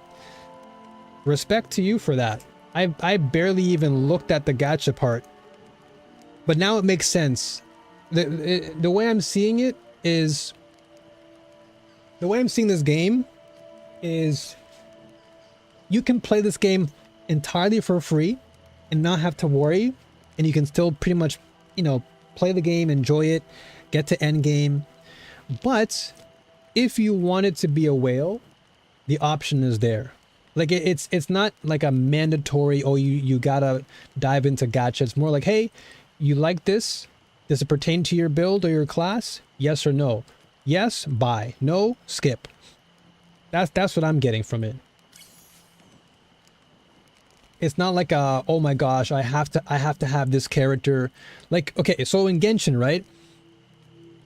In Genshin, I felt as if I had to buy a character, because if I didn't buy that character for that one specific new season, I would fall behind in the Abyss. Because you know how the Abyss always changes depending on the new character. But in this game, it's like, oh, okay, it's just cosmetic, whatever, no big deal. I can skip out this outfit. I'll wait till the next one. Whale doesn't mean much. It can be beaten with skill. That's so good. That's why I like this game, because the gacha element is purely optional and it's just cosmetic. I don't have to worry about FOMO. If the outfit fits my build and it's aesthetically pleasing, I'll buy it. Otherwise, nah. That's great. That's a huge plus. And I appreciate you telling me about the difference in currency. Thank you for that. I appreciate that. That means a lot. What was that? So this is the first time I've heard voicing in like a non-cutscene area. Welcome, brave adventurer. You are awesome for that, Miso. Thank you very much. My name is Rezo, and like you, I am a simple adventurer. Yeah, the voicing is pretty good in this game. Rizzo? The first guild president? Which generation of adventurers are you? How many peaceful years have passed since I left with the crystal of Atlan? Trying to get to 60 by day 5. I'm sure you'll get there. You're pretty close from what you told me. Truly, I would love to know. You're trying to beat the record at 4? I'm sure you can get there. If you put the work in, I'm sure you'll get it. Your presence can only mean that the world's desire for the crystal of Atlan has been... But yeah, Moise, hopefully, if you're still there, Moise, hopefully that whole entire segment of me learning what the gacha stuff is and all that stuff gave you a good idea of just like the gacha side, but then, you know, gameplay wise, it's very free to play. So if you want to try it, the game is free on Epic Games Store. You can also download the client on the website. It's also on PS5, I believe. It's on mobile. So you can try it, test it out. If you love MMOs, it's great. If you love ARPGs, it's great. In the hands of the strong.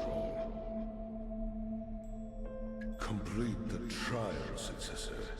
Prove your strength. You will find your answers awaiting you at the end.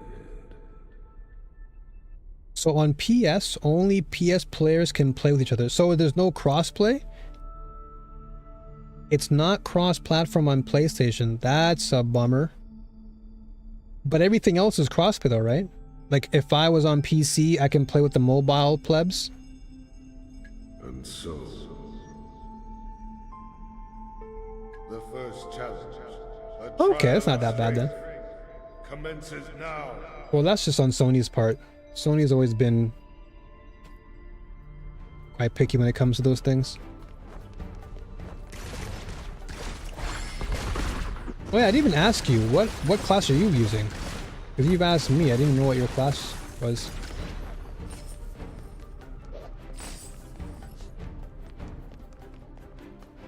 Two minutes. Oh, did I waste time? I must have wasted time.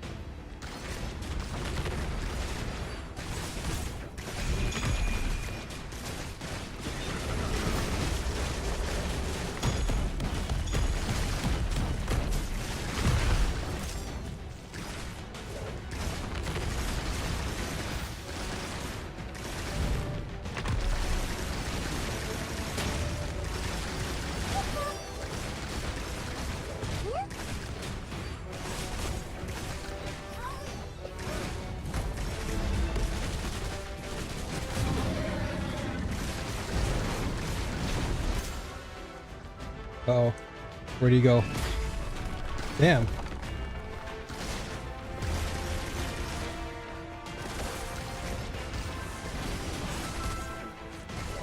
Oh, Blade Maiden? Yo, let's go. That's actually my secondary. I'm considering using it.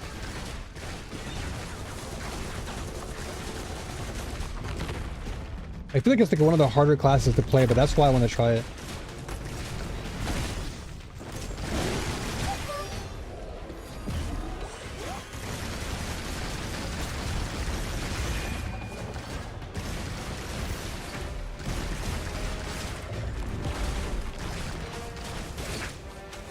I better hurry up. Alright, dead. Yeah, once I get to endgame with Bounty Hunter, and I'm like really locked into the game, I'll definitely go to Blade Maiden and I'll ask you. Press on with the trial. Okay.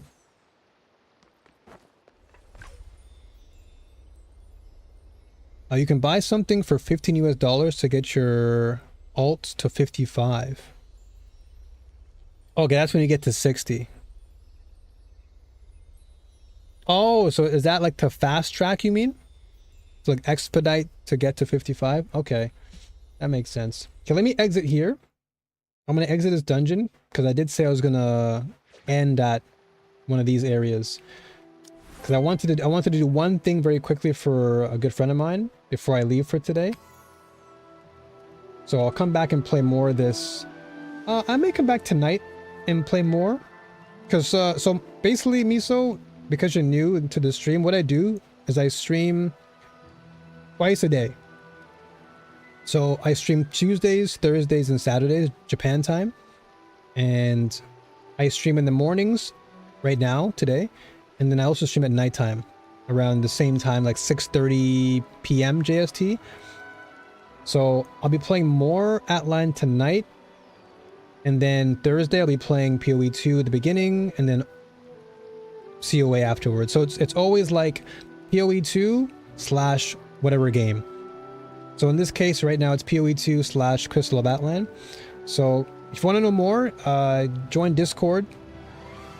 Just do ! Discord. Join Discord to know when I go live. And of course, you can follow the channel to know when I go live too. And that's pretty much what my schedule is at the moment. I focus primarily on ARPGs.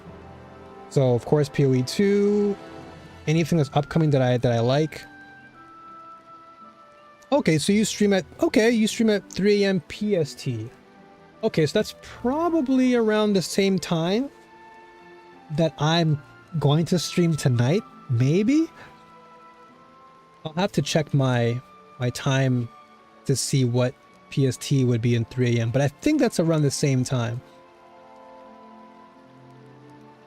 That's when the game resets and gives you energy again. Ah, gotcha. Okay, so yeah, I think if you're streaming 3 a.m., that's probably around the same time I'm streaming. Well, I'll check. I'll see if you're streaming around the same time then. But yeah, follow me on Discord then, and you'll know when I go live. And then whenever I do hop onto Blade Maiden, I'll ask you some questions. Yeah, for sure. Yeah, I gotta level up for sure. That's why I log in the morning, because in the morning for me, that's when things are ready to go. But for now, I'm gonna just log off for the time being. I don't know if Ellie's still here. Are you still here, Ellie? I wanted to log in very quickly to Path of Exile to see if something worked. And then I'm gonna have some lunch because it's like 11 o'clock now. So if Ellie's not around for the time being, I'll probably just do it like on Thursday or something. Not a big deal.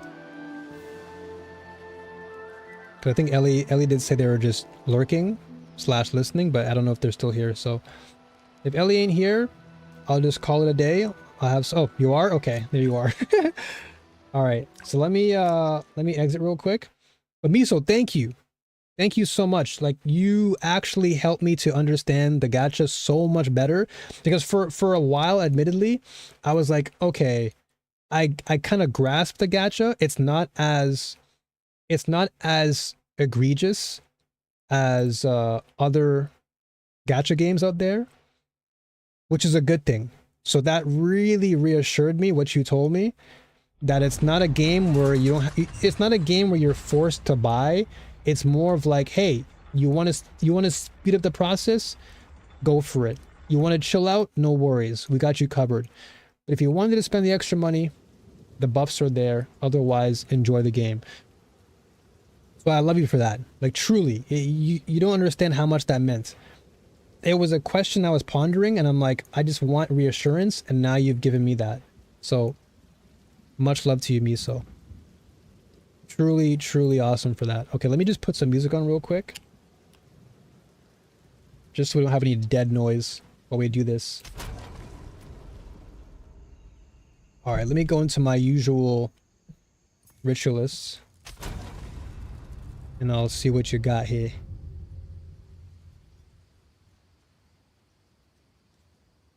All right, Ellie, let me see what you got. Also, anyone who stopped by for Crystal of Atlan, thank you so much. I appreciate you. I'm still learning the game, but it's folks like Miso who make the game that much better from my experience, just helping me understand. So if you're here for Crystal, love you. Follow for more. And I also make content on YouTube. So if you want to know more about Crystal of Atlan as I play the game, I do make builds, or I do make guides rather, on YouTube. So check out my builds or my guides there as well, if you are looking to learn about Crystal of Atlan. Wait, you're loading? All right, no worries, no worries. No worries.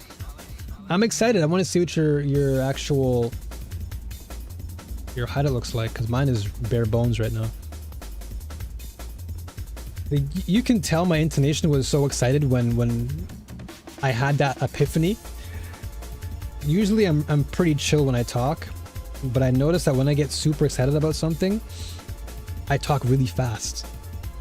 And so when I have finally grasped the gacha, I'm like, yes, it makes sense. Oh, let's see here. Nope, it says you cannot currently access this player's area. What?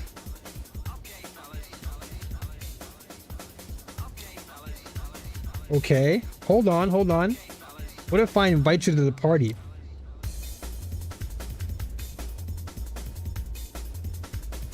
If I invite you to the party, what does that do?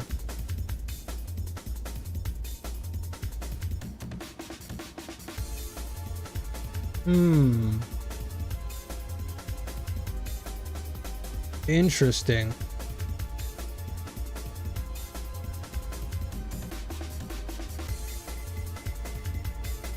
So that won't work, even if I invite you to the party. Because my assumption is if we're in the same party, then I can visit. But I guess, like you're saying, maybe that's not the case either. Because my logic kicked in and it's like, oh, well, the reason why they probably put that in is because they're trying to avoid people just like potentially farming or doing something that's not supposed to happen. So maybe if we invite to a party, then visit the hideout, it'll work, but I don't think that's the case, right?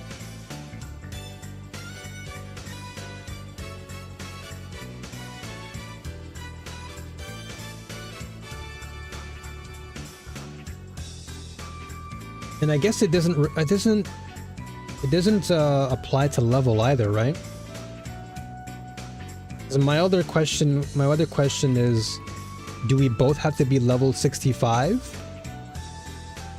Because if you made a new character, you're level 2, essentially the game is saying you're level 2, you shouldn't have access to a hideout yet.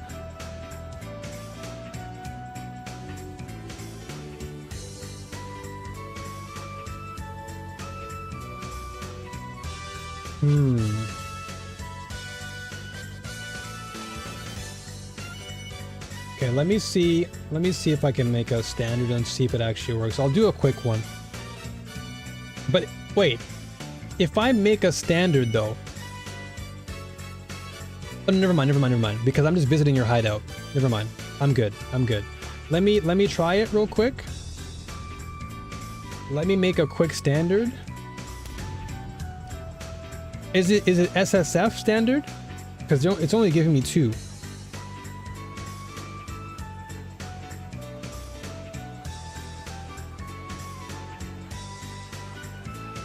I never played standard before, so I don't know. I've only played the non-SSF. How the heck do you choose that?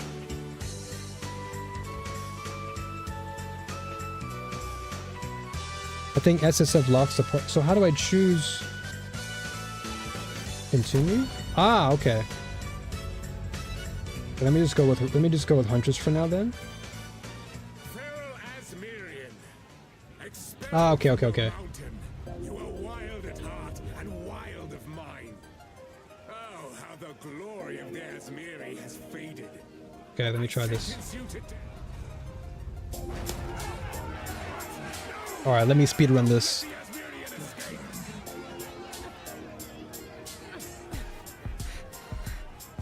You know what's crazy?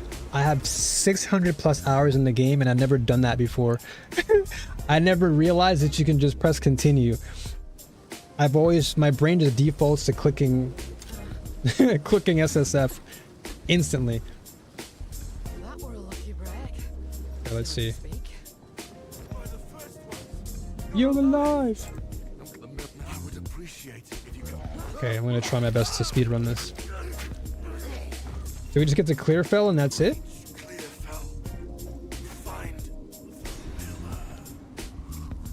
The Rathan here is stronger than I dared imagine. The hunt is on! Holy moly, it's so slow. It's like butter.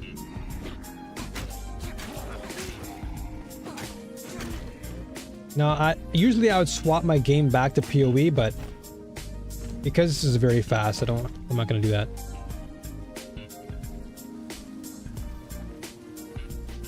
Okay.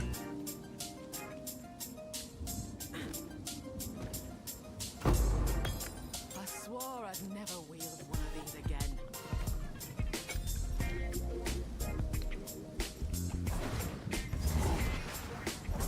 I'll just speedrun this.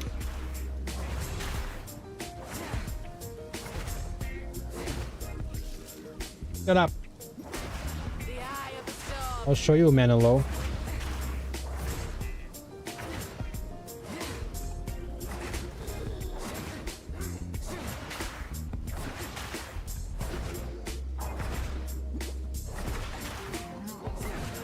Yeah, I'll kill some of these guys. I'll kill some of them. Just to get this level up a little bit. Yeah, there we go.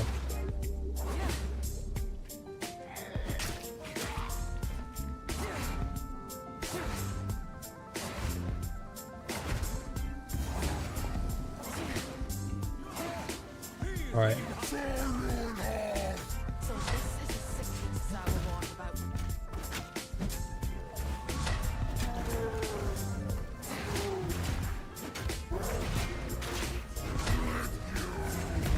Oh, I'm dead. Imagine. Imagine.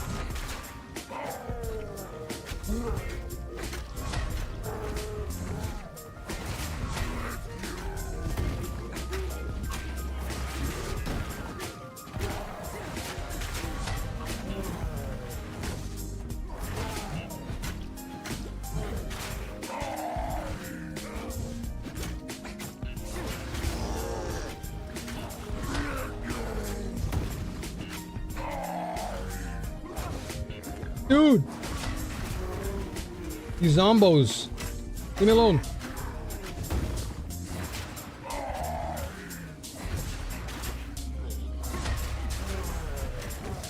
Thank you. Even zombos just kept on hitting me.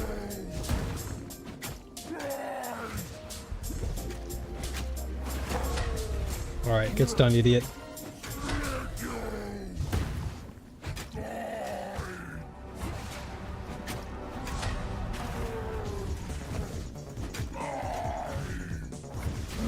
Thank you. Step further from home. All right, I'm out. See ya. Well done. Please come inside. Really? I gotta allocate these nuts. Let me in. All right. So boss Dedge. Okay, what else do we have now? We go through here. Holy moly! Talk about. There's a beast. Looks to be a decent start, that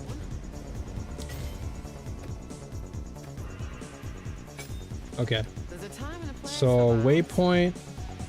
Okay, hideout. Here we go. Okay. All right. Let's see. So now if I go to J. There you go. Let's go. Now we got in there.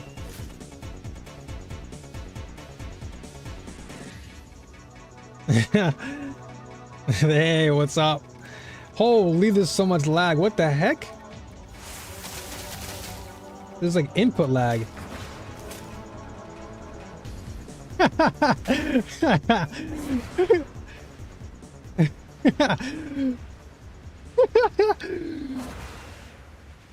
Show me around, dear friend. Show me.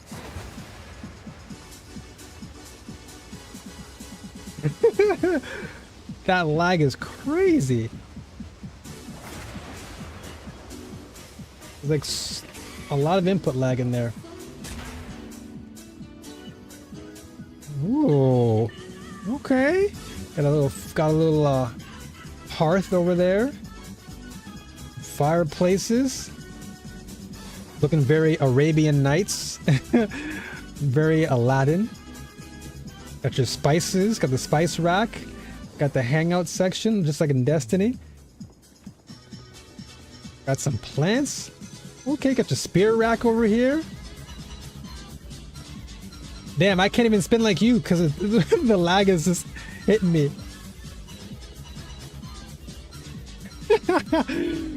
Oh, you got the fruit section. You got a flea market. Damn, you got the spices over here.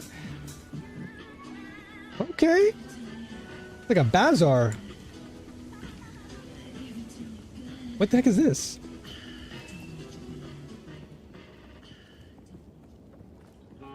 You got some pets on you. What do we got over here? What is this? Oh, it's like your what's it called? Your rack,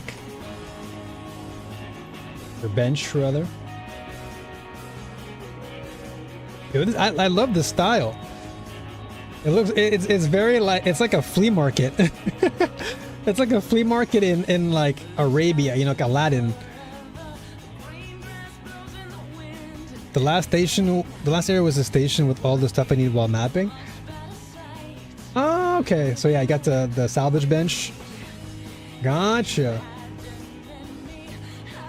I like it.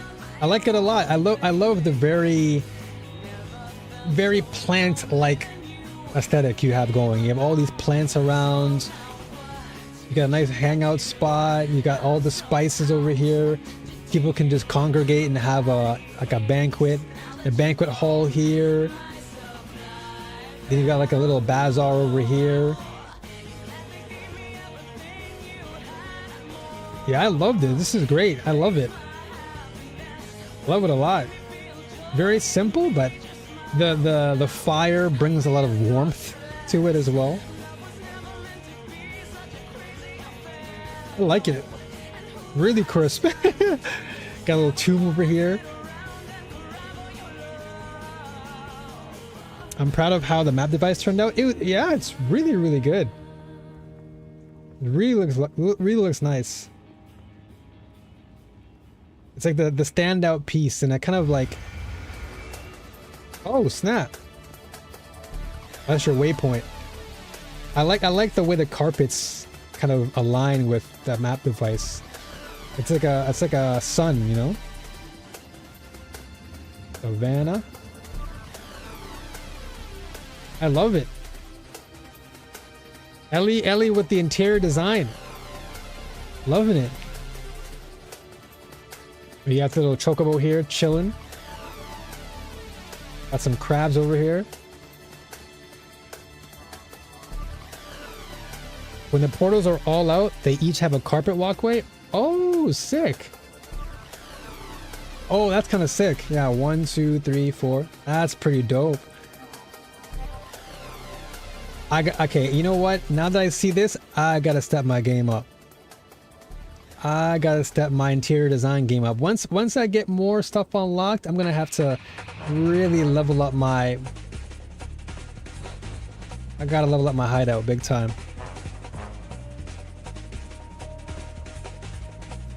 Yeah, I think Alva and the other NPCs probably don't show up.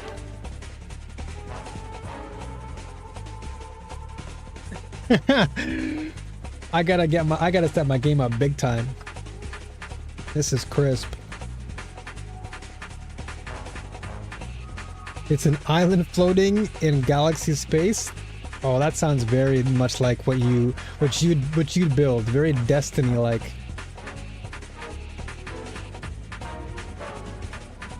If you have a photo of that, definitely show it to me on Discord if you still have it lying around.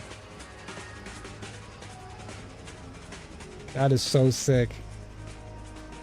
Yeah, I gotta level up my game. I gotta step my game up. This is way too nice. This is really, really nice. Yeah, grab some screenshots for sure. This is crisp. I'm loving this. I gotta get to this point. I give this a solid 9.5 for me. I don't usually give away perfects. 9.5 is pretty close to a perfect, so that's really high for me. This is really well done. I like it. I like the feel of it. And that being said, my stomach is feeling hungry. What the heck?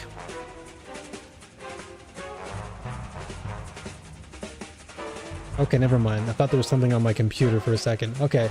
But yeah, I'm feeling hungry. And so I'm going to get some lunch. It is now almost 11:30, so I'm going to call it a day here. And I'll be back again later tonight. I'm going to take a bit of a rest. Again, get some food in me. Always a pleasure chatting with you, Ellie. Always a pleasure seeing you. And thank you for showing me your hideout. I appreciate you. And also, thank you to Miso once again for stopping by and giving me all the heads up on Crystal of Atlan. So thank you again. Much love to you. Also, huge shout outs to Czar. Shout outs to Tahiran for the gift subs. Y'all have been great. We're now at 4 subscribers. So I'm going to keep trying my best to work towards making some emotes and whatnot. But until then, much love to y'all. As always, new warriors, stay strong, keep fighting, and may the force be with you all, always. All right, I'll see you again later tonight after some rest. Y'all rest well, be well, love ya. Hold on, is anyone else streaming? Is my friend Will? Hold on a second. Is my friend streaming though? If he is, I might have to send you all over there. Give me a second. Let me just double check. Following. Who is streaming? So D1 is streaming. Okay, I'll send you to D1. Why not? I'll send you to my good friend D1. Why not? He's playing some Zenless Zone Zero right now. Go send him some love. And I'll see y'all next time.